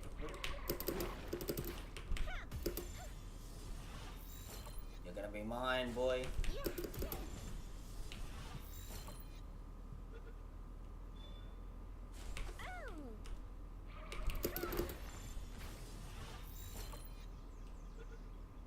Valord coward. Hey, hey, sorry, I am here. Over. No worries. Just trying to catch this fucking King Parker. Valord coward. Just so comfy. Over.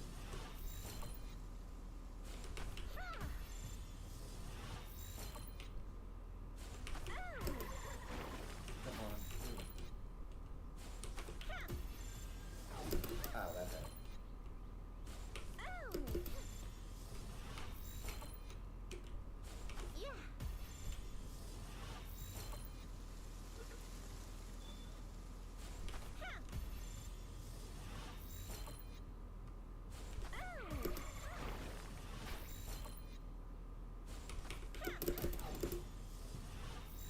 I don't know if I'll be able to capture this gun.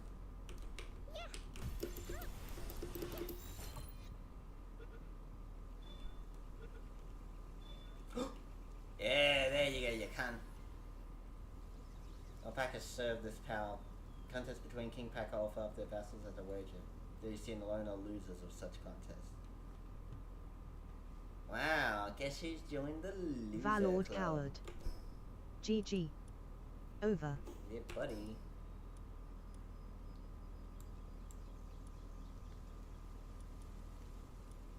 Fuck, that took a bit of work.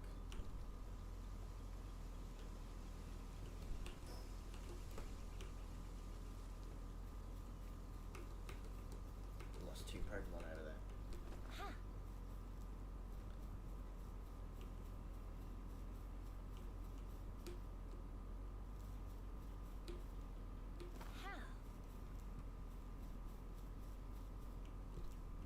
Holy crap, there's a whole fucking village over here.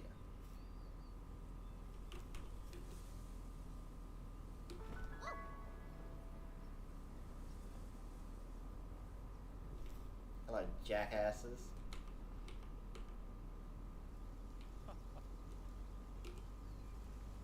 Have you ever been attacked by an enemy and lost a power? If you have, try asking the power merchant about it. They often find lost powers. If your pal is on the market, you might be able to buy it back. A Rain poaching group is selling pals they've poached and stolen to merchants. Really, what horrible people they are. I just wish someone could take down their boss. Ever bumped into an extraordinarily strong and big pal? Just my speculation, but it seems to be some kind of leader who controls the pals around. If you can make it your ally, it would sure come in handy, but it's super powerful, so be careful. G'day, mate. Hey, pal tamer. There's hardly anyone around here now, but before the rain syndicate came, many more people lived here. Because of them, my income has really taken a hit, you know. If you're in trouble, let me know. As long as you pay, I'll do anything. Anything? Hey, buddy. Hey there. I got some great pals in stock. No funny business, and only legit trading guaranteed. Look at this low tier crap. Well, you ain't fat virgins, is ya?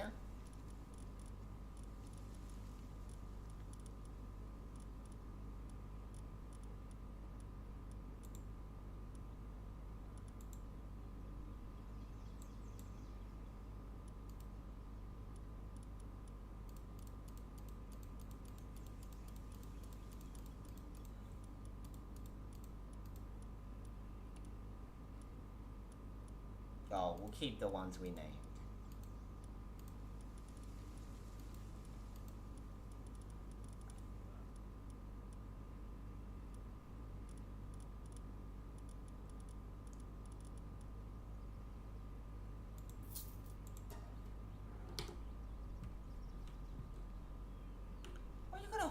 fucking guillotine in here, man. What the fuck do you do with your time? Fucking weirdo, man. Whole place is just a bunch of fucking weirdos, bro. Welcome, I haven't seen your face before. Did you come from far away? Must have been a long journey. Take your time and rest up. You sell alcohol. Haven't seen your face before. Whatever, lady.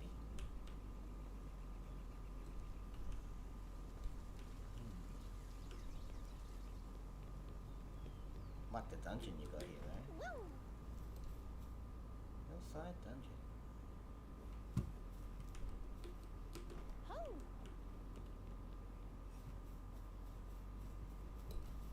Launch damp egg. Yoink. Wandering merchant. I've got a lot of good things on sale. Witch hat?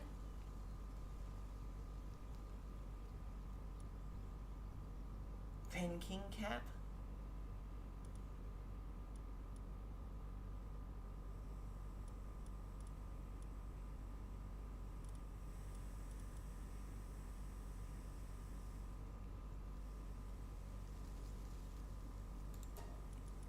Get the Toka Toko cat, the witch hat, and the Pen King cap.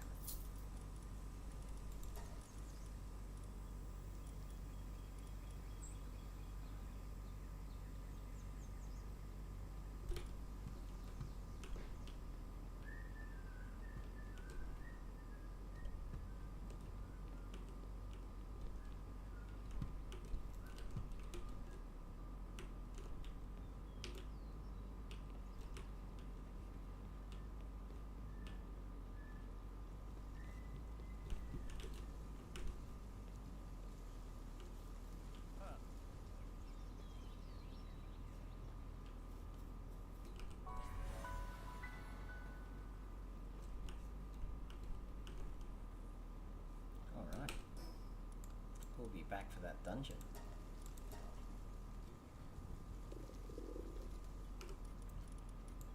Here you go, you two rest up.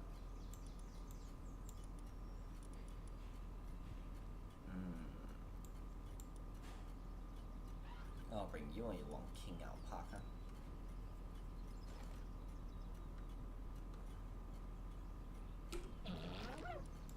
We'll name you King Henry V.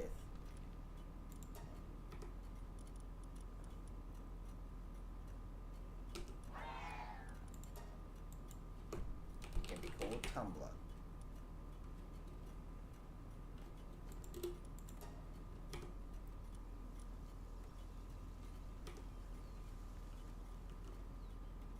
Oh, we'll go see if the base around here is respawned too.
Tropico, what the hell are you doing up there, mate?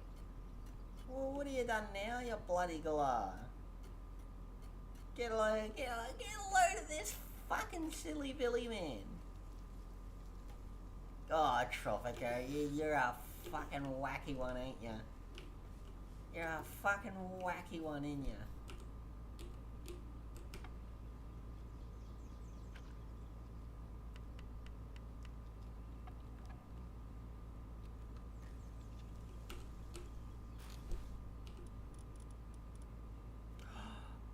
Look at that Pen King hat. 4 Pen King blues.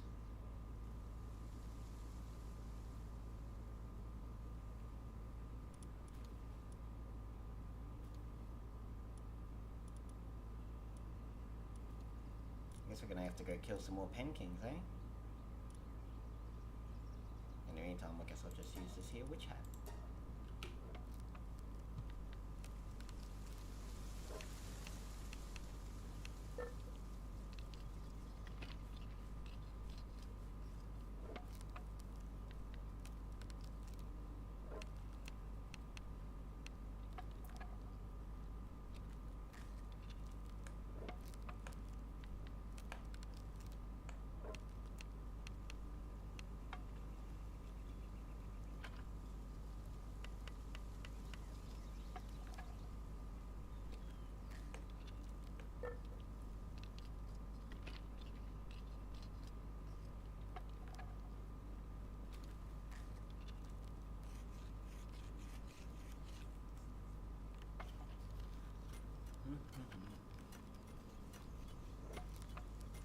Hey, how's it going, lizard boy?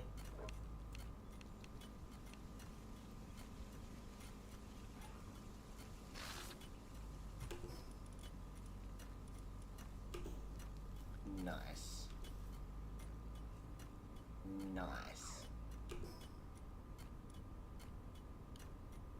Nice.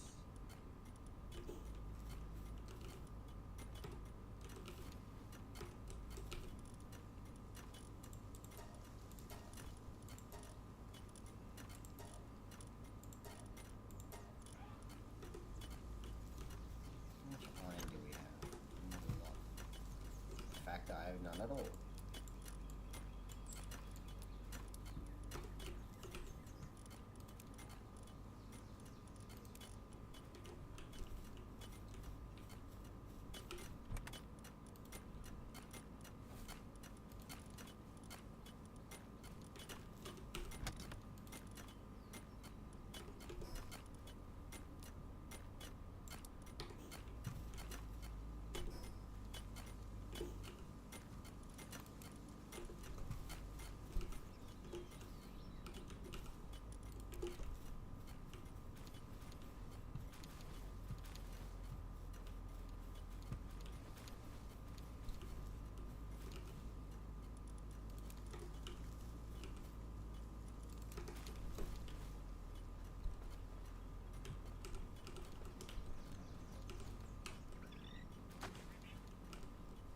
You come here.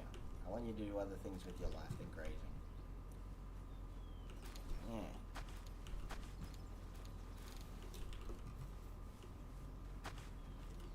Alright, she just wants to graze. Alright. Alright.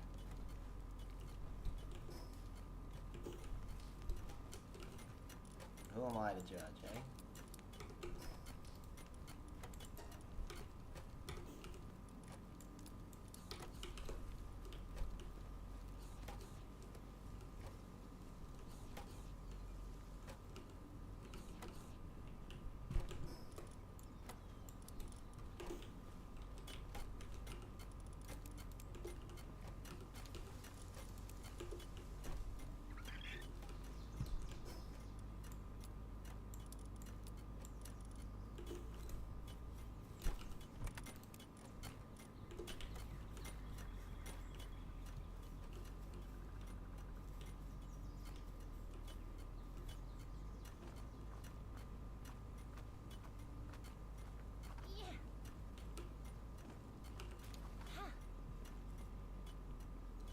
Excellent. This dungeon respawned too.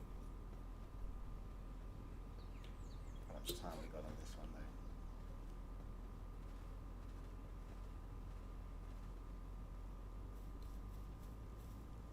Oh yeah, plenty of time. Plenty of time.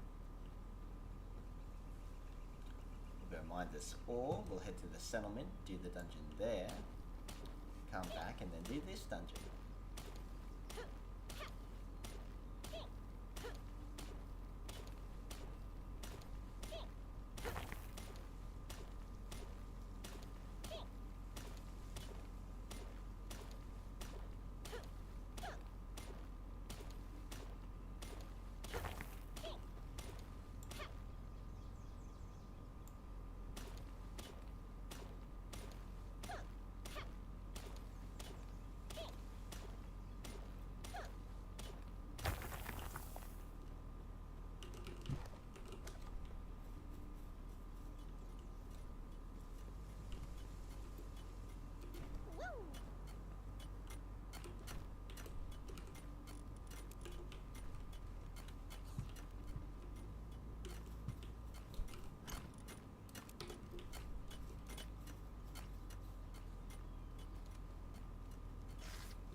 We got enough fire organs from you.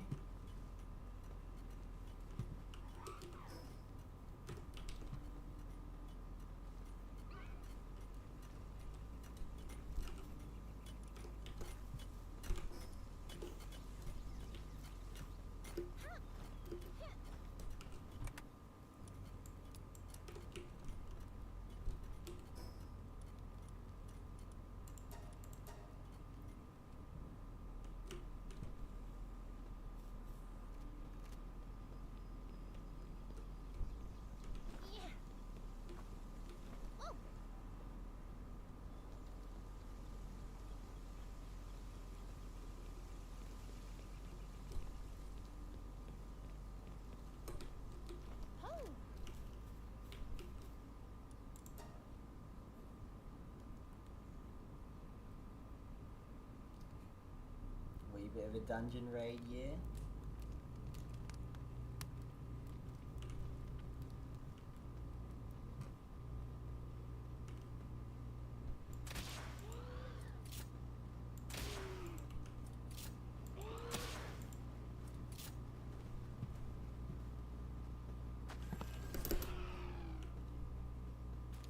Talk, old boy.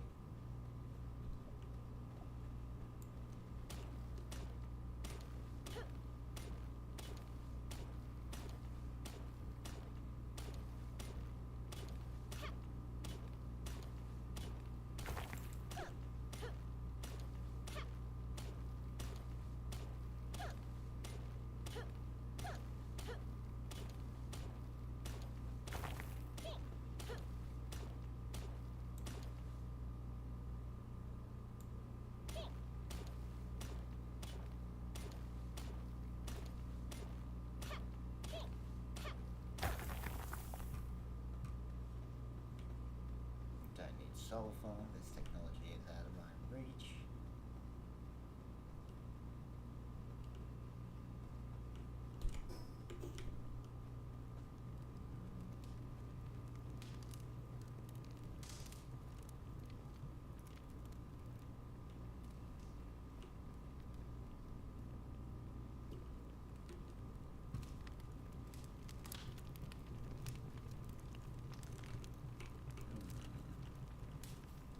You know, I wonder. Capture rate 0.09%.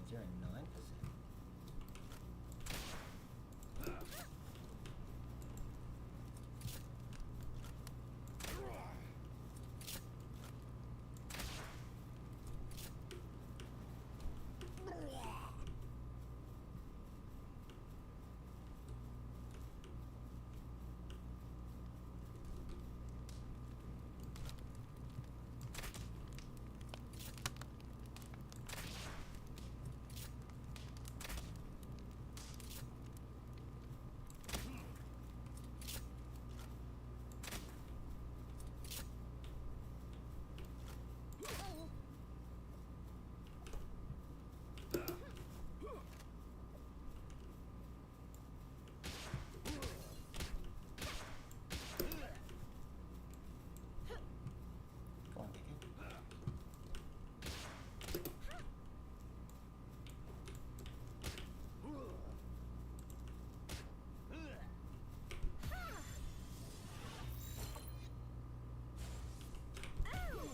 Bro, I can fucking kidnap people?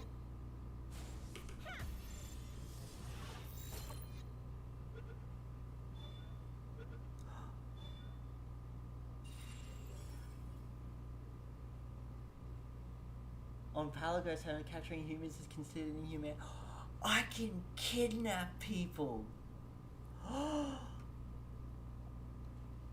I can kidnap people!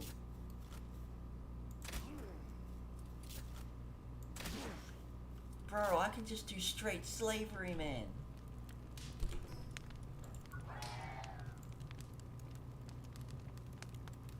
Do they pop up in the PAL deck?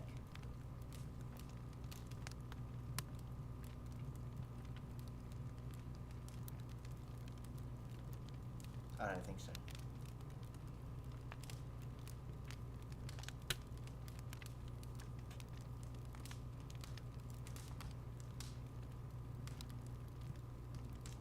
amazing though.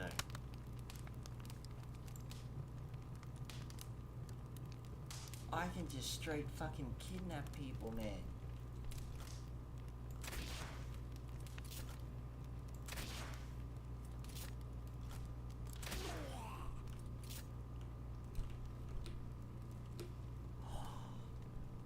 I'm gonna start kidnapping cops, bro. Yes. I'll see what fucking tasks they can do, bro. I can just build a fucking straight slave colony, bro.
I should probably have some music going in the background.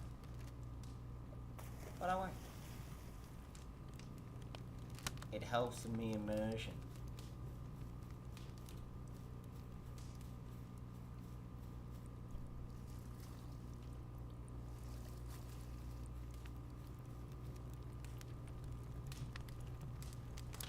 Ooh, giant celery.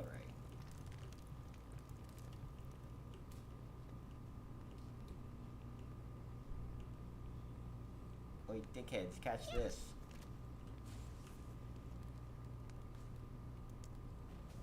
Oh, look at that AoE damage, man.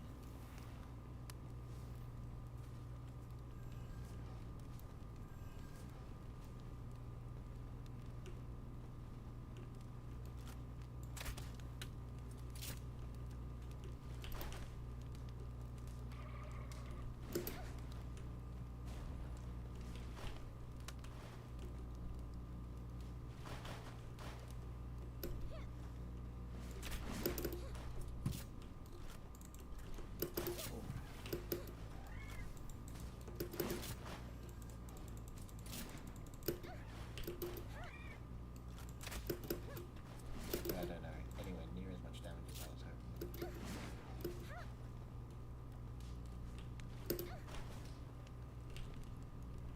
Come on, big boy, kick its ass.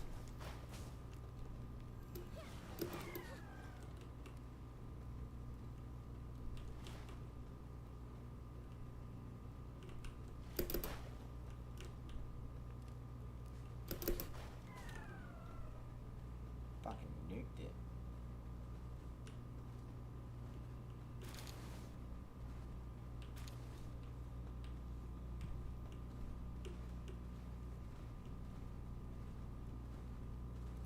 Fuck, you're such a big boy, man. You are a big boy.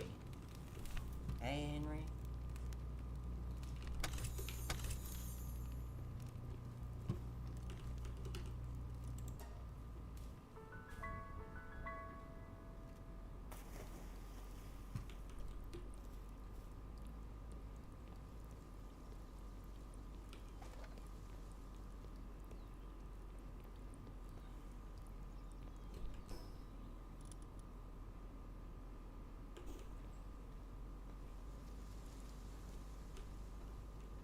Hey, you.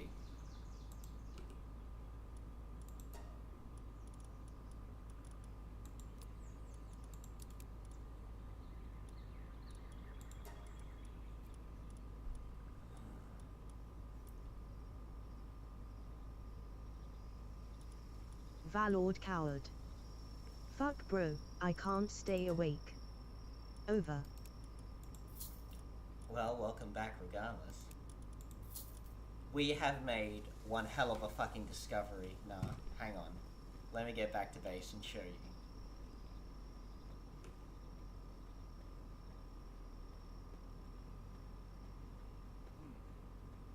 You will not believe what I just fucking discovered.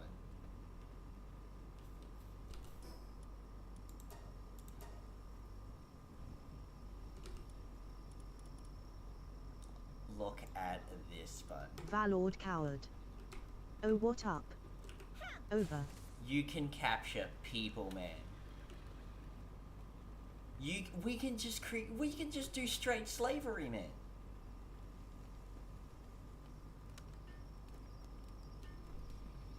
We can just do straight Valord slavery. coward. LMAO nice. Over.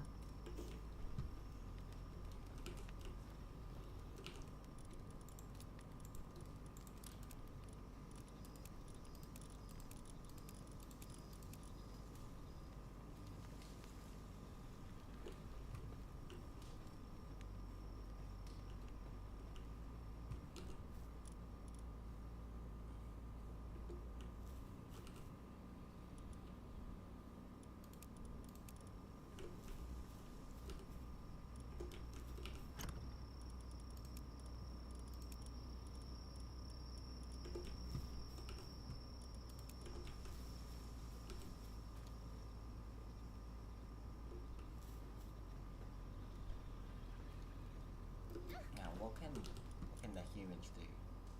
Oh, they can only do crafting. That's pretty shit. But that's beside the point. We can do straight slavery. Valord coward. Holy fuck man, this game is a 10/10. Yeah, buddy. Over. Absolute fucking magic. The hell happened to Chad? Here you go, Dick. You can be in charge while I'm gone.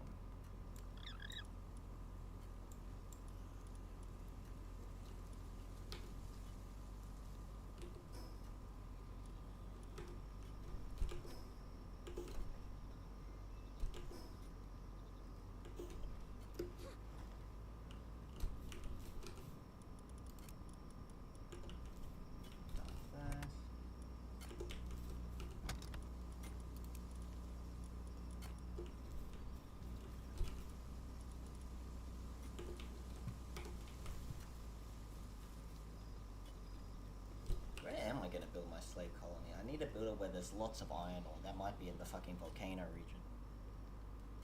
I just want an infinite ore supply and infinite iron ingots.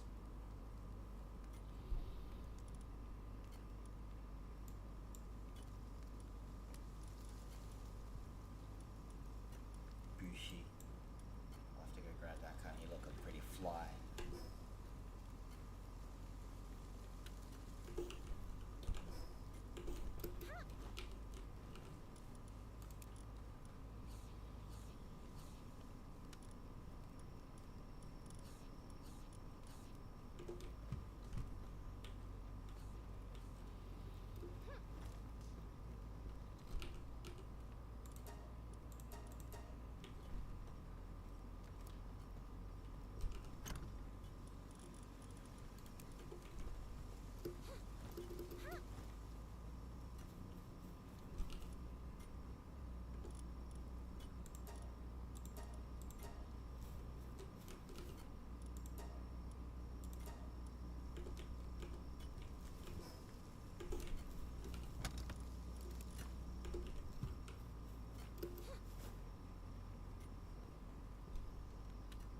Oh, Tropica, you fucking death. Come on. Come on. Can't stay up here all day. Oh, no, I can't pick him up while he's sleeping.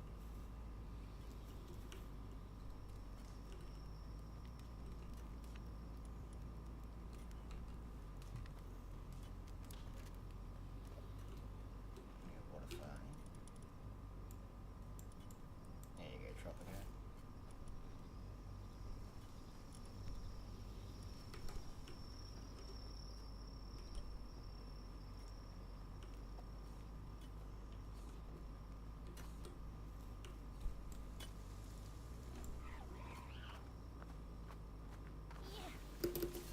wanna fucking go, dickhead? You wanna fucking go?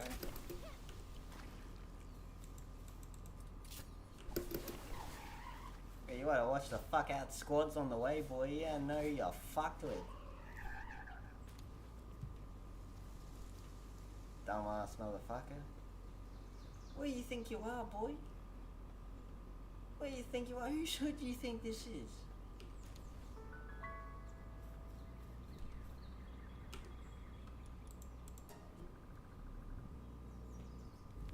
Who should you think this is?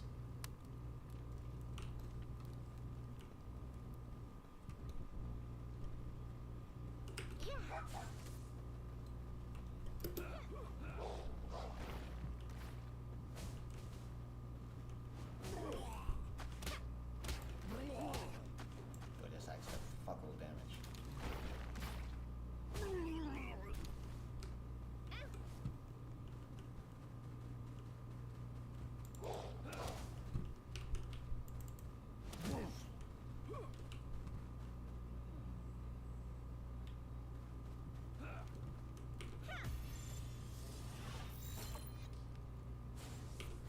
You will serve me.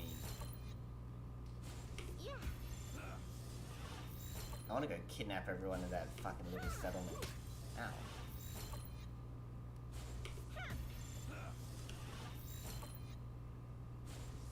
Come on.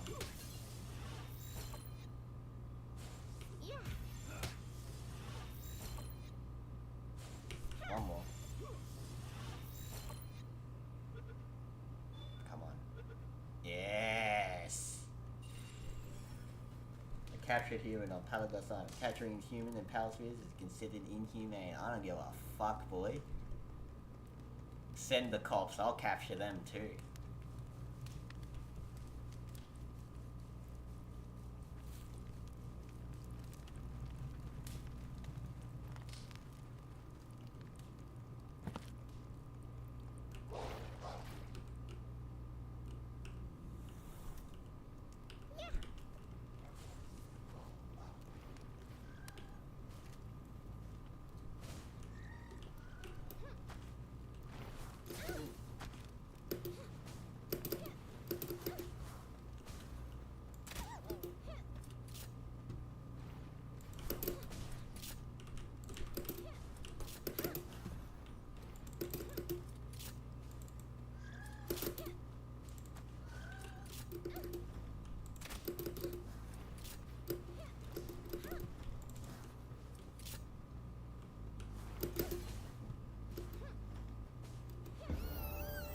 Good work, boy.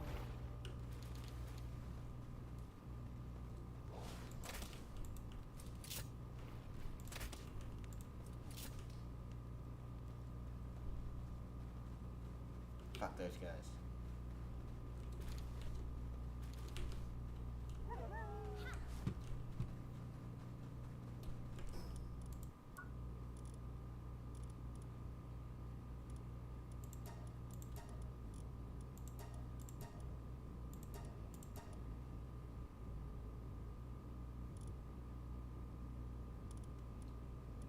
Make you recommend fires a hook that latches onto distant platform user towards it. Upgraded and has a greater range. Ooh.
Go, boys, go. The time in every breath. And every day you're in this place, you're too more near your death. But you go.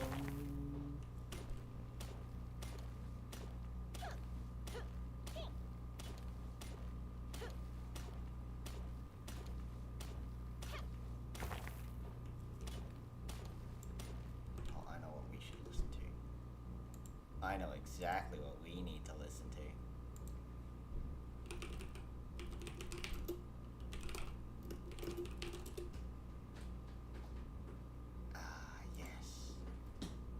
Ladder with a... Yeah? There's rice and chicken curry there. Don't worry about the chicken curry, I'll put it away in the morning, but make sure the lid's on properly. Yep, no worries. And probably put the rice in a container because I only having a small amount, not that hungry. Yeah, right, no worries. And just tidy up and Yep, too easy.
Oh, hang on, I can't whistle.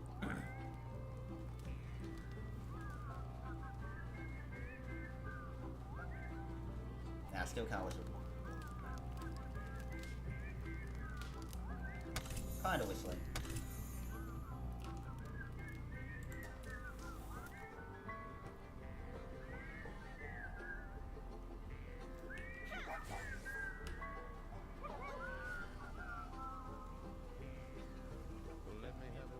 I saw it, but now cut it. Climb up the ladder with a hammer and a nail, and I'll nail it. Well, we worked so hard to build a little house together. In the snow and the rain and the ice cold wind, whenever. No matter what the weather, we're together.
Valord coward. Slave labor. Over.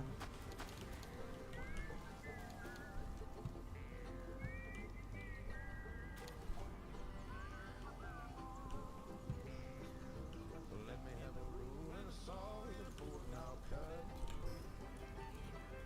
Climb up a ladder with a hammer and a nail and I'll nail it. Bro, we're gonna enslave everybody.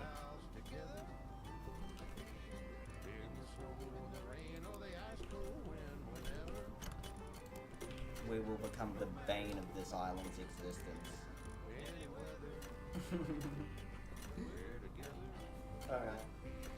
Alright. My existence will be that of a fucking horror story people tell the children.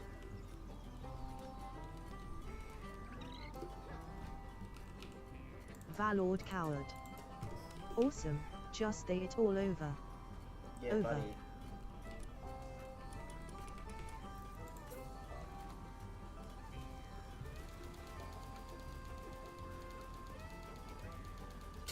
What are you doing? What up?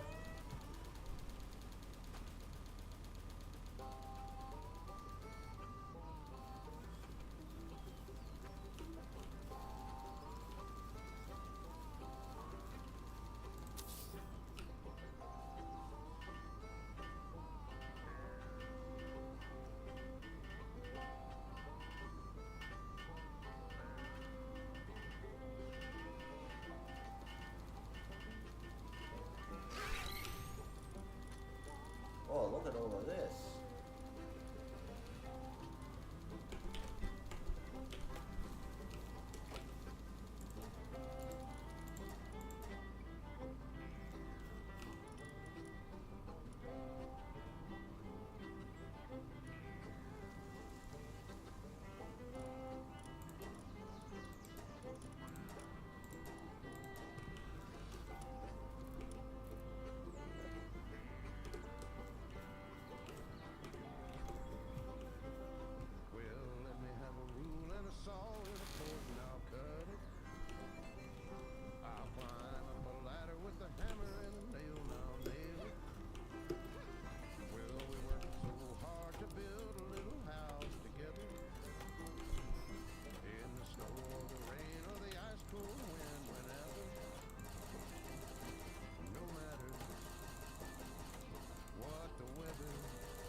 Weapon workbench.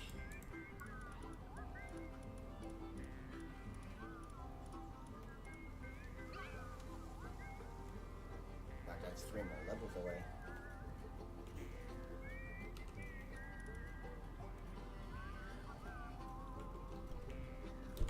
Let me have a rule and a saw with a fork and I'll cut. Climb up a ladder with a hammer and a nail and I'll nail it.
I got a video we can listen to in the background. It's an Asmongold video. Ooh.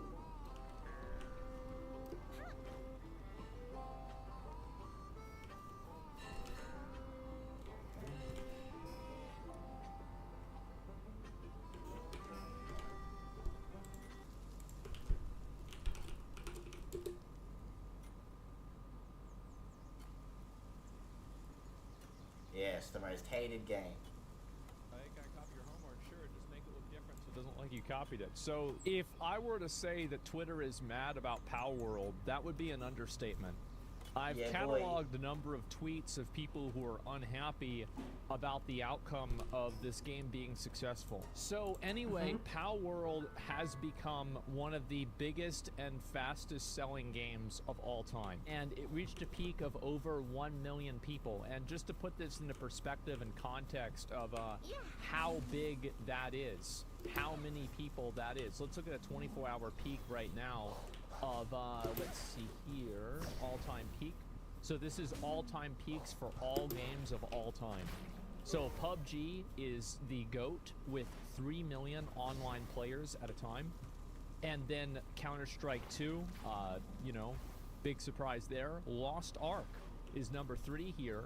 Dota 2, and then Pow World is beating out Cyberpunk, Elden Ring, New World, Hogwarts Legacy, and Baldur's Gate 3. Suck shit. All at the same time, while it is being also on Game Pass. Think about how fucking ridiculous that is. This is incredible.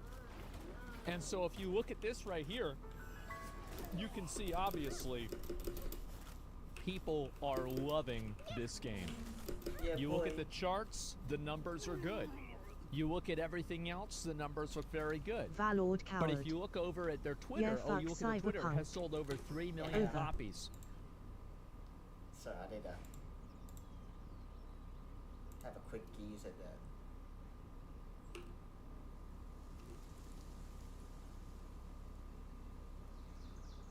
Like, New World was a bit of a scam. Cyberpunk was a complete another fucking scam, alright? Surprised Hogwarts Legacy did as well as it did. I guess it makes sense. But I mean, like, Power World delivered on everything it promised. It's Ark and Pokemon. What the fuck? Like, what are you complaining about? Oh, it's not original enough. Who the fuck cares? It's a fun game. Who the fuck cares? How much is the game? The game is what? $40? $30, right? Yeah, so 30 it's like US. that's like $90 million. Let's say it's only $50 million. That's insane. In 40 hours. Oh my God! It's now 4 million. Is that right? Let me take a look at it right now. 4 million PAL tamers in only about 3 days. God fucking damn. Oh my God. 4 million. This could have been Nintendo, but they lost it. That's right. They served a need in the market, and the market responded. Yep. Much to the dismay and dissatisfaction of a lot of people on Twitter. There have been a number of people who have been furious at the fact that Pow World is successful.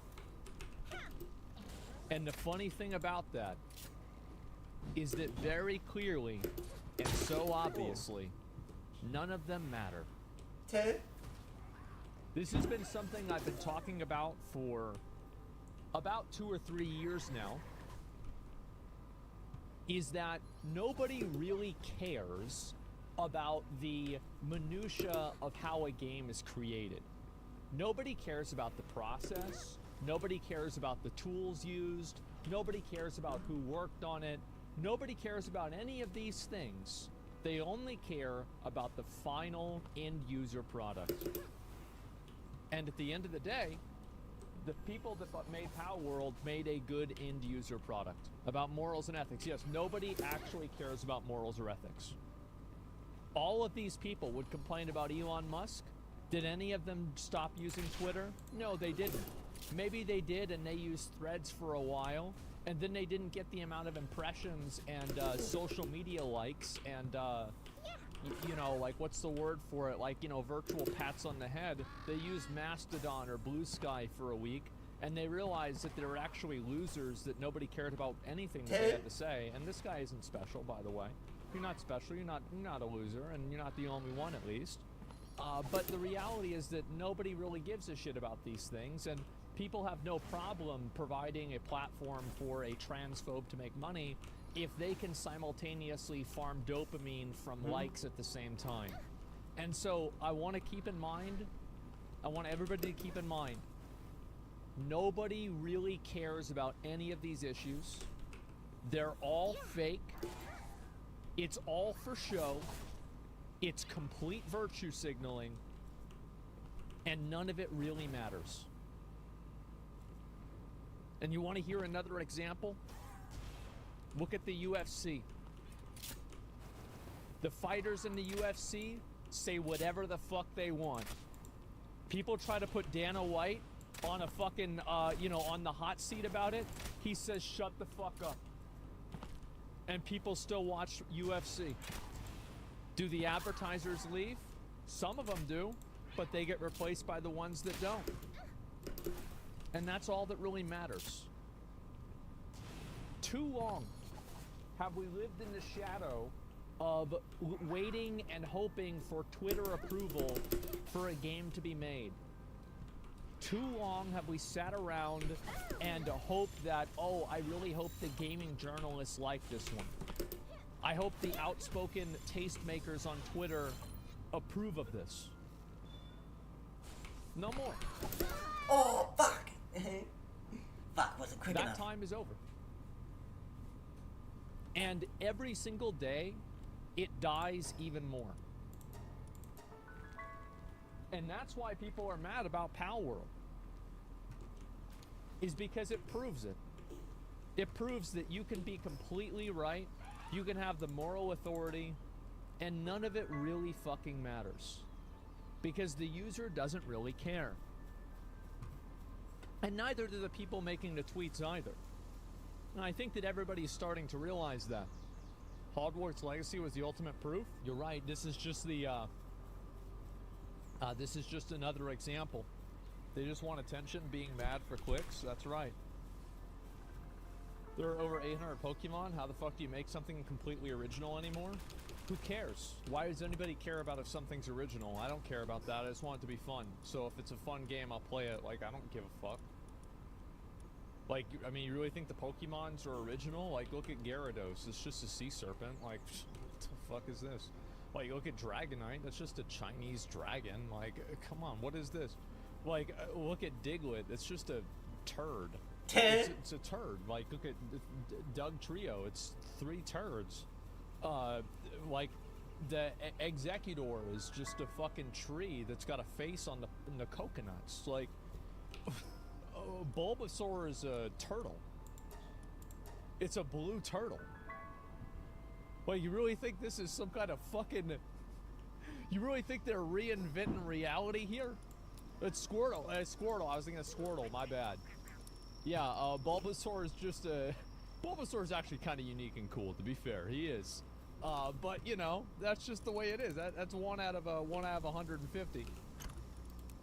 Bulbasaur is a frog. Yeah, and he is kind of a frog.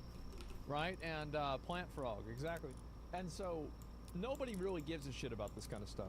Everybody because like Dragon Quest apparently I think came out before Pokemon. Maybe it did, maybe it didn't, I don't know. And they got all the same things. Like, wow, somebody, can you believe, oh my god, that somebody made a caterpillar? Holy shit. Somebody made one of those little shellfish things. Wow. And somebody made a duck? Oh my god, there's a duck in there. A platypus, oh my god. And somebody thought to make a ghost too? Wait, there's a dog that's on fire. Wait a minute, hold up. You telling me that only one person can own the idea of having a crab with eyes on it? A crab? What? Bro, I thought Nintendo had the copyright on crabs. There's probably other people that do, but it's not Nintendo. Here's the reality, guys. Of course this shit's stolen. No fucking shit, it's stolen. Duh. That's why it's good, because people know that one works, man. Mic issue's been getting worse? Yeah, you're right about that. Let me take it down a little bit. The point's backwards. Dragon Quest is older than Pokemon. That's what I'm saying, right? And so, anyway, there's been a lot of accusations against Pow World.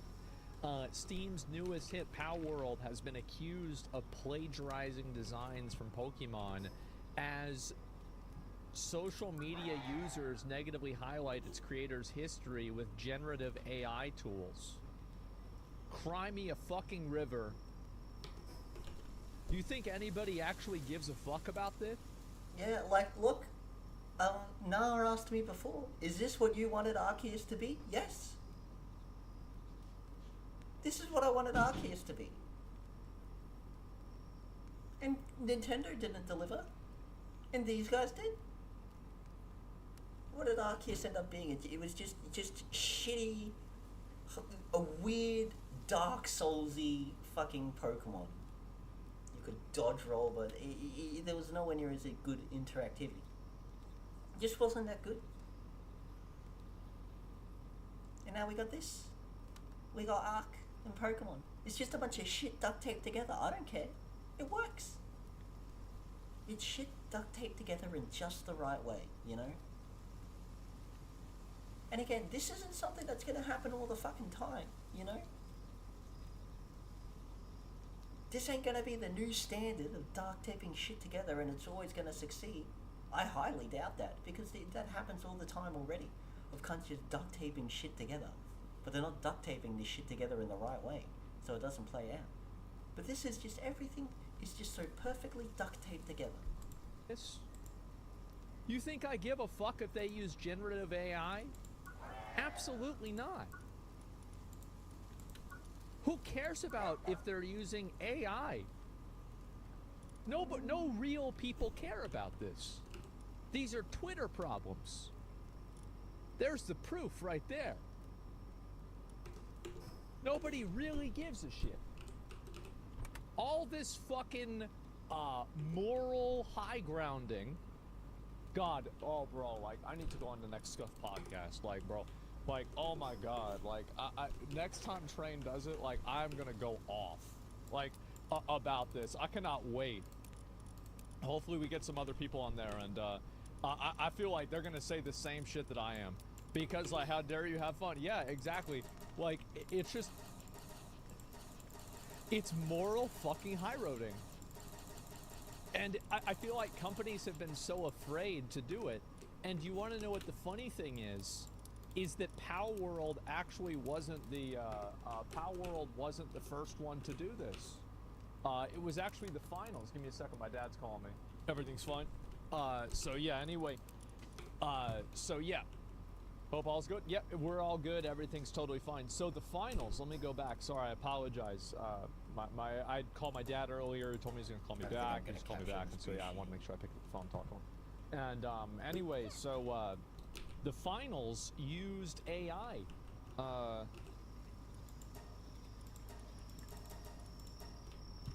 AI voice commentators from the finals. The finals is already getting canceled.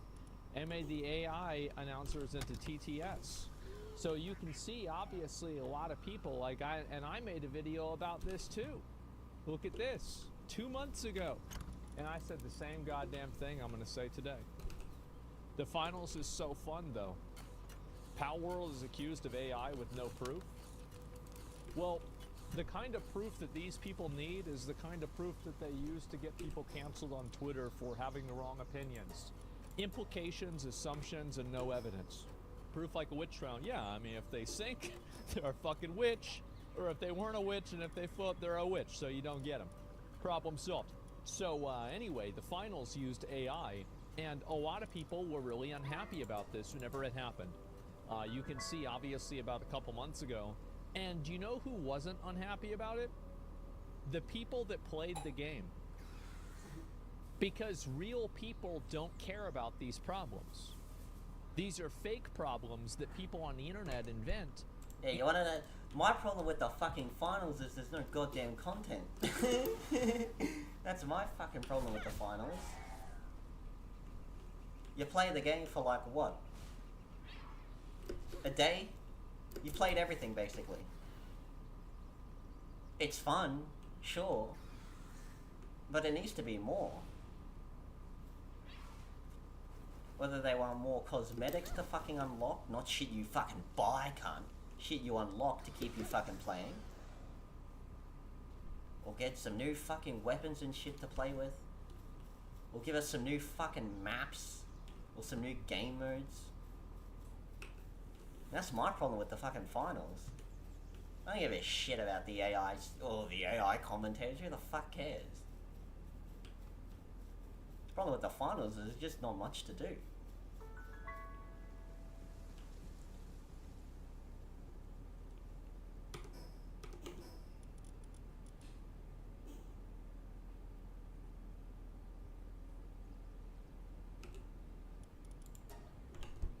In order to act like they are doing something more important with their life than taking phone calls at an office all day.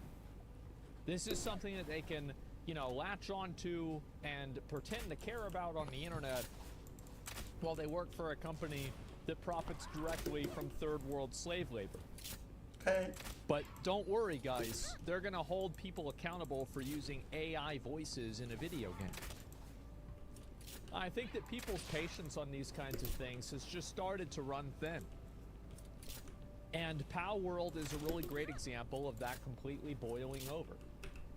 Whenever the finals came out, nobody cared about the fact that the AI voices were AI generated, because nobody really cares about the problem in the first place.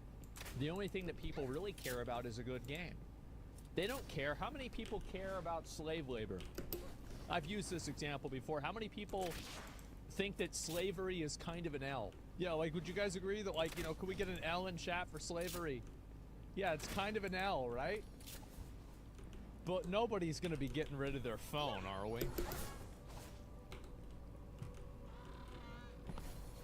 So, we don't really hate, we don't, like, I mean, look, I got rid of my phone. Slavery. Well, we're just, I hate smartphones. But not because of the slavery. We don't I hate want to it be because they're fucking spying associated on with you. it directly. Right? I mean, you know, like, that's...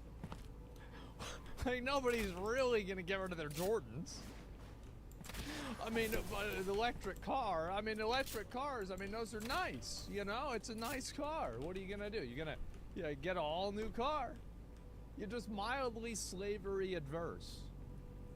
And I think it's important to have a little bit of reality check for these kinds of people, because at the end of the day, these are people who want you to live up to a standard that they don't even try to live up to themselves.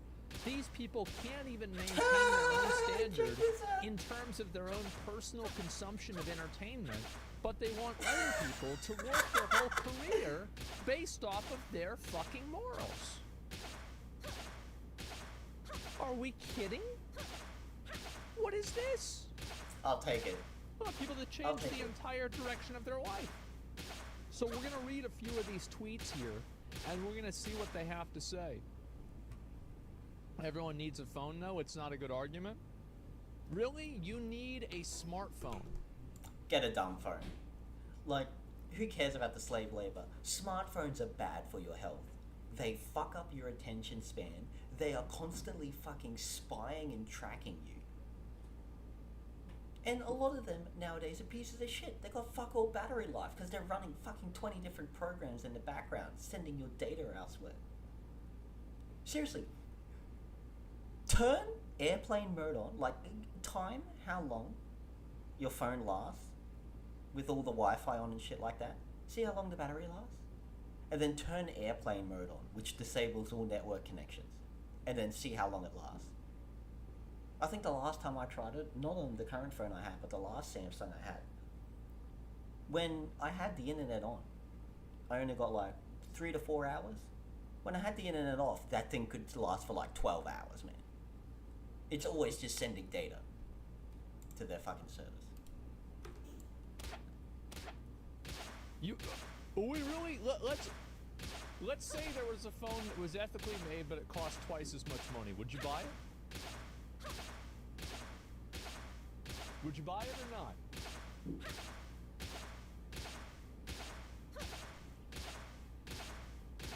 In daily life, it's generally needed. I know we need slavery.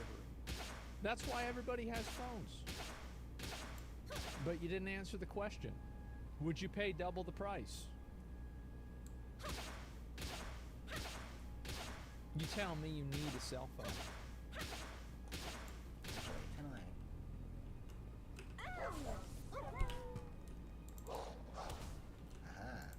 No. There's definitely a sliding scale of convenience, ethics, factors, first world issues. You're so true, bro. Like, I completely agree with you. Yeah. Yep. Because that's really, and I appreciate the honesty. Because I think that a lot of people feel the same way. Like, if I could push a button and it would remove all the bad things in the world, I would do it. But if I had to, like, climb up a hill to push the button, then, like, I mean, really, like, how steep is this hill? How long is the hill? How long is it gonna take? Like, am I gonna be able to get, like, a ride back down? Like, is there gonna be ice cream at the top of the hill too? Like, or is it just gonna be the button? Like, what's really, like, you know what I'm saying, right? I mean, things get more complicated. And so, yeah, I think obviously you're totally right. It's a sliding scale. It's something we gotta live with, but the AI art is seen as something that we have some manner of control over, so I think that's why people are adverse to it. Well, that's where the delusion comes from. This guy brought in another comment. I'll talk about this and lead off with the other rest of it. But AI art is seen as something we have some manner of control over. Where you fucked up is you thought you ever had any control over another person's sense of self-expression. That's where you fucked up. You thought you could tell somebody else how they can act and what they can do with their own body and mind and time. And the reality is that you don't have the right to do that. And there are exceptions. Oh, there are exceptions, but I guarantee you that AI art isn't going to be one of them. Let's be real. Still there? Uh-oh. And this is, yeah, 100% opinion, no real functioning human can hold. Yep, there it is. And so that's the way it goes. The fundamental difference in AI art generation and artists taking inspiration from other art on the internet is that stealing. I would actually agree with this, and I know this is going to get a lot of artists mad at me. Well, shit. But I'm going to say it. I also agree with what this guy's saying, that there is no fundamental difference between AI art generation and an artist taking inspiration from other art on the internet. I really actually think it's the same thing. It's not. Again, the AI doesn't go through any creative process. It's just duct taping shit together. Asmongold doesn't understand this because Asmongold doesn't make art. So he doesn't understand the process of art. I mean, again, when people say that, oh, Power World is just like the aesthetic is just all the Pokemon, all the powers are just rip-offs of Pokemon. They are. They absolutely are. And you'd be a moron to say otherwise. They're blatantly rip-offs of Pokemon. But we don't fucking care. Because the whole point of Power World is not just to look at the Pokemon and to talk about what creative, original ideas all these powers were. No one fucking cares about that. People are here for the gameplay because it's a fucking video game. Now, if somebody thinks it's not, I'm willing to read an argument of why I'm wrong. But from so far, I haven't seen an argument that I feel like convinces me. I don't think it's that different. Ask an artist. Well, I don't care who they are, right? Obviously, artists have a bias in one direction, but an argument is either true or it's not true. Artists cite references, AI doesn't. No, they don't. One benefits an artist, the other benefits an AI. Well, who uses the AI? That's like saying, like, let me think of a way to put this. Like the AI is a tool. The AI doesn't get benefited because it doesn't. There's nothing for it to benefit. It can't benefit. It's just a machine.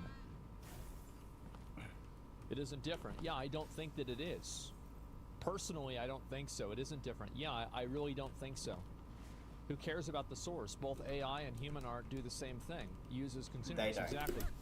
And so, yeah, people are playing chess, even if a computer already surpassed them. And just like that AI art will never replace the dedication of a real artist. I mean, I'm gonna be honest, guys. I don't know how the fuck people buy OnlyFans.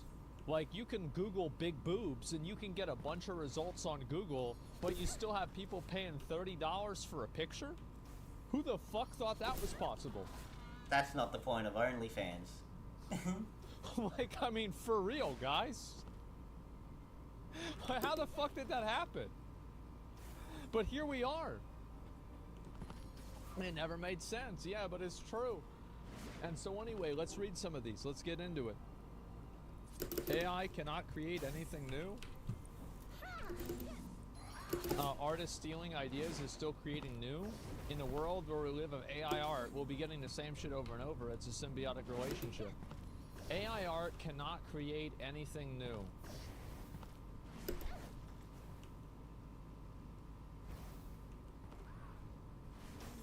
Oh no. Oh shit, what up?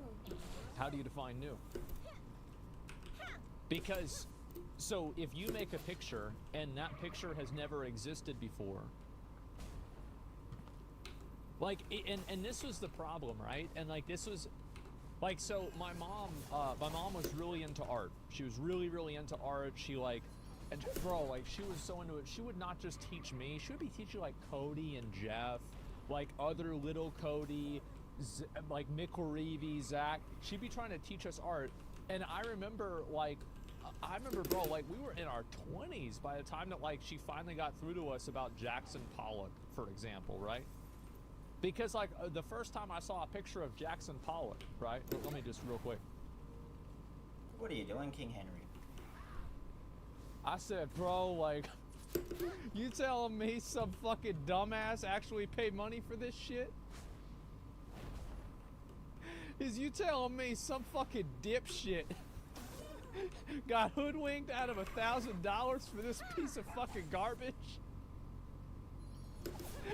You telling me that some not third grade is worth $1 million?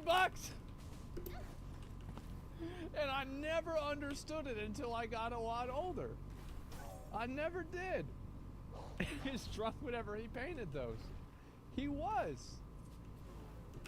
But what I've learned is that at the end of the day, beauty is in the eye of the beholder. And if people perceive value, then it exists. And it's not up to me, and it's not up to you to decide what somebody else sees value in.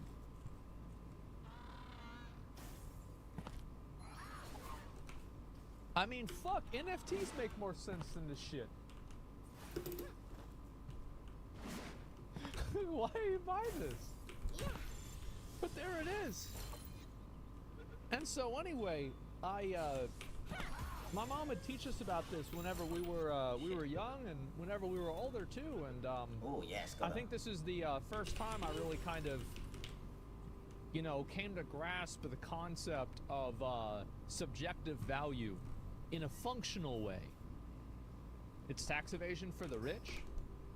I think another thing to understand of why, if this was just Pokemon designs, if the pals were just pictures of the pals, people would have far more problems. People would just laugh it off as a shitty knockoff, and no one would give a fuck.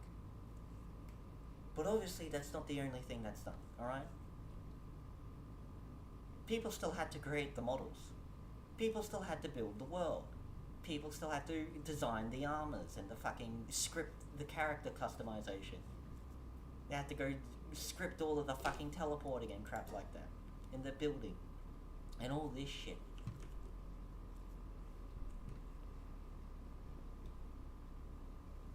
This is the thing. The problem people have with AI art is that a lot of people want to use AI art to replace artists. And that's just never going to work. It just won't. Because that's not why people consume art. A pretty picture is not art. Again, art is a manifestation of people's emotions. Art always has a story to tell. Video games don't need to tell a story. They're games, they're puzzles.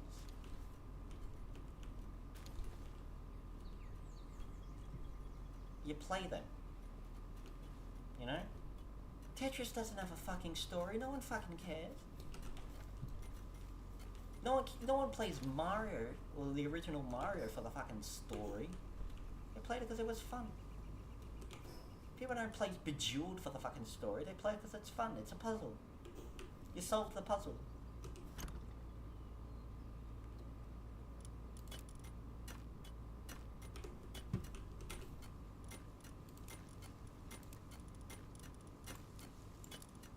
There's something Azure and Gold don't fucking get.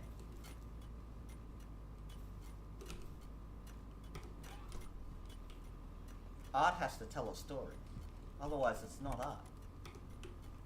Here's the problem people have with AI art, and why AI art really is never gonna fucking replace artists. AI has no fucking story to tell, it's a fucking robot. It's just doing what it's told.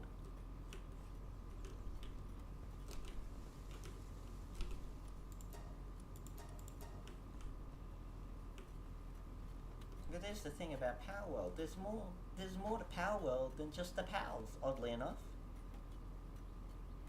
There's exploration, there's boss fights, there's building, there's fucking logistical management, you know?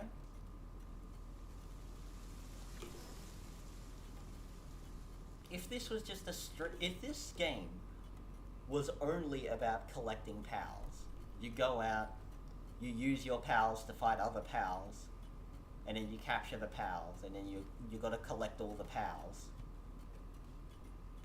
No one would care about this game. People would fucking shit-can this game. But the reason people don't is because there's more to the game than that. It's art without all the boring tedium. It's Pokemon without this shallow gameplay. Restream bot. YouTube, MG, I like to think of AI art as just another brush, just a really really good one. Over. Well, it really isn't. It can create pretty pictures, but here's the problem, mate. Also, how you doing? Hope you're having a nice time. The real problem with AI art is if you rely too much on it, you will undermine your ability as an artist. You are correct in a sense that it is just a tool. It is just another tool, you know, in your fucking toolbox. But if you become too dependent on one tool, what happens when that tool's gone? And this is the problem for AI artists.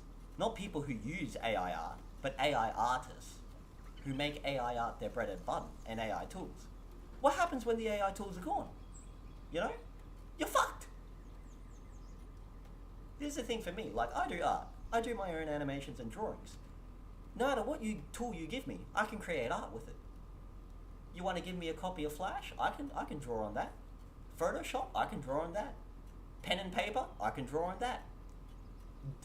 Give me my fingers and some fucking sand. I can draw a picture with that. Give me a pile of fucking rocks. I can make a picture with that. Because I know how art works. I've learned the fundamentals. It's the same with musicians. You can use AI generated music if you want. But what happens when that tool's gone? Like, I can create music. I can play the piano. I can play the harmonica. I can make electronic music on fucking FL Studio. Because I know how music works. I understand the fundamentals of music. So no matter what instrument you give me, I can make music with it. No matter what tools you give me, I can make art with it. Even storytelling. No matter what topic you give me, I can make a story of it. And this is the thing. AI art tools, they're not inherently bad. The problem with them is that people become too dependent on it. that they can't create art without it. You know?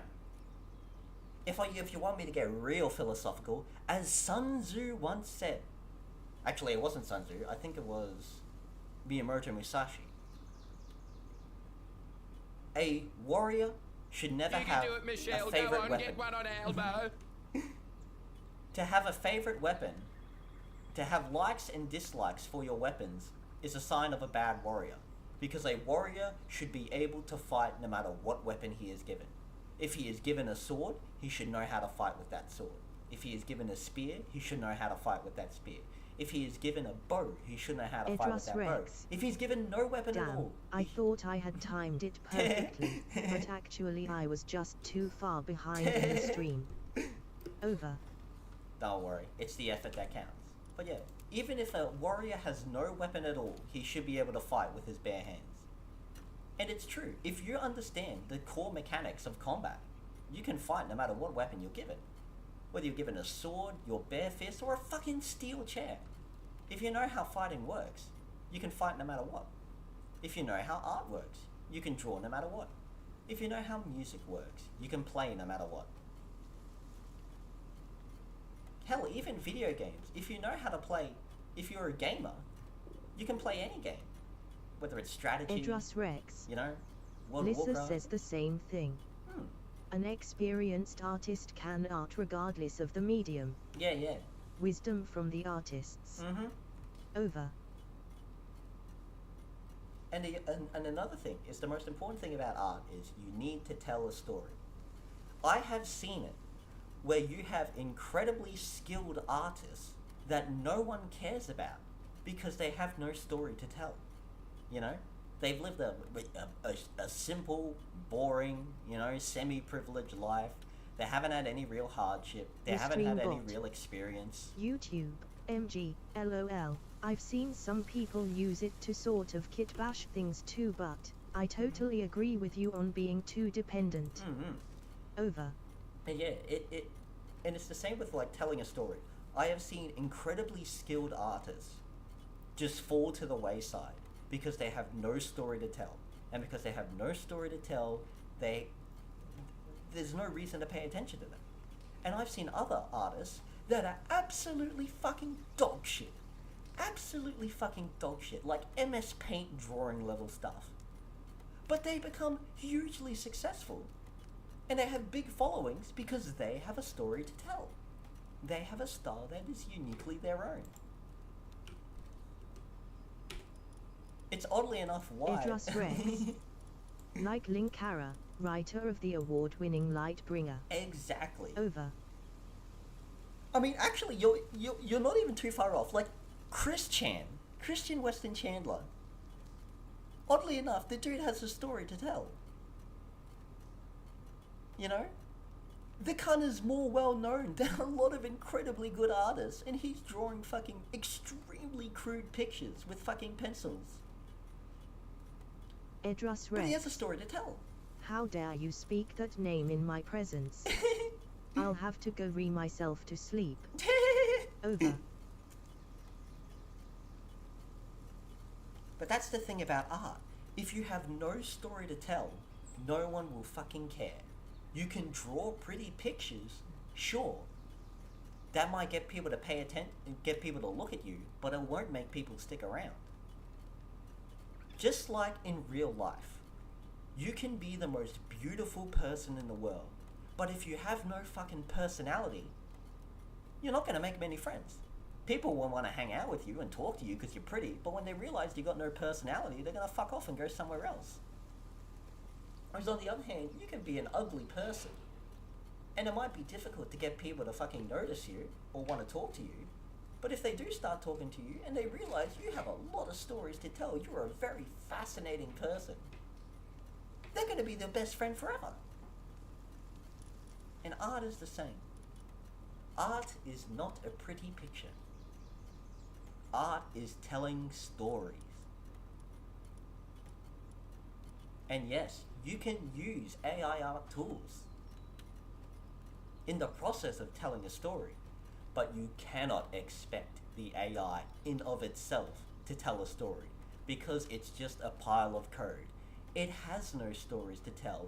It has no lived experience. It has no thoughts of its own.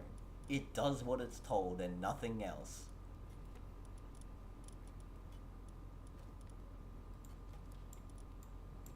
Alrighty, I think I'm done with my comprehensive, me artistic lessons for you all. But I guess that's Idris from an Rex. artist, my thought on AI art. Speaking of no story to tell, and not to derail the conversation about AI art, but did you get a chance to glance at rats? Oh no, I Over. fucking haven't. I'm sorry, I do. I need to. I'll do it tomorrow. In fact, hang on, Rex. Let me write it down. I'm gonna write it down right now. Here we go. You can't see me writing this on my little whiteboard. Read. Idris Rex. Rats. Dude, no sweat XD, you've got literally anything else to do than read, and I say that sincerely. Over. But here's the thing, Rex. I want to. But I want to, Rex.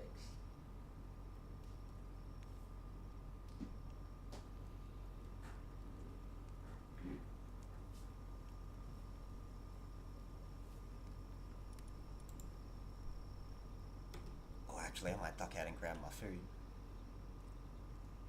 I'll be back in a bit. I'm just gonna go get some food going. But yeah, I guess that's an artist's thought. An Idris artist's Rex. thoughts on AI art. Get char NOM on, get char NOM on. Tear. Over. Like, as an artist, I don't think that there's an inherent problem with AI art. I don't. Again, really, my two big problems with AI art is, one, people become too dependent on it, and then they can't do art without it. And two, which I think is really where AI art gets its real bad reputation from, is the fucking arrogance of a lot of AI artists and the fucking spite from them. You know, this whole fucking trope of, oh, AI art is democratizing art. No, it isn't. Art's always been a fucking democracy. Anyone can pick up a pencil and start drawing. What are you talking about? You know, these cunts who want to be heralded as these fucking brilliant Leonardo da Vinci artists, despite putting in no fucking effort or skill. People who want to use AI art to do all the heavy lifting and expect themselves to get all the credit instead of the AI art. You know? These cunts who fucking sit there molding, oh, with AI art we can destroy the artist once and for all. Like, those cunts, those absolute nutcases. They're the real reason, like, AI art has such a terrible reputation, you know? Idris Rex. There's videos that illustrate, illustrate, that art can be done by anyone regardless of experience. Thus meaning that anyone can give themselves over to art and become a great artist. Yep, it just takes time, you know? You just gotta learn the fundamentals, shape, depth, spacing, framing, all that sort of thing. And then after that, it's just time, you know? It's like writing, you know? You learn story structure, Idris Rex. you know? Want it enough to suffer for it. It's like, it's any skill really, like writing, you learn story structure, you learn pacing, you know? You learn what words to use, like not to repeat words and stuff like that. The flow of dialogue and shit like that. And then the rest is just experience. You learn that with time. Hell, even fighting, man. Fighting, you learn the fundamentals, how to block, how to counter, the mechanics of fighting, spacing, footing, defensive stances and shit like that. And then after that, it's just experience. You're just gonna have to do it for years until you just learn all these tiny details that you can't really describe. You know? But they don't want to do that. They don't want to put in the effort. They want the reward with none of the effort, and that's not how it works. It just isn't. no one will ever recognize you because they know you fucking Edras cheated. Just parry, then shove your fist through their rib cage and into their heart. That's what Dark Souls taught me. Do a fucking Kano style Restream Mortal bot. Kombat. YouTube, MG, I work in tech and our company has gone pretty much all in with AI. A fantastic tool, however, the next generation is going to be more removed from lower level. Over.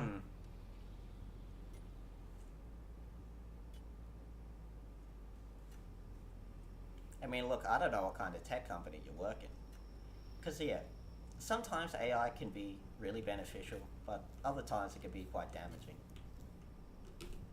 I think AI is best used for background sort of stuff. Like, if I, as an artist, if I wanted to use AI for art, I'd probably use it for, like, backgrounds in my animations. Because backgrounds are a fucking pain in the ass to draw.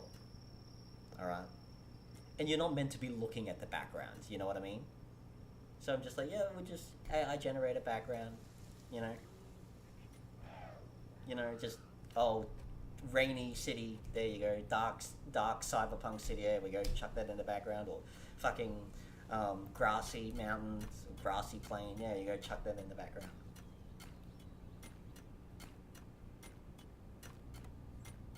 But if I ever wanted to do like an establishing shot where the background is important, I'm gonna have to draw that manually. But then again, that can lead to the problem where if I'm using AI generated backgrounds and then I'm drawing backgrounds as well, it's gonna cause a conflict in the art style. Because any background I draw is gonna be in my art style, whereas all the AI generated stuff is gonna be in the AI generated art style. And because I'm too lazy to fucking work around that, I may as well just learn how to draw backgrounds.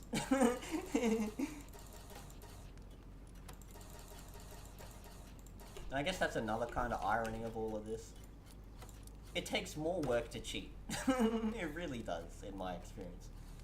Cheating requires way more effort than just doing it yourself. And of course, if you just do it yourself, you don't run the risk of being found out.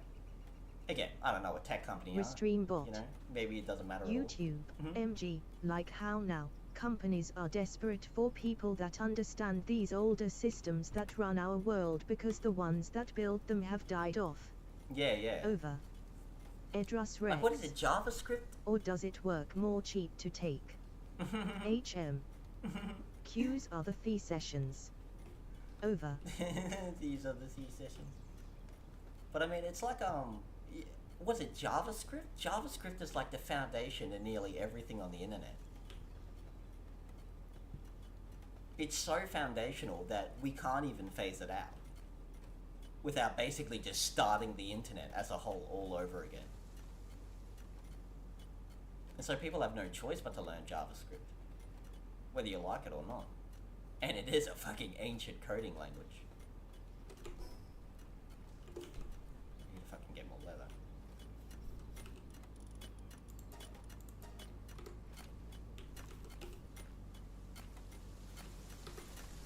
It's just sometimes to get what you want, you have no choice but to do it the hard way. Hey, as I've always lived by, there's a philosophy I always live by. If you want a job done right, you gotta do it yourself. You know? That's why I make my own animations, because I hate anime. To such a degree that I was like, fine, if anime won't give me the animations I want to watch, I'll just make my own anime. I make my own music, because I hate modern music.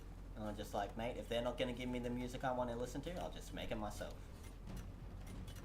I'm even getting into video game design, because I'm like, if they aren't going to make the video games I want to play, I'm just going to make them myself. And it's kind of why, like, I don't really bother with AI tools, because the AI is just not going to make the images I want to see. Sometimes it might, but more often than not it isn't, so I'm just going to do it myself. You want a job done right, you do it yourself. Here we go, let's try out this Bushi.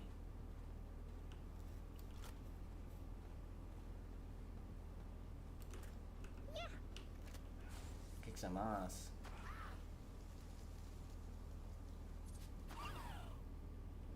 No, not them, you idiot. Them.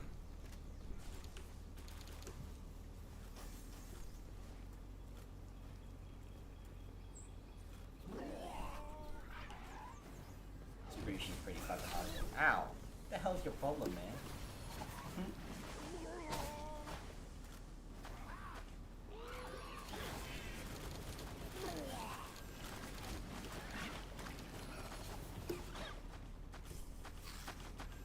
Restream bot. YouTube, MG, look up AS400 systems. That shit is from 88 and still runs stores, banks, gov, hospitals. Yeah, actually Over. that sounds familiar. AS400, that sounds real familiar. Oh yeah, the IBM, the old fucking IBM computers. From the fucking 80s, bro. Yeah, these fucking things, man.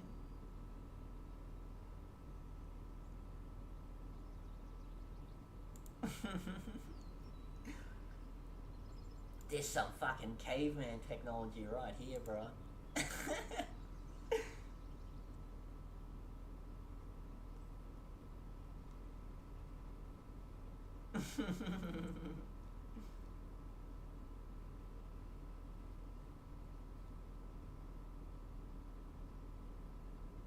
Extra HER0.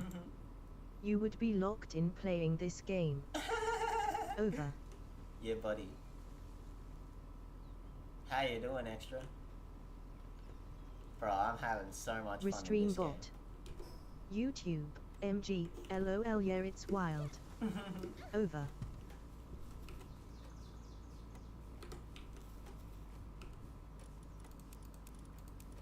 But yeah, I'm having the time of me fucking life playing this game. Valord coward.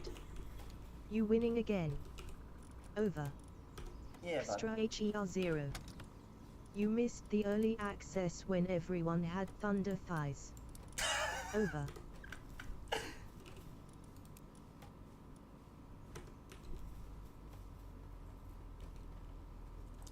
Well, because I'm playing solo of my cute waifu. If I play on a multiplayer server, I'm just gonna make them the ugliest character possible because it gives me the option to.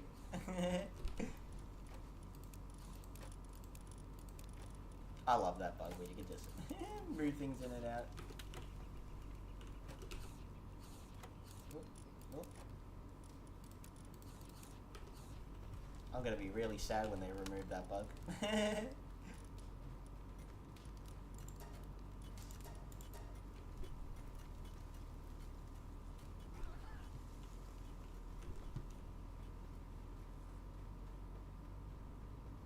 Yeah, we're just having a chat about fucking AI. Because, a bunch of people complaining about how all the Pokemon, or basically, I don't know if they've actually proven it, but it's theorized that, all the Pokemon in Power World are basically AI generated. I was watching an Asmongold video on it. But at the end of the day, no one really cares, because it's a good game. Good game's a good game. Restream bot. YouTube, MG, real talk. You think this game is worth the buy now or more of a wait for a Steam sale? Over. I guess if it's like this. I would say if you never played Ark Survival, or you could never really get into Ark Survival Evolved, play this. Because this is Ark Survival with all the boring, tedious things removed. I don't have to babysit my Pokemon. Look, I can build a fully self-sufficient society. They're farming their own food. They're cutting their own wood. They're mining their own stone. You know, they're all keeping themselves alive. Unlike Ark, where Ark you have to babysit every fucking dinosaur. It takes like several hours to tame a fucking dinosaur and shit like that. Like, this is Ark with all the tedious stuff removed.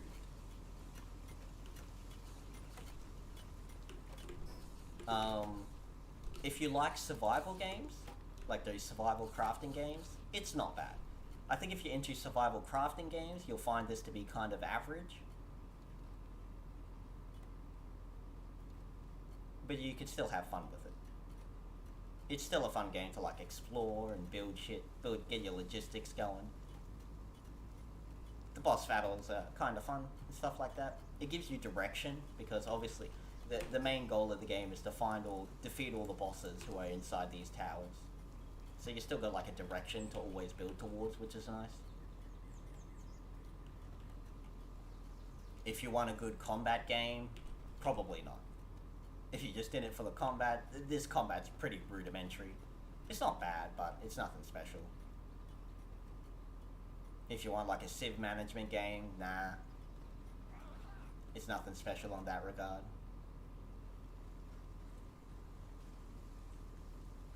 Restream bot. YouTube, MG, nice. Might be something I might have to get for me and my wife. Oh yeah? Over. I reckon you'd have fun. Like, it's pretty casual. Like, I'm playing on the hardest difficulty. Because I'm fucking Asian. It's what we do. But, if you play it on the easier difficulty, I doubt it's really that hard. And especially with more people, it should be a lot more fun. Extra HER0. I'm glad you're having fun. Yeah, My buddy. GF and I thought about playing it, but we wanted to shoot the shit and tame the mons. Over. I mean, look. I only learned about this game, like, the day before it went into early access. And the sale pitch to me was from Dr. Beer, which was just, it's Pokemon with guns. And I'm just like, that sounds awesome. And then I looked it up on the Steam page, and I saw that you could do industry stuff, and I was just like, bro, I want to enslave Pokemon. I want to enslave Pokemon and build a fucking Pokemon death camp. And then I found out, you can fucking capture humans. Look. You can enslave other humans, bro. Look at this shit. You can enslave other humans. So I'm gonna build a full-on, I wanna build a full-on slave death camp for other people. I wanna be a bloodthirsty tyrant. I just wanna kidnap people and make them work in my fucking concentration camps.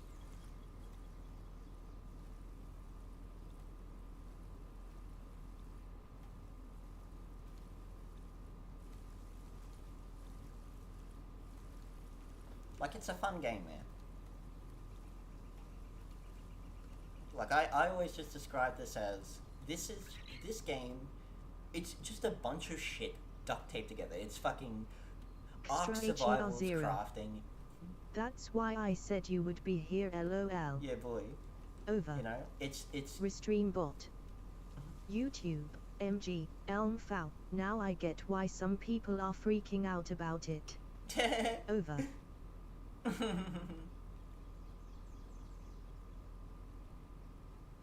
But yeah, it's got like, it's got the crafting from Ark, the pals, which are just Pokemons, you know? It's even got, look, it's even got the fucking climbing mechanics from fucking Zelda.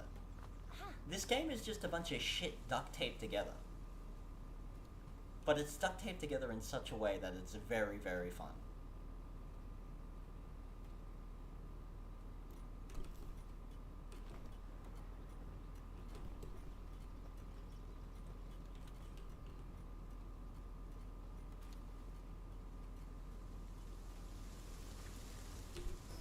No, I've been having a lot of fun with this game. And again, I think I said it before, but Valakyle asked me, is this what you wanted Arceus to be, Pokemon Arceus? And that's exactly why I love this game so much. This is what I wanted Arceus to be.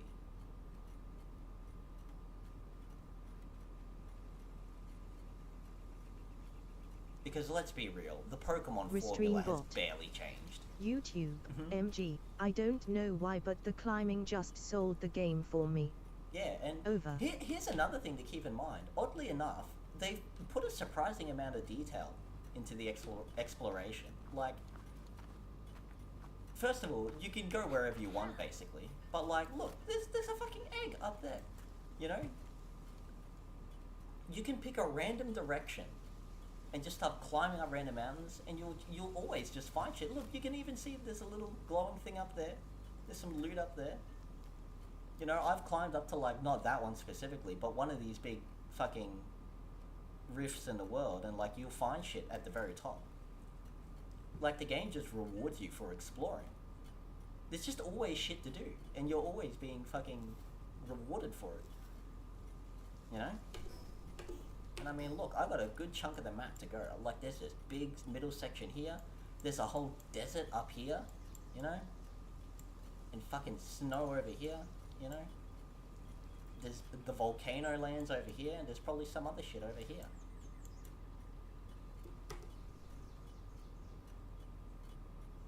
You know, I haven't even done my first big boss fight. Like, I'm sitting in the shadow of this boss fight.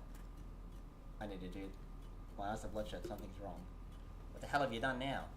What you done now, you bloody galah?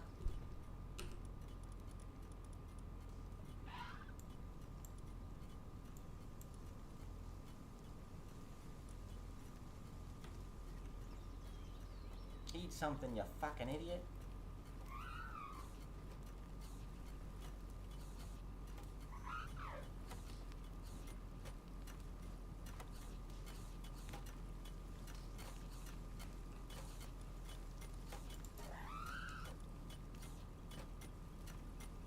Better not have the AIDS. Oh, and you wanna know something? Here, this might... HER0. I literally just didn't want to be losing sleep from playing this game for 10 plus hours. Over. Fair point. Extra HER0. Cause I lock it in. Yeah, buddy. Over. I mean, look.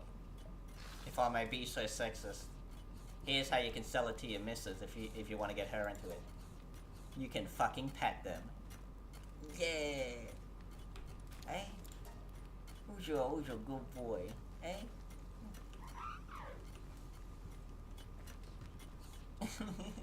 Come here, you. Hey, Nate Dog. Come here. Who's your good boy? Who's your good boy? You're a good boy. You're a good boy. Feeling sick and struggling with tasks. You got a fucking ulcer. Hang on a minute. You gotta go cook some Extra HER0. She loves Pokemon already, we just didn't want her intense crafting. Over. Oh yeah. That's fair.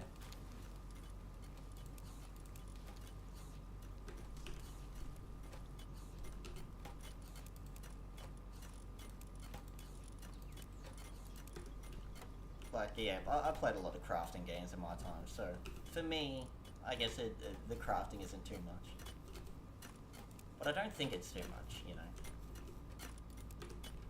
I think the crafting is quite simple. I think the base building is always fun. I'm a big sucker for base building because I love real-time strategy games, so like, man, dealing with all the logistics and base building is pretty fun for me.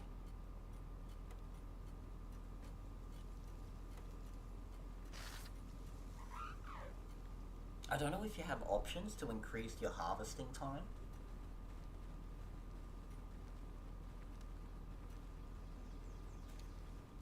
Because you do kind of need to build a self-sufficient fucking Pokemon town. Otherwise you're going to be struggling for resources, especially in like the mid to late game. Because it does kind of demand that you have a whole fucking, what should we call it, little society going to passively get resources for you. But Extra HER0. We are boss fighters. Our camp would look like a tornado came through and never left. Over.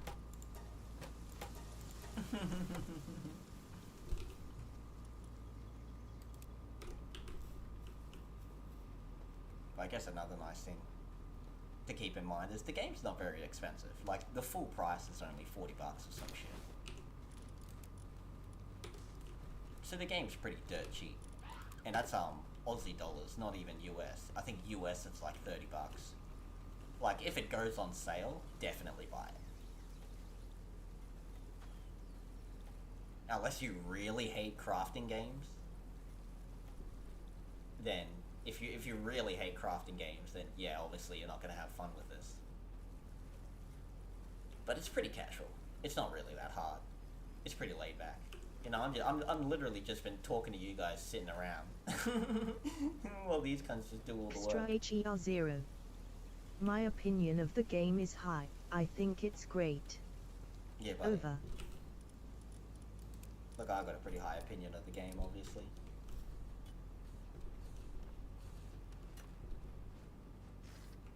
You. How do I give you drugs?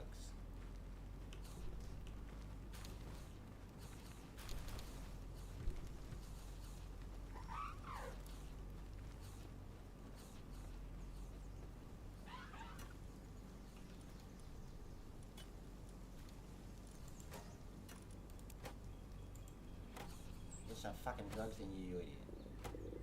Restream bot. There you go. YouTube. MG. Side question. Do you still sort of follow the old IBS crowd? Oh, Over. nah, not really. I might get more back into it. Extra HER0. Nor you force drugs on that mon. Teh. Over. Yeah, well, I do drugs all the time and I ain't fucked in the head. Hey, you got a fucking problem with me, cunt? But no, I don't follow the old IBS crowd too much nowadays. I might get back into it a little more.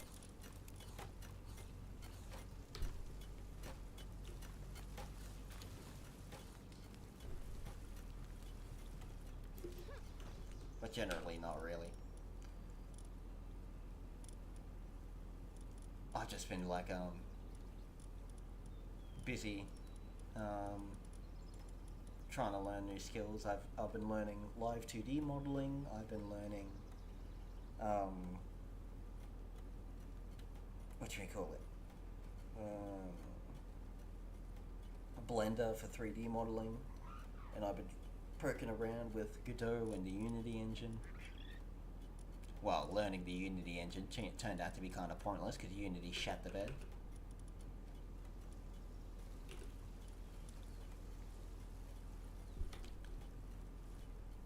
But yeah, I don't keep too many tabs on what they're doing, but I might get back into it a little more. Go make rounds around the block. I only ever see them like pop up casually every now and then in my recommendation feeds, which is basically just someone making a video like, hey, remember this guy? Well, here's how he fucked his life up.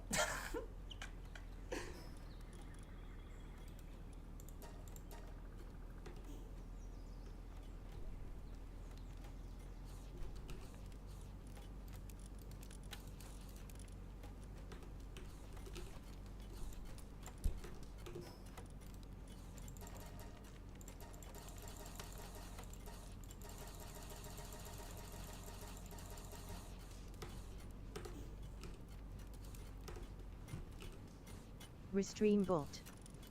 YouTube. MG. Learning new things is always good. Yeah, Over. buddy. Especially if you want to make money. I don't know who said it, but there's this one quote that for every new skill is another new... No, for every new skill is another opportunity to make money. After all, that's the foundation of society. People pay for skills.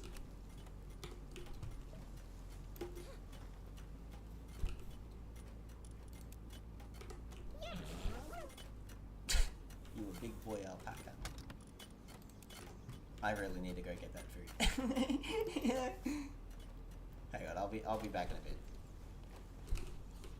Having too much fun chatting with you guys. But yeah, I'll be back in a bit. Give me a quick second.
and look, Depresso's depressed.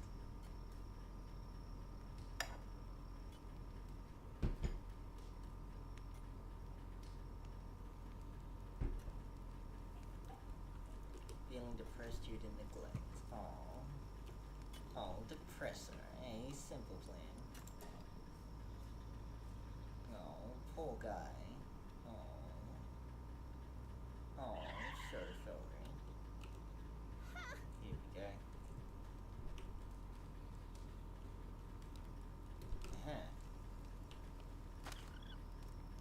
Do whatever you want.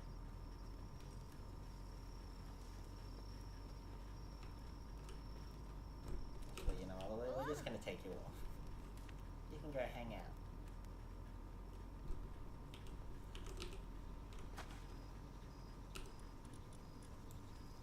We'll temporarily fire you. Oh, this guy does lumbering too. Nice. We'll hire you.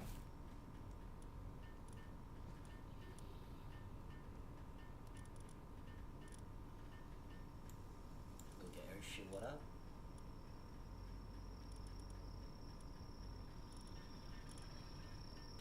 Restream bot. YouTube, MG, LOL, that thing was not amused with you throwing them. Over. Boy, he depressed. He real depressed. He tried so hard and got so far, but in the end doesn't even match us.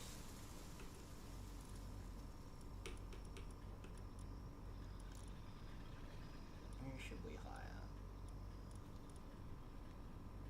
Extra HER0. These are AI generated but very much so based off of Pokemon. I recognize a lot of them. Yeah, yeah. Over.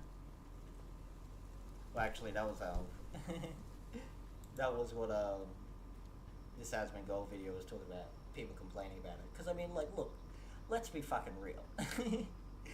They're Pokemon, all right? They're fucking Pokemon, all right?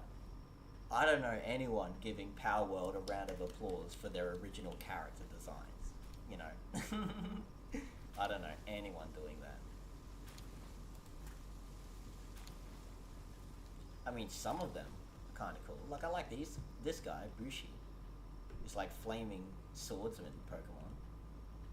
He's pretty cool. I don't think I've seen a Pokemon like that. You know?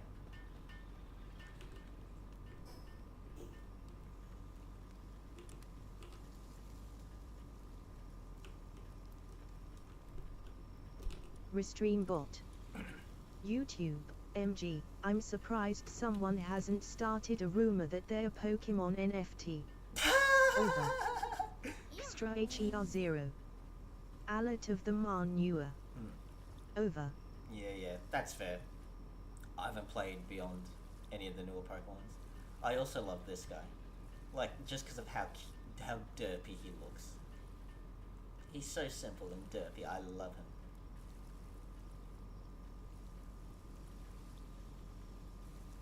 But yeah, I don't know anyone praising Power World for their original character designs or have their original POW designs. I don't know anyone doing that. Extra HER0. Oh shit, wad you up. Oh shit, what up? Extra HER0. No, I fuck with it actually. Over. But yeah, like, I think if you ask anyone who's played this, they'll just tell you the same as, like, it's pretty obvious, just Pokemon ripoff. Extra HER0. I love knockoffs. Yeah, buddy. Over.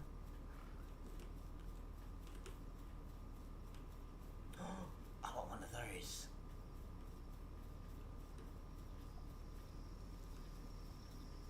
Hang on, I'll open this box first.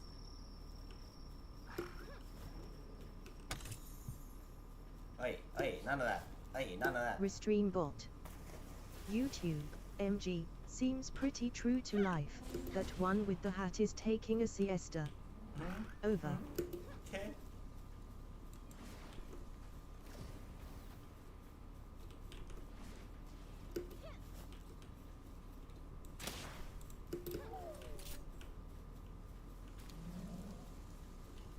Extra HER0. They are jumping you. Over. Oh shit, what up? Also this guy. Yeah boy, huge ass. The Pen King. He's so magnificent. Hey dude, hang on. Hey, slow the fuck down.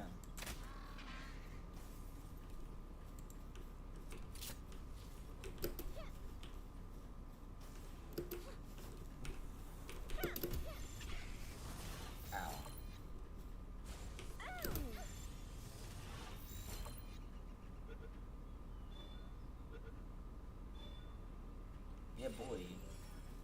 Long ago, it freely sought the skies, but losing a contest with Galeclaw, it abandoned the skies. Now lives a secretive life in the darker night. Emo! He's a fucking emo!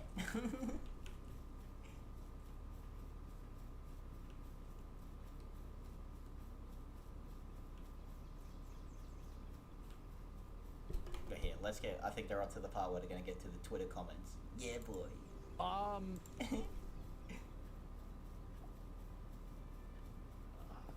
I think it's more asset diversification. Like you're right about the you're right about that, and I know how the like the loss thing works. It's like, how do you, bro? Trump was right about this shit, right?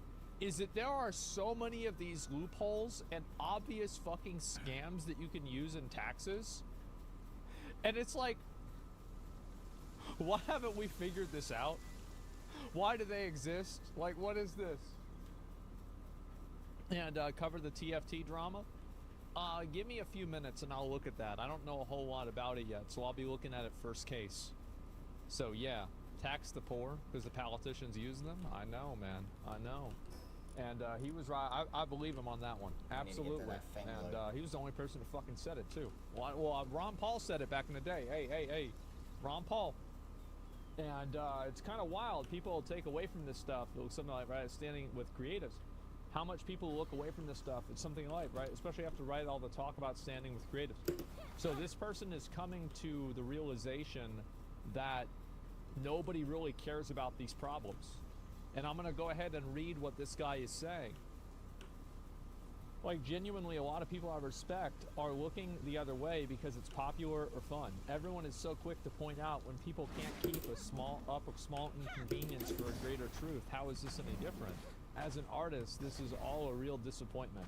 I specifically wish this wasn't Pokemon related so people would actually notice this was a much bigger deal for gaming or anything creative. No one would notice if it wasn't Pokemon related. That being said, it's a good thing fans were involved in pointing out this very obviously an issue because it's both sad and frustrating that seemingly almost no gaming professionals media decided to themselves.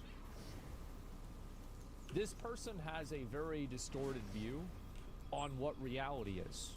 And I want to explain why. So, God. Hey, shit, what up? I'm thinking, like, should I make a chart for this? No. I think I'll just explain it. You see, gaming media and, like, gaming, like, journalists and stuff like that, they exist on the backs of the customer. They exist to the extent that what they say resonates with the customer.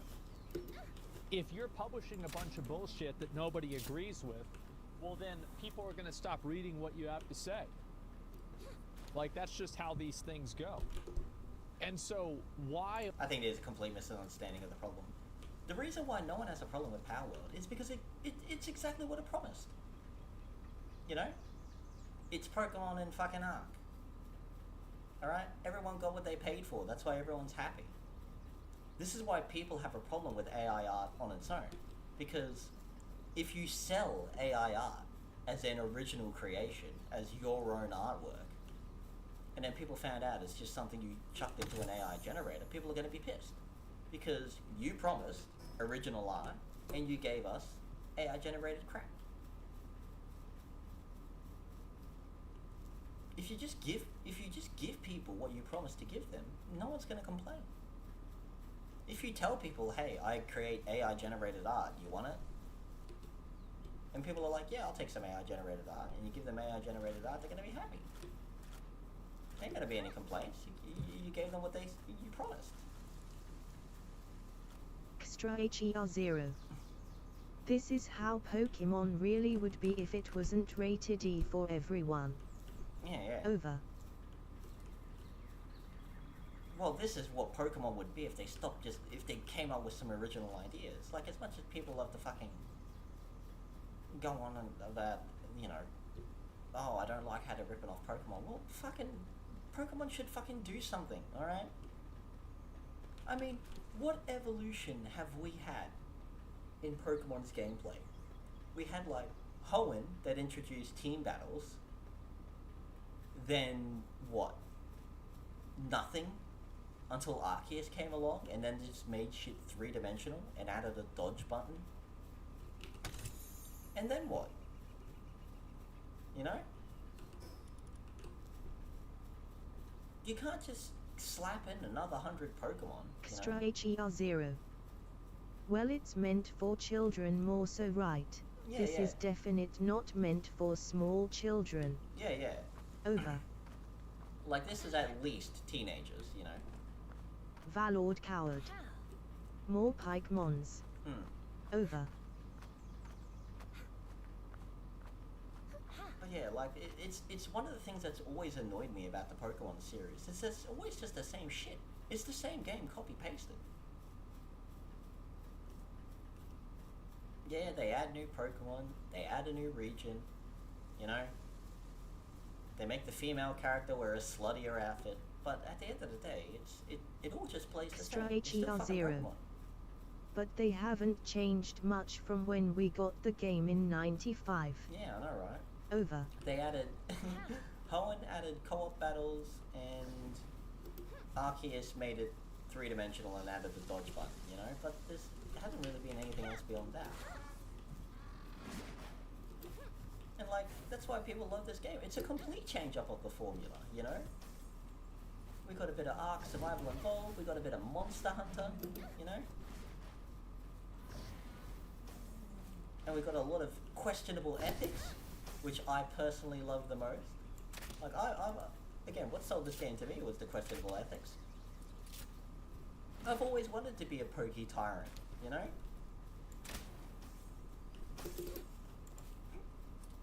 Like, even as a kid, even as a little kid, you know, playing fucking Emerald, I'm like, bro, I got Groudon, Rayquaza, and Kyogre in my back pocket, man. Alright? I have the earth, the land, and the sea in my back pocket. Why can't I just be a tyrannical overlord? Why do I have to listen to anybody? I have fucking gods in my back pocket.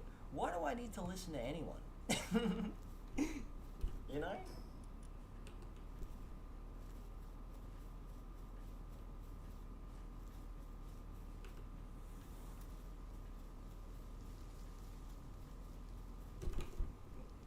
Percent of loud people. Restream bot. The same as most things. YouTube. MG. Is But that yeah. a Quaker Oats owl? Do you believe that Over. pathetic Twitter preaching and virtue Extra signaling invalidates HER0. the actual issue? Little Chili also a menace, I see. Yeah, buddy. Over. I I don't wasn't as know if there refined really of a is menace, that much but of I an was still a actual menace. issue, to be honest with you. I don't think that there really is. I don't think that there is an actual issue to be solved with AI in general. Other than a person like you know, for example, like using somebody's likeness against their consent. Like, I think that should be illegal, right? I mean, just because, like, basically, everything that AI, like, does that's bad is already against the law. Does that make sense? Like, for example, like, impersonation is against the law. you know, copyright infringement, if you're doing it like, you know, one-to-one, it's already against the law. So like, what do we really need more more rules for? You just fucking died. So copyright's out the window? Well, mixing something up and then making it your own thing, I don't necessarily agree is copyright infringement. I don't agree with that.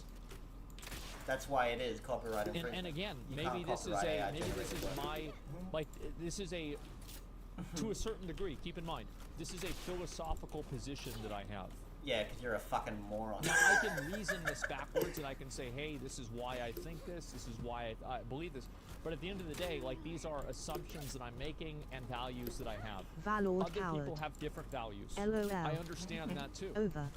But I'm just explaining where I am. Does that make sense?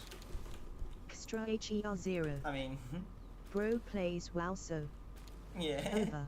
I mean, look, the copyright argument, like, it's already been settled in courts, like, around the world. Like, there's very few places that it's really up for debate still. Like, I think in Australia, they still haven't passed any laws on it.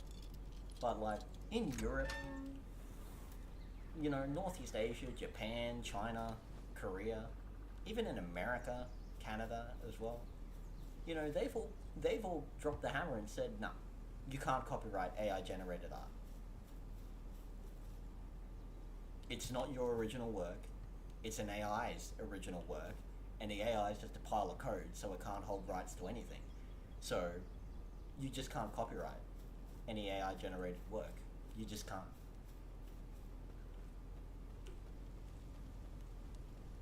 So that debate's already over and done with. I mean, Asmongold is right. They're like, all the problems people have with AI art, they're either already illegal or they've already been solved, you know?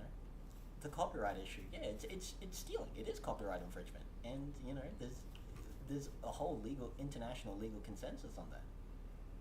You know, stealing people's likeness, yeah, that's illegal, you know?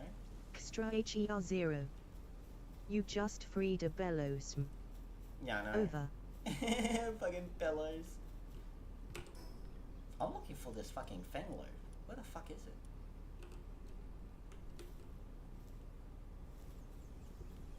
It must be downstairs somewhere. Surely.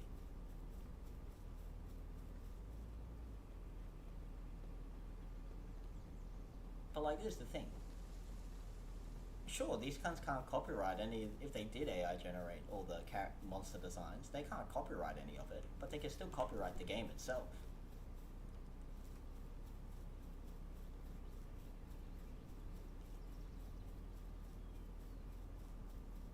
But yeah, like stealing people's likeness, that's already illegal and shit like that. And people have already brought attention to it, that's why fucking governments have already stepped in. Extra HER0. That whole argument is so grey as an argument. They can't copyright the game cause Pokemon would never. Over. Well, they can copyright the game. Like, you can't just copy-paste this game. You can like, I don't think they can copyright the Pokemon designs themselves. Or the PAL designs. Extra HER0. But the game. They would never create a game like this, I mean. Yeah, yeah. Over.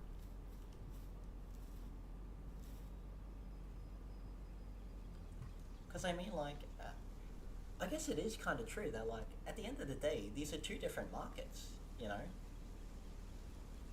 The only real overlap is the cute creature design. But, like, this is a survival crafting game, and Pokemon is a trading card game, basically. It's a turn-based trading card game.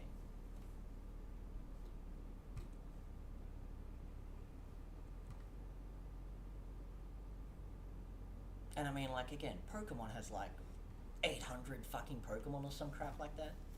Across multiple games that you can trade them through, you know?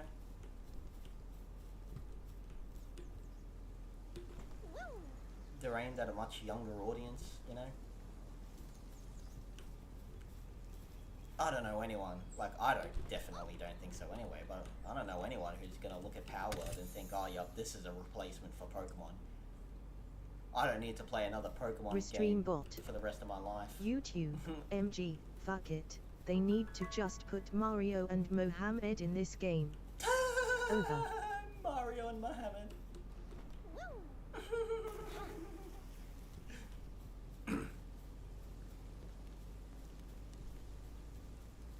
That would be fucking amazing. I mean, hey, they could put Mickey Mouse in Steamboat Mickey. The copyright on that's expired. Yeah, boy.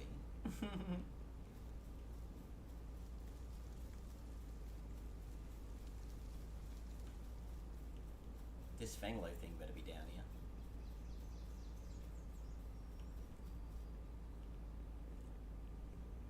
No, it fucking isn't. But I do like all the ore. I could build my concentration camp down here, man. I could build me fucking concentration camp down here. Extra HER0. Just in update adding DLC, Steamboat Mickey. Over. Yeah, boy. Restream bot.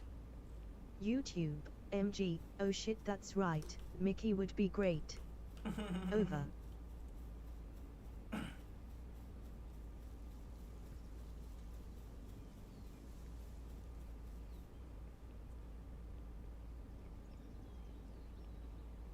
Because I guess that's another thing to keep in mind about copyright laws is that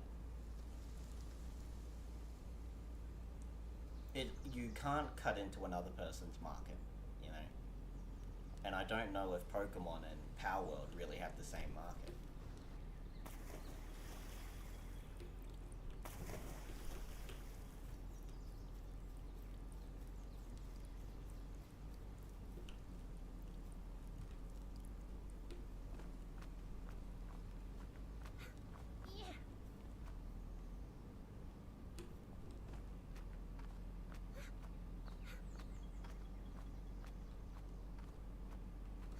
Extra HER0.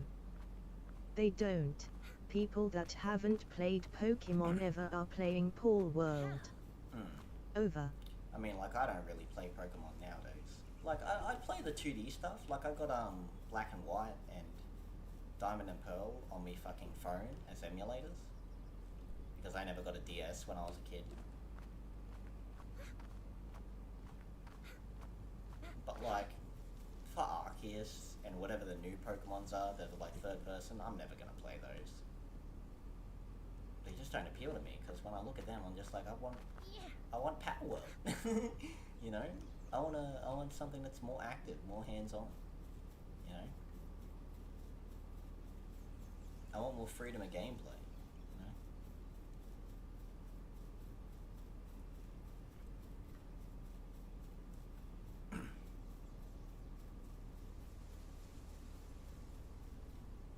Restream bot. YouTube, MG, I had yellow then X and Y but that's it for me. Oh yeah, true. Over. For me it was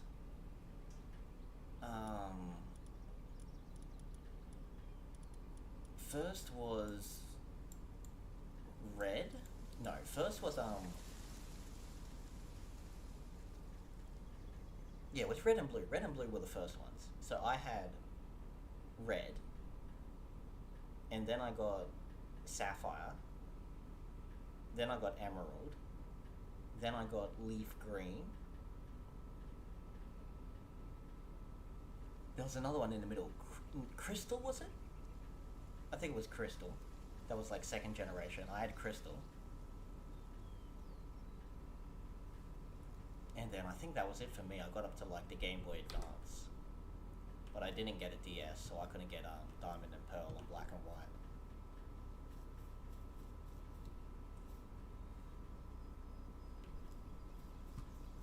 Where the hell am I going? I need to do boss fights. I need to level up. Let's go pick a fight with... We'll go fight the Pen King again. Get that Pen King hat.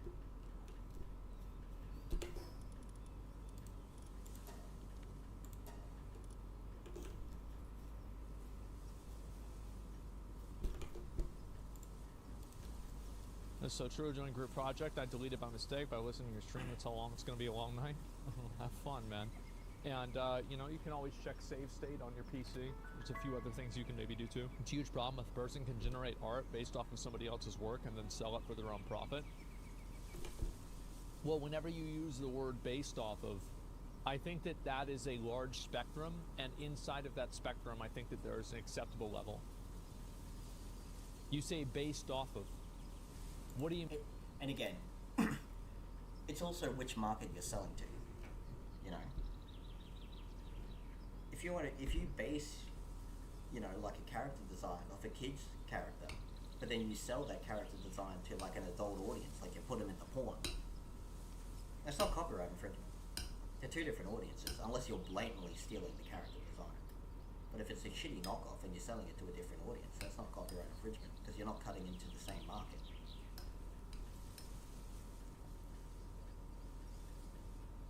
But if you do a shitty knockoff and you try to cut into the same market, then yeah, you're gonna get it to shit.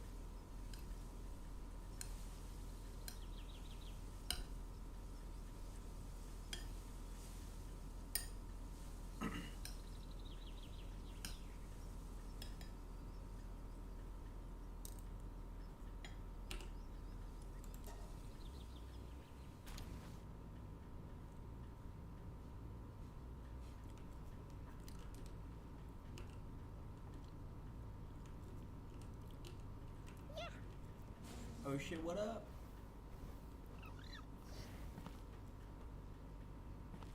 Hey, don't you take a pot shot from me, boy.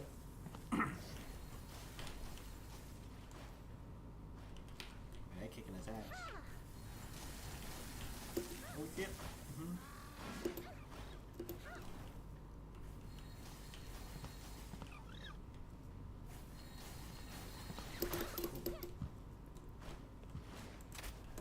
I missed. Extra HER0. Chili dies here. Over. I fucking hope not. That's gonna be fucking awkward.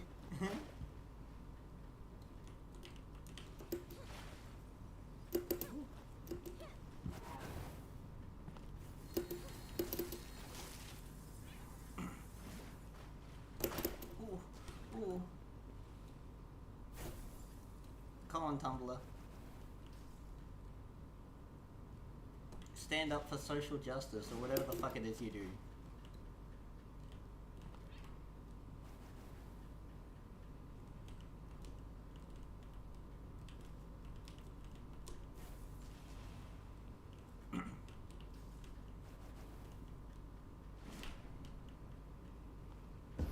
There we go. Yeah, boy, level up.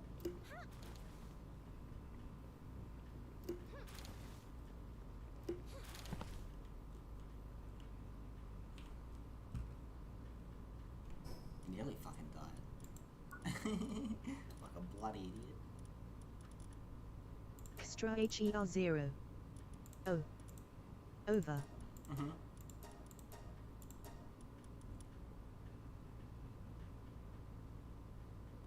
Yeah, boy, you stone structures.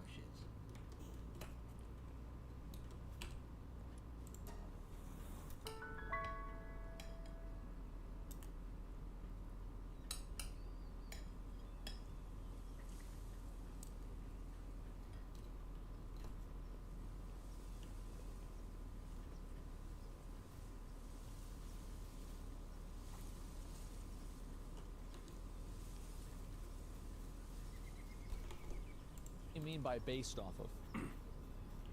JoJo's Bizarre Adventures art is based off of Fist of the North Star. Extra I'll be honest, HER0. I think JoJo's Bizarre People Adventure just is way want better. to find the next thing to stay Kenshiro mad is about, great. right? Over. Well, again, I think it's just the people that are mad at Power World, from what I've heard anyway, they just don't like the use of AI tools as a whole. These are people that think there is something inherently wrong and immoral about using AI art tools.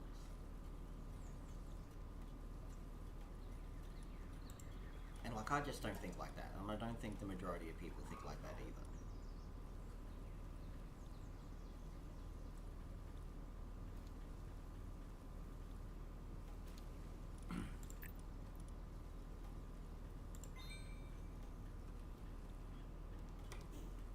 At the end of the day, AI art tools and shit like that is just another tool.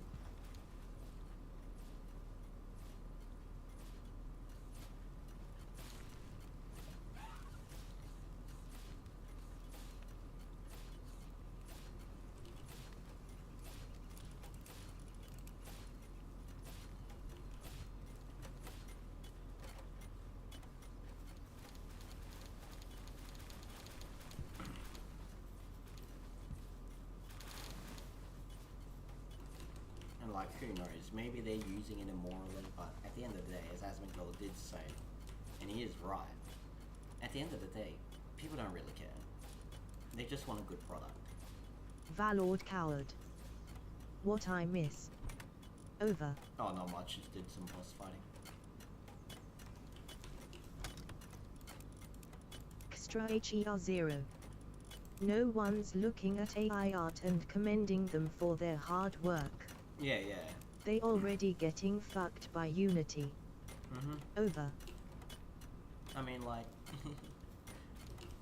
AI art, like the whole AI art fad anyway, the whole AI art craze is basically on its last limbs, because it's only a matter of time before they wake up Disney. You know, it's only a matter of time before they wake up Sony, and then they're gonna come along when they find out that some cunt's been making money using AI generated stuff of their shit that's blatantly ripping off their shit. When that happens, Disney is gonna fucking destroy that shit with the biggest hammer it's got. You know, Sony is gonna destroy that shit with the biggest hammer it's got.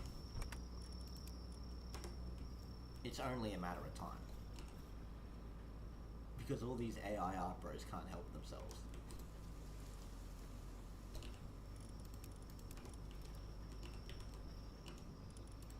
And then we can probably get some more useful shit done with AI art. You know, it's kind of like blockchain. You know, blockchain has good uses. You know, good practical uses. We don't get it because it's too busy being used by fucking, you know, all these tech bros who just want to use it for their own dumb little gimmicky projects. You know, non-fungible tokens, NFTs. They have a use. They can be used. It's like digital receipts and shit like that. Proof of ownership. But you know, they've had their reputation ruined by all these tech bros who are like, oh, I'm gonna fucking sell monkey pictures with me NFTs, and you know, with blockchain, you know, oh, I'm gonna make my own fucking cryptocurrency and shit like that. It's because of these morons improperly using this technology to go on their weird fucking spite campaigns. You know, you got your fucking crypto coins because the banks are all bad, so we're gonna have a little fucking spite war against them. The NFTs, oh well, fucking, you know, physically owning things is bad, so we're gonna have a fucking digital ownership spite fest, and AI art as well. Like, oh well, fucking artists are all assholes, so we're gonna have a little spite fest and make our own little art thing. And they just give all these things just awful reputations because they're just these loud, obnoxious jackasses. You know, it's the best way to describe it is it's like if the hammer was invented, and then all these tech bros just grab these hammers and run around smashing people's cars. You know, they just run around smashing everyone's fucking lights and windows. And then yeah, if you have all these morons run around doing that, then yeah, there's gonna be all these people that are like, I don't know why hammers exist. Hammers are fucking useless. Hammers are the worst thing. Like, hammers are inherently immoral. Because the only thing hammers are used for is to destroy people's windows. And it's like, no, you can use hammers to like build shit if you wanted to, but you just have all these morons running around smashing everyone's fucking windows in. Like, AI art doesn't have to be immoral. It doesn't have to steal shit. They do it because they can get away with it, you know? But obviously they ain't getting away with it so much anymore, you know? No one respects AI art, you know? You know, AI art's starting to cannibalize itself, where it's learning off other AI generated artworks, where it's fucking, it's like inbreeding.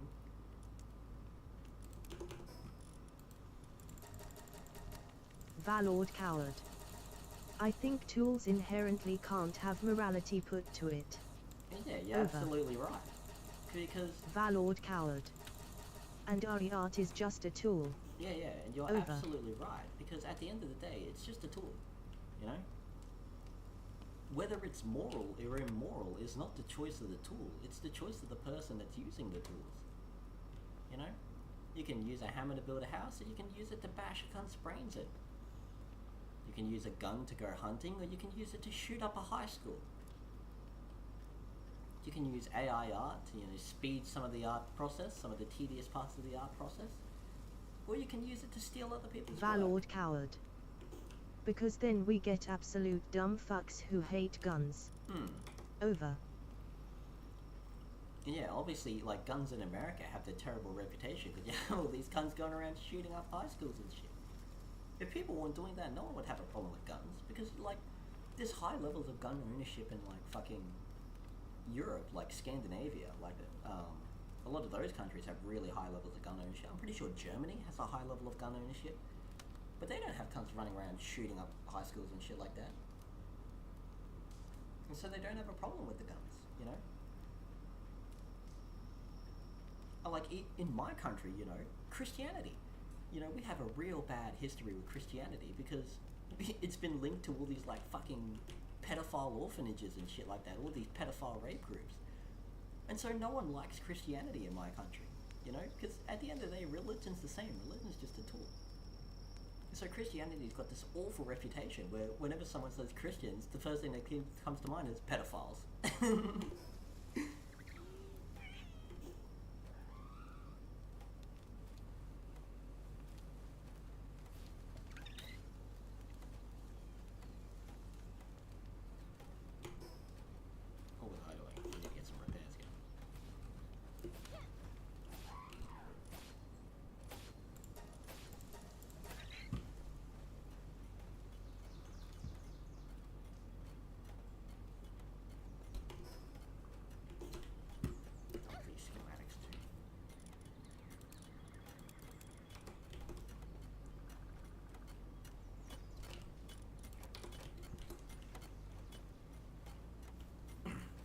I think the AI art fad is Stracher really on its Zero. last legs. How many people can be on server? Over. I'm not too sure.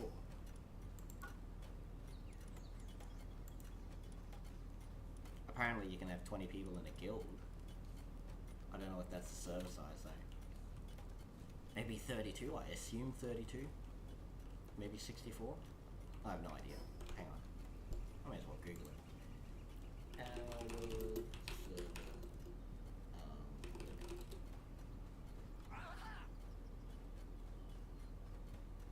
Oh yeah, 32 players, there you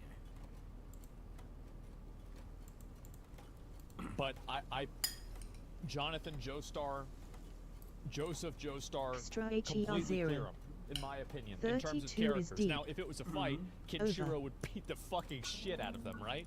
Like, let's be honest. But in terms of them being an interesting character, I like the JoJo's better, right? That's it. I'll say, yeah. I mean, listen, that's just what I think, and I think also Shin, way weaker villain than Dio. Infinitely weaker. It's not even remotely freaking close. Yeah, Death Battle JoJo versus Kenshiro. I think that honestly, okay, so if you really want me to get into it, I think that if so, like, Jotaro onward would probably beat Kenshiro because of the stands, because they literally have like psychic powers, right? So it's like a different level of like existence. But I mean, let's be honest, Hamon energy and the fucking Divine Fist of the North, or whatever it was, the technique that Kenshiro knows, these are basically the same fucking things. And I never saw Jonathan Joestar punch a tank enough to where it blows up, okay? I never saw that happen. Okay, it's not even remotely fucking the same thing. Alright? It's all based on key and energy. Yeah. Well, look, I feel like we're going really, Hamon was just good against vampires. Yes, basically. And we're going off on a huge tangent that will last 1 hour. But my point is still, my point's still that, like, this is the, there are a lot of things that are based off of something else, right? Let me go back and look at the rest of this. You can't use my creation to make money, period. And if you can, I'm gonna sell Coca-Cola in the same bottle design.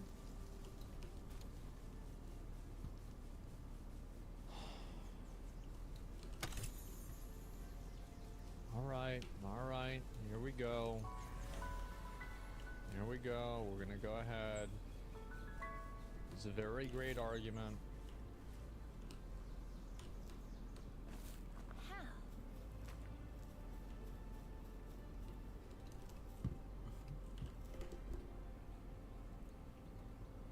Like, look. I think people just need to learn copyright law. You know? Like, do people ever actually read how copyright law works? I mean, oddly enough, copyright law is one of the few cases where they have, like, a universal consensus. Copyright law is the same, basically, all throughout the world. Because of the Digital Millennium Copyright Act.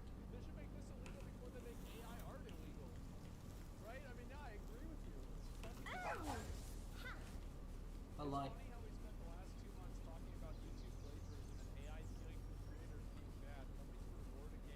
I mean, just read up some Strategy copyright law. zero. No one reads anything. Yeah, I know, They right? just talk. Yeah, I know, right? Over.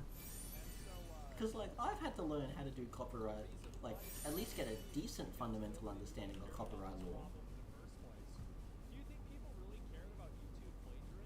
Because, well, I want to create original works online, you know? I want to make money off creating original works, so I need to know where the line Valord is. coward.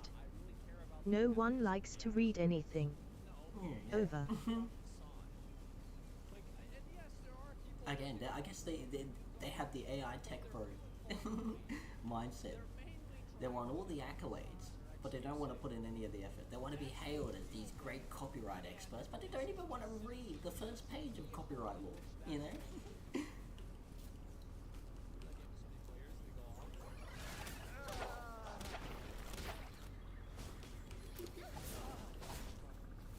Get him, buddy. Get him.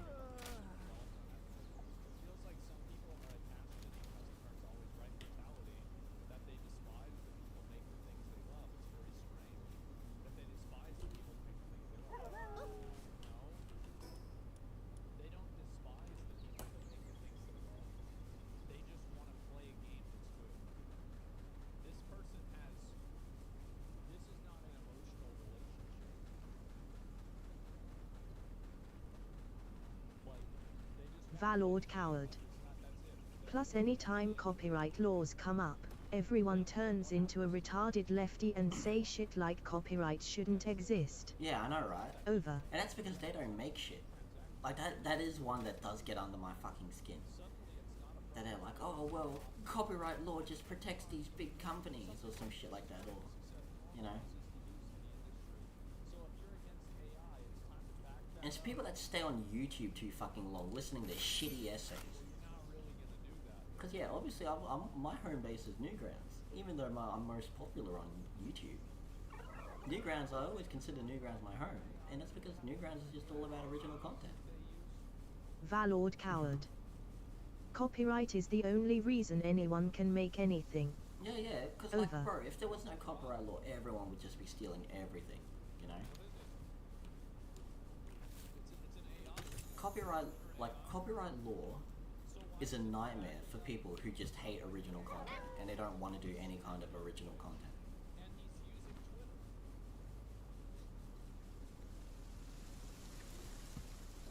Like, it's not a problem for me. Like, obviously I breach copyright law every now and then because I'm gonna see if I can get away with it. Of course I am. But I have no problem when it comes to, like, bro, there's a breach copyright, you can't do this. And I'll be like, alright, fine, I'll do it myself. You know. It's like if you want to play a song in your, if you're doing like a, you know, actually here's one for you. So Phaelus, Valord who is coward. the best. I breach it all the time, but I ain't streaming for money. Over. But yeah, so you're out of the market, you know. And like when I was out of the market, I breached copyright all the time. But now I want to get into the market. I can't do that anymore. I understand that. But like another thing is that a great example is Phaelus, who obviously does movie reviews and shit like that for horror movies. And sometimes before he got a start on YouTube, when he was like still making these independently and uploading them onto his own website, he didn't have to worry about copyright because he was in a different market. And so he would play like copyrighted music for jokes and shit like that. But now he's on YouTube, and YouTube content IDs that shit, so he can't play copyrighted music. So you want to know what he does? He sings it himself. You know, when he wants to play like, oh, we're halfway there, whoa, living on a prayer. He can't play the music because that's copyright. So what does he do? He just sings the song himself. Whoa, we're halfway there, whoa, living on a prayer. And so now it's completely avoided the copyright because obviously it's not the original song, you know. And he's not doing the whole song, so it's not going to count as like conflicting into the market or anything like that.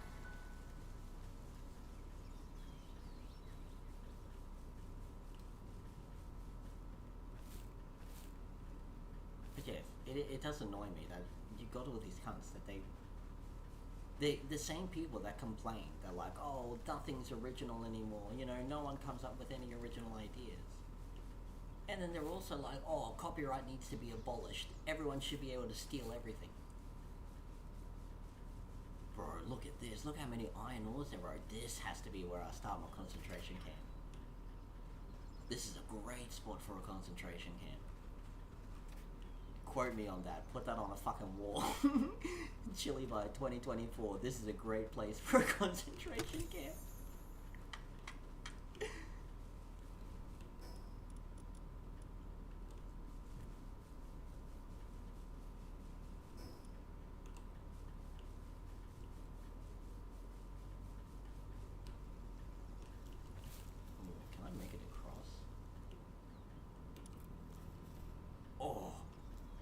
Was lucky. I nearly just fell to my fucking death. The hell is that? Oh, it's a rock. Ooh. Accidentally brought up the build menu instead of pulling up my glider and nearly fell to death.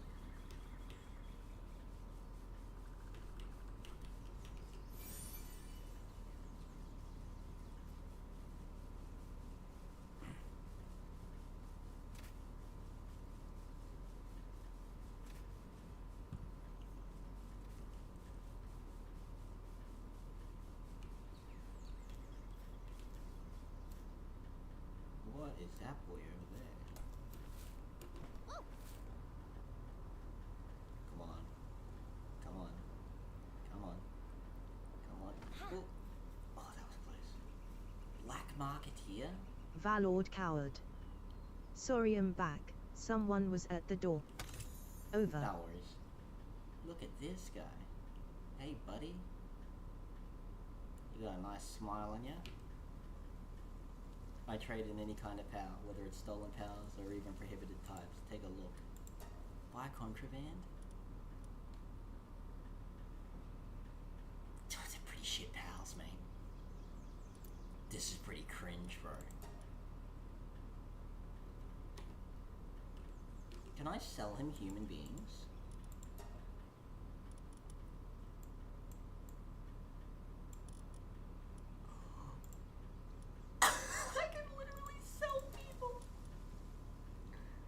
Bro, this game's amazing. I can fucking kidnap people and sell them on the black Valord market. coward. Hey, so like, will we see you tomorrow, or is that when the storm is supposed to hit? Over. Nah, the storm won't be hitting till Thursday. You should see me tomorrow. It might be a bit later. Tomorrow we'll just be cleaning the garage downstairs. We got to make sure that obviously there's no stray objects because we don't want them getting picked up by the wind, and we're gonna have to like move everything inside because we also got to open up the garage doors. Otherwise, the wind's gonna completely shred the garage door. But yeah, you should see me tomorrow.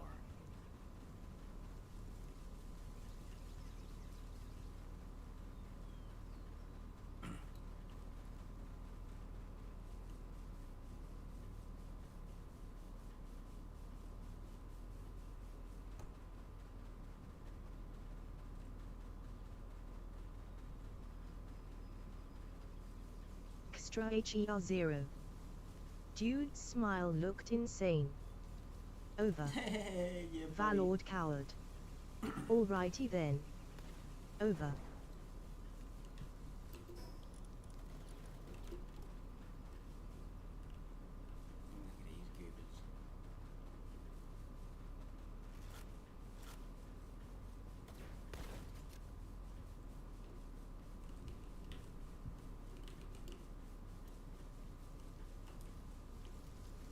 Why are they going after me? What I do? I know nothing about no stolen bike.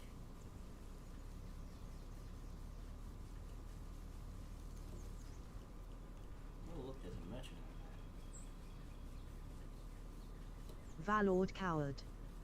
Also, shot over half of the payment. Oh, over. Yeah, cheers. Thank you very much.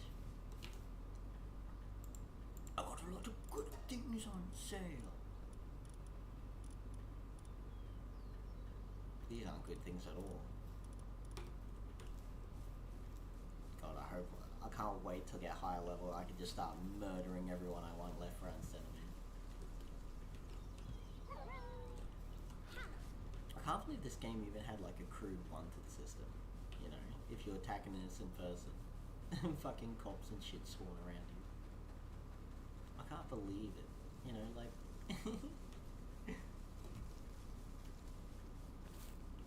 There's a surprising amount of depth to this game, man. Valord coward. Cheers for giving me so much time to pay you back. Over. Yeah, no worries, bud. Sorry about that. I just sneezed. Again, I'm a little more relieved now that I'm pretty sure I finally got this fucking Valord coward. Bless you. Over.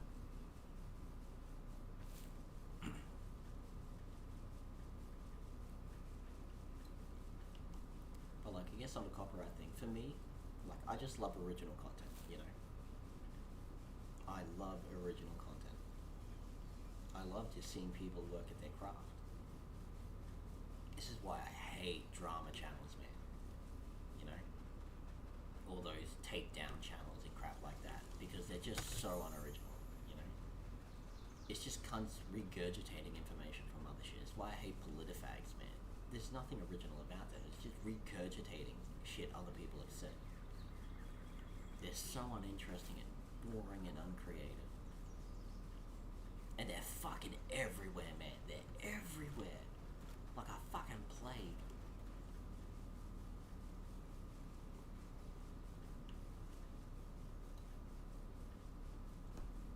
I just love to see original content, you know?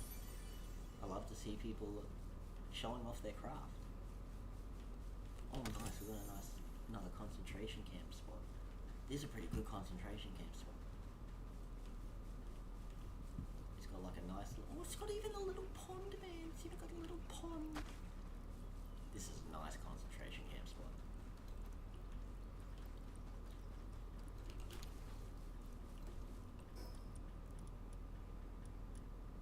Realm of the Thunder Dragon.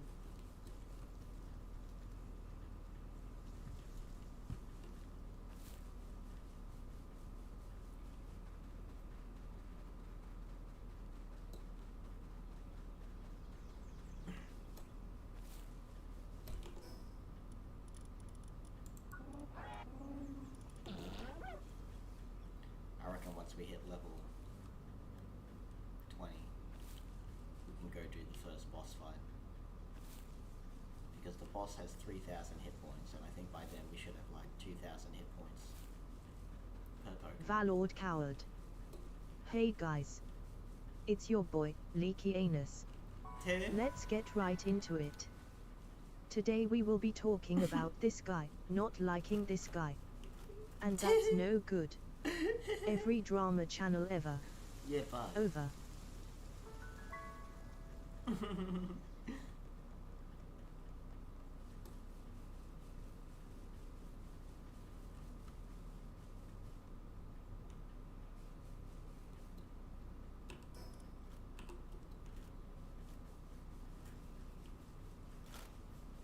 Every PolitiFag channel is, look at this thing I don't like.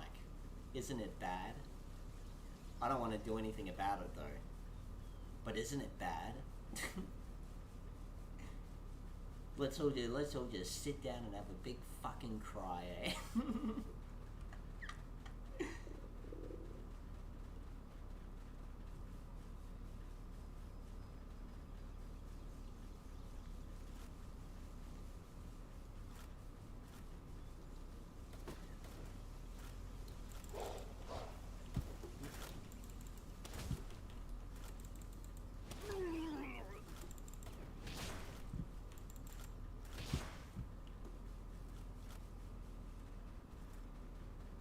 Oh, look at those things. Univolt.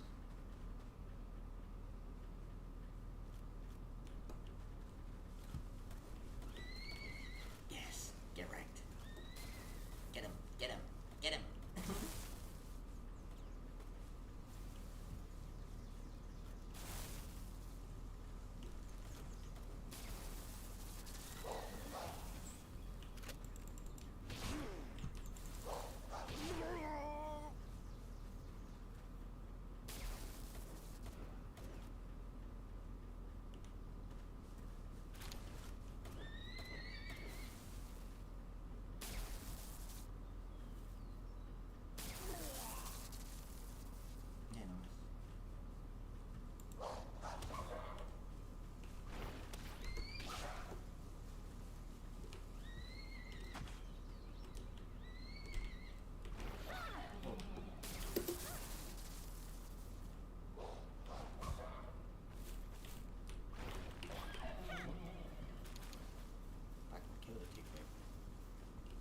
You kick too much ass, don't you, doggy?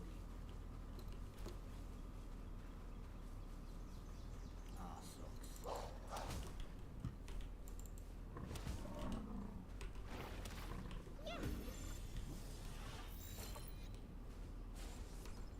Valord Coward. Today, I'm going to get right into it. Because this legitimately pisses me off because I am totally a well-adjusted person in society. So today we are talking about why this random law in this one country I don't live in and will never ever live there in my lifetime, is bad and we should all have a cry about it. Every PolitiFag channel. Yep. Over. Let's all have a big fucking cry. Let's all feel bad. What an excellent use of our existence. Let's all just fucking curl up and feel bad. And then sit there Valord Coward. wondering why we're so depressed. Worst one, Arch. Over. Oh, fucking Arch, man.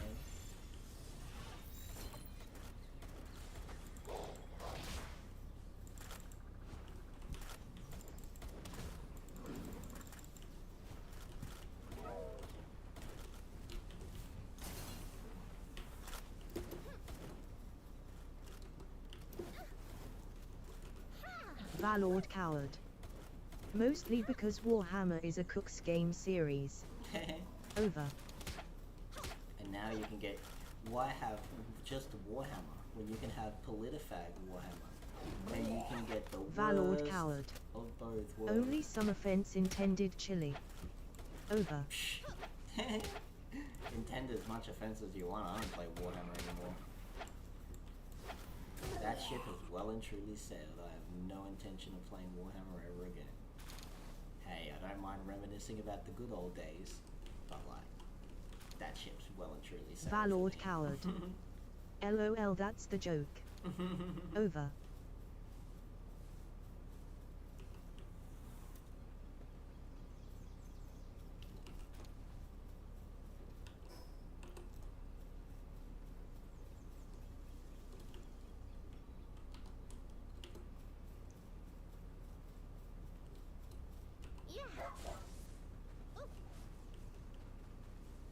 Extra HER0. They didn't want to be caught. Over. They didn't want to be caught indeed.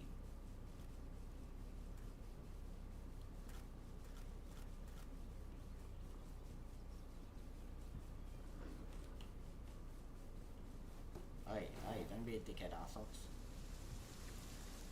Don't be one of them fucking dickheads.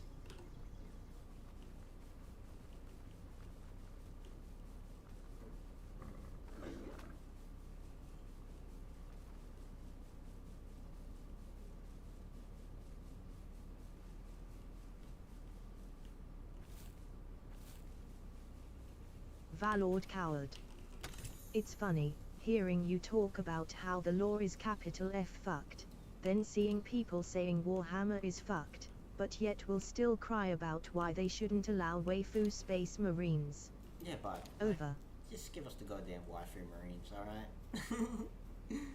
We've clearly given up on law consistency. Alright.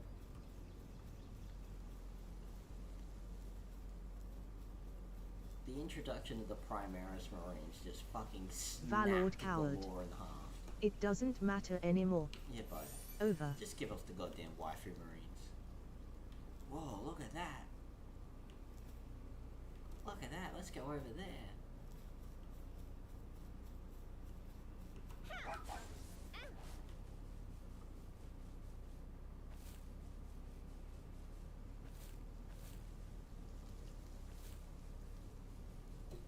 I mean, hey, I guess I'm like as always. You want a job done right, you do it yourself. That's why I'm doing my own thing. Gonna get the whole chili corp, fucking the chili verse going. Valord coward. Fuck man, if I didn't have some personal work shit to buy, I would get this game. Over. Yeah, but it's pretty fun.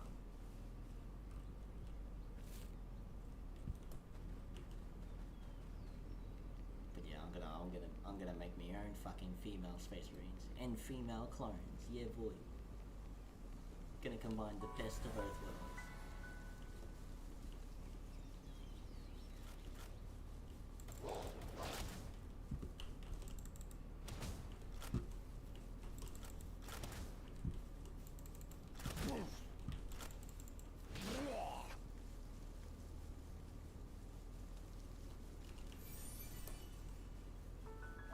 Realm of the Winged Tyrant.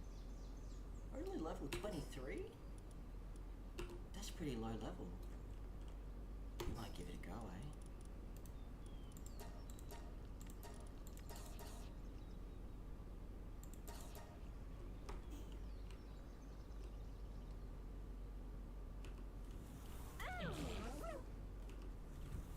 Come with me, King Henry. Let's see what we got. Look at this thing.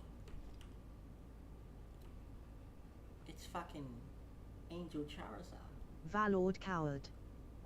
But hey, I get you. That's why I am making my own space game too. Yeah, That's boy. my campaign. Fucking sick and tired of all the recent space shit being boring. Focusing on the politics of today, or Yep. just focusing on sex. Yeah, so fucking Over. annoying. Extra HER0. You can catch those by the way too. Yeah, I know. Over. Like, I got King Henry here. You can catch everything, bro. You can catch the fucking bosses, you can catch the people, bro. How amazing is that? You can fucking just kidnap people, man. That's so amazing.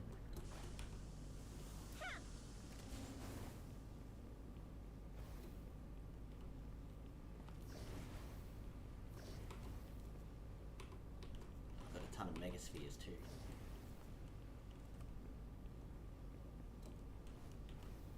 Ooh.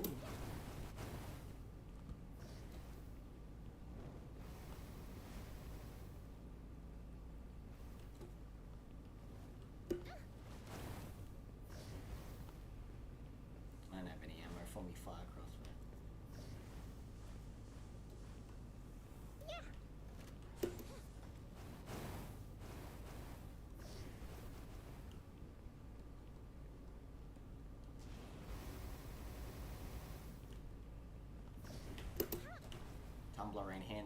so good.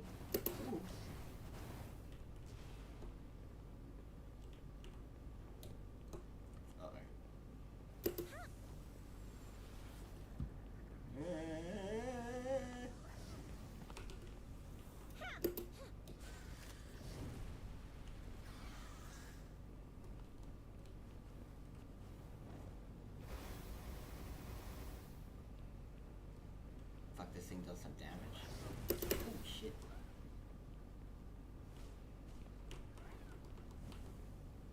Valord Coward.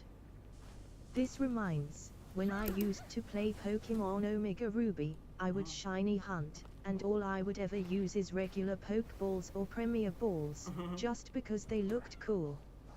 Over. Hey, you ain't wrong.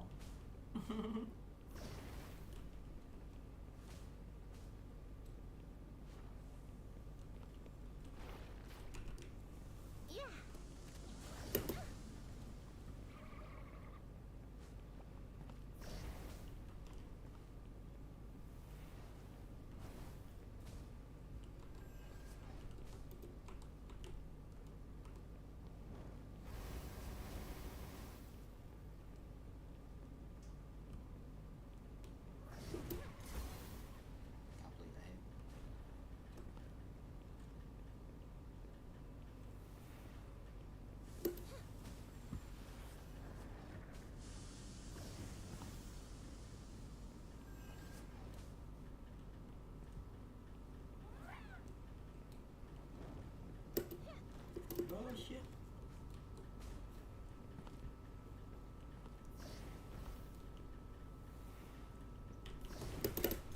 Ow.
Oh, damn it.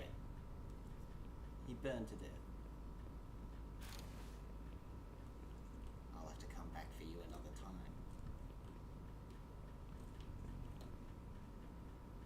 But I do want one of those. Blue Charizard. I'll call him Blue Eyes White Dragon. I'll call him the Blue Eyes White Dragon.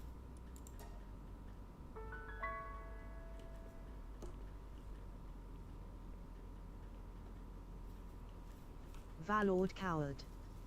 LMAO fuck yes. Over.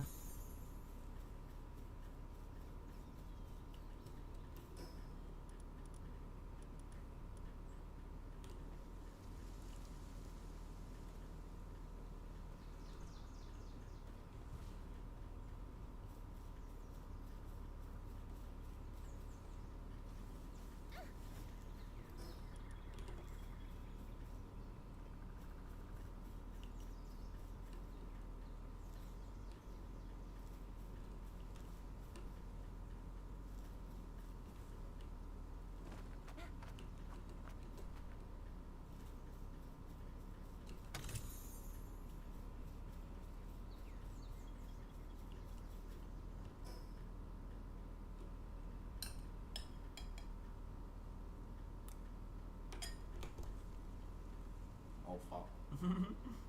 Nearly 1 a.m. I should probably head to bed. Like,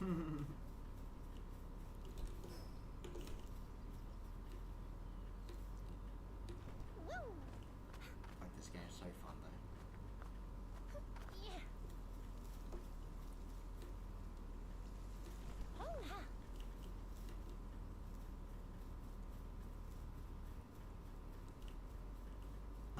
Look at the giant hole in the wall.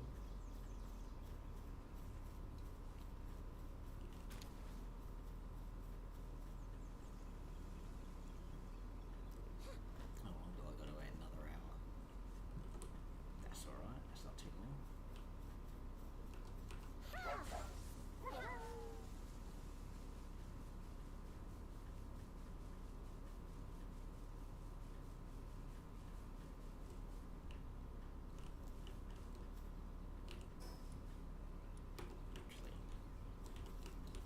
I can't help myself. Let's see what's in this dungeon.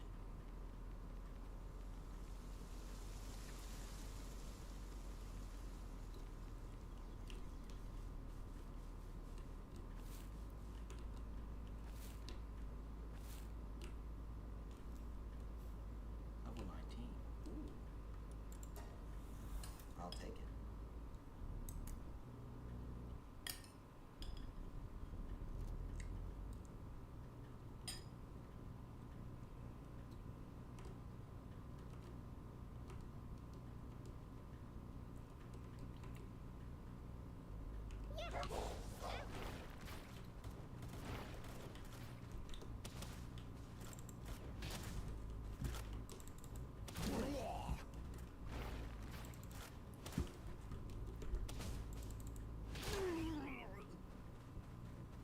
Valord coward.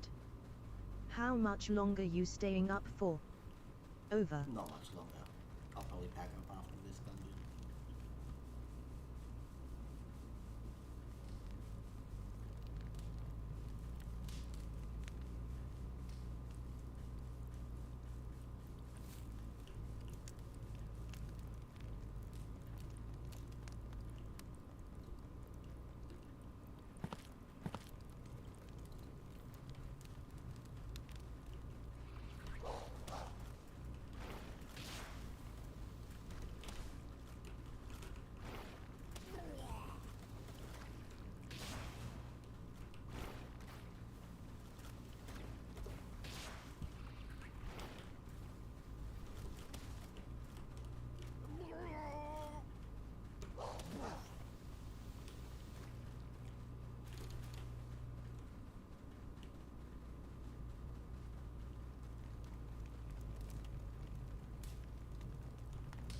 Check this place out.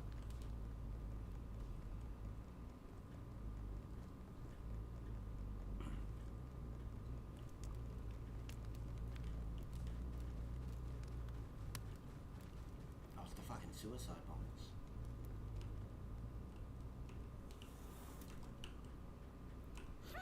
Go, King Henry.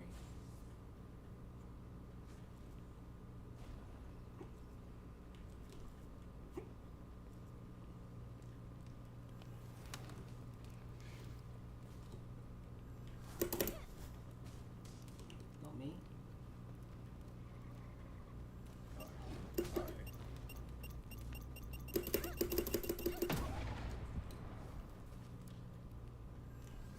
Goddamn fucking arrows.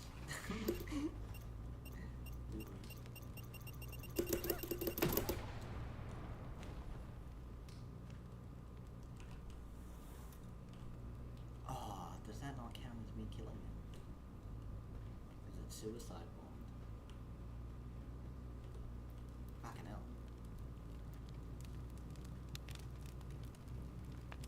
Fucking crazy ass jihadis.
Oh no, there we go.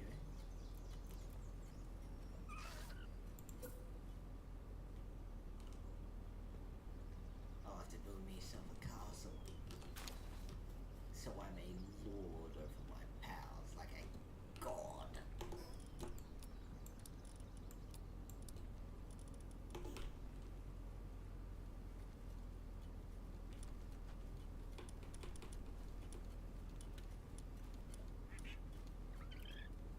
Iron wool shells.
I really need to build my own jewelry.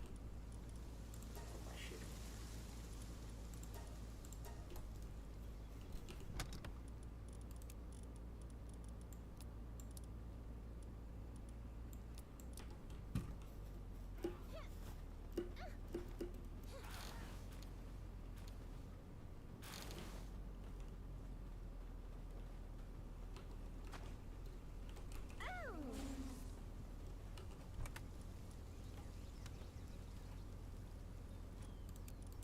I'll just get rid of those. Oh, fucking yeah.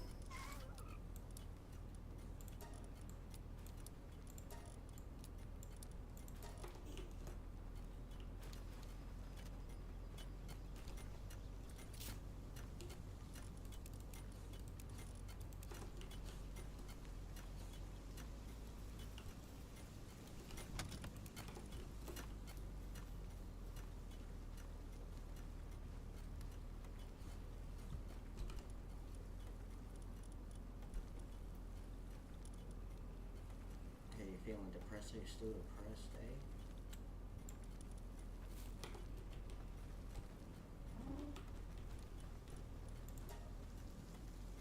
Come on, bro. Gonna have to get you some drugs, some antidepressants.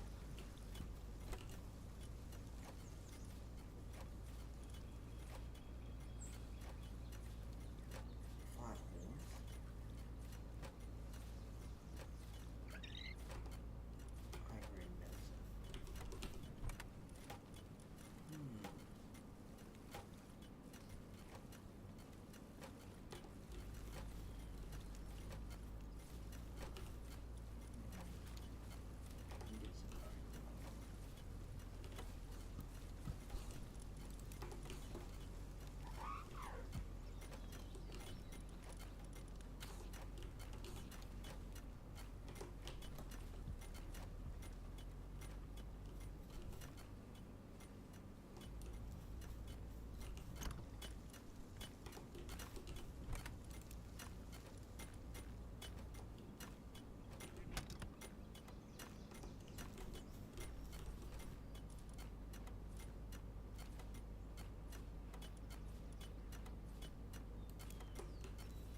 Give me that.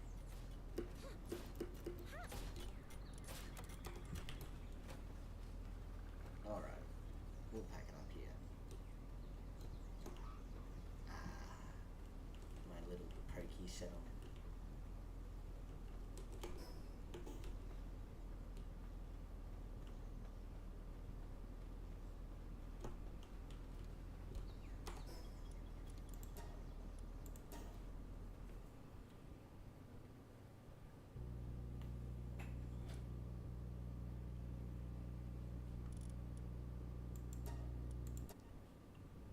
But that's gonna have to be it from me, guys. Oh, no point going to the end screen. There's nothing to see. Valord coward. GG on the stream, chilly. Yeah, buddy. Over. Thanks for tuning in, everybody. Hope you had fun watching. I have way too much fun with this game. Way too much fun playing Power. Oh, bud. Valord coward. Hope to see you tomorrow, and rest well, my dude. Over. And I hope to catch you all next time as well. I don't have much else to go for an outro, so I'm basically just gonna... Valord coward. And sorry for sleeping through most of today. Over. No worries, bud. You get all the rest you need. But I'll have to catch you around next time. Do some more of that animation. I basically got the first half of the guidelining or the storyboarding done, which is where they're at the plantation. The second half is going to be in town with the lynch mob to lynch the gamer for looking at one of them games all parody like. But we'll have to catch you for then. So until next time.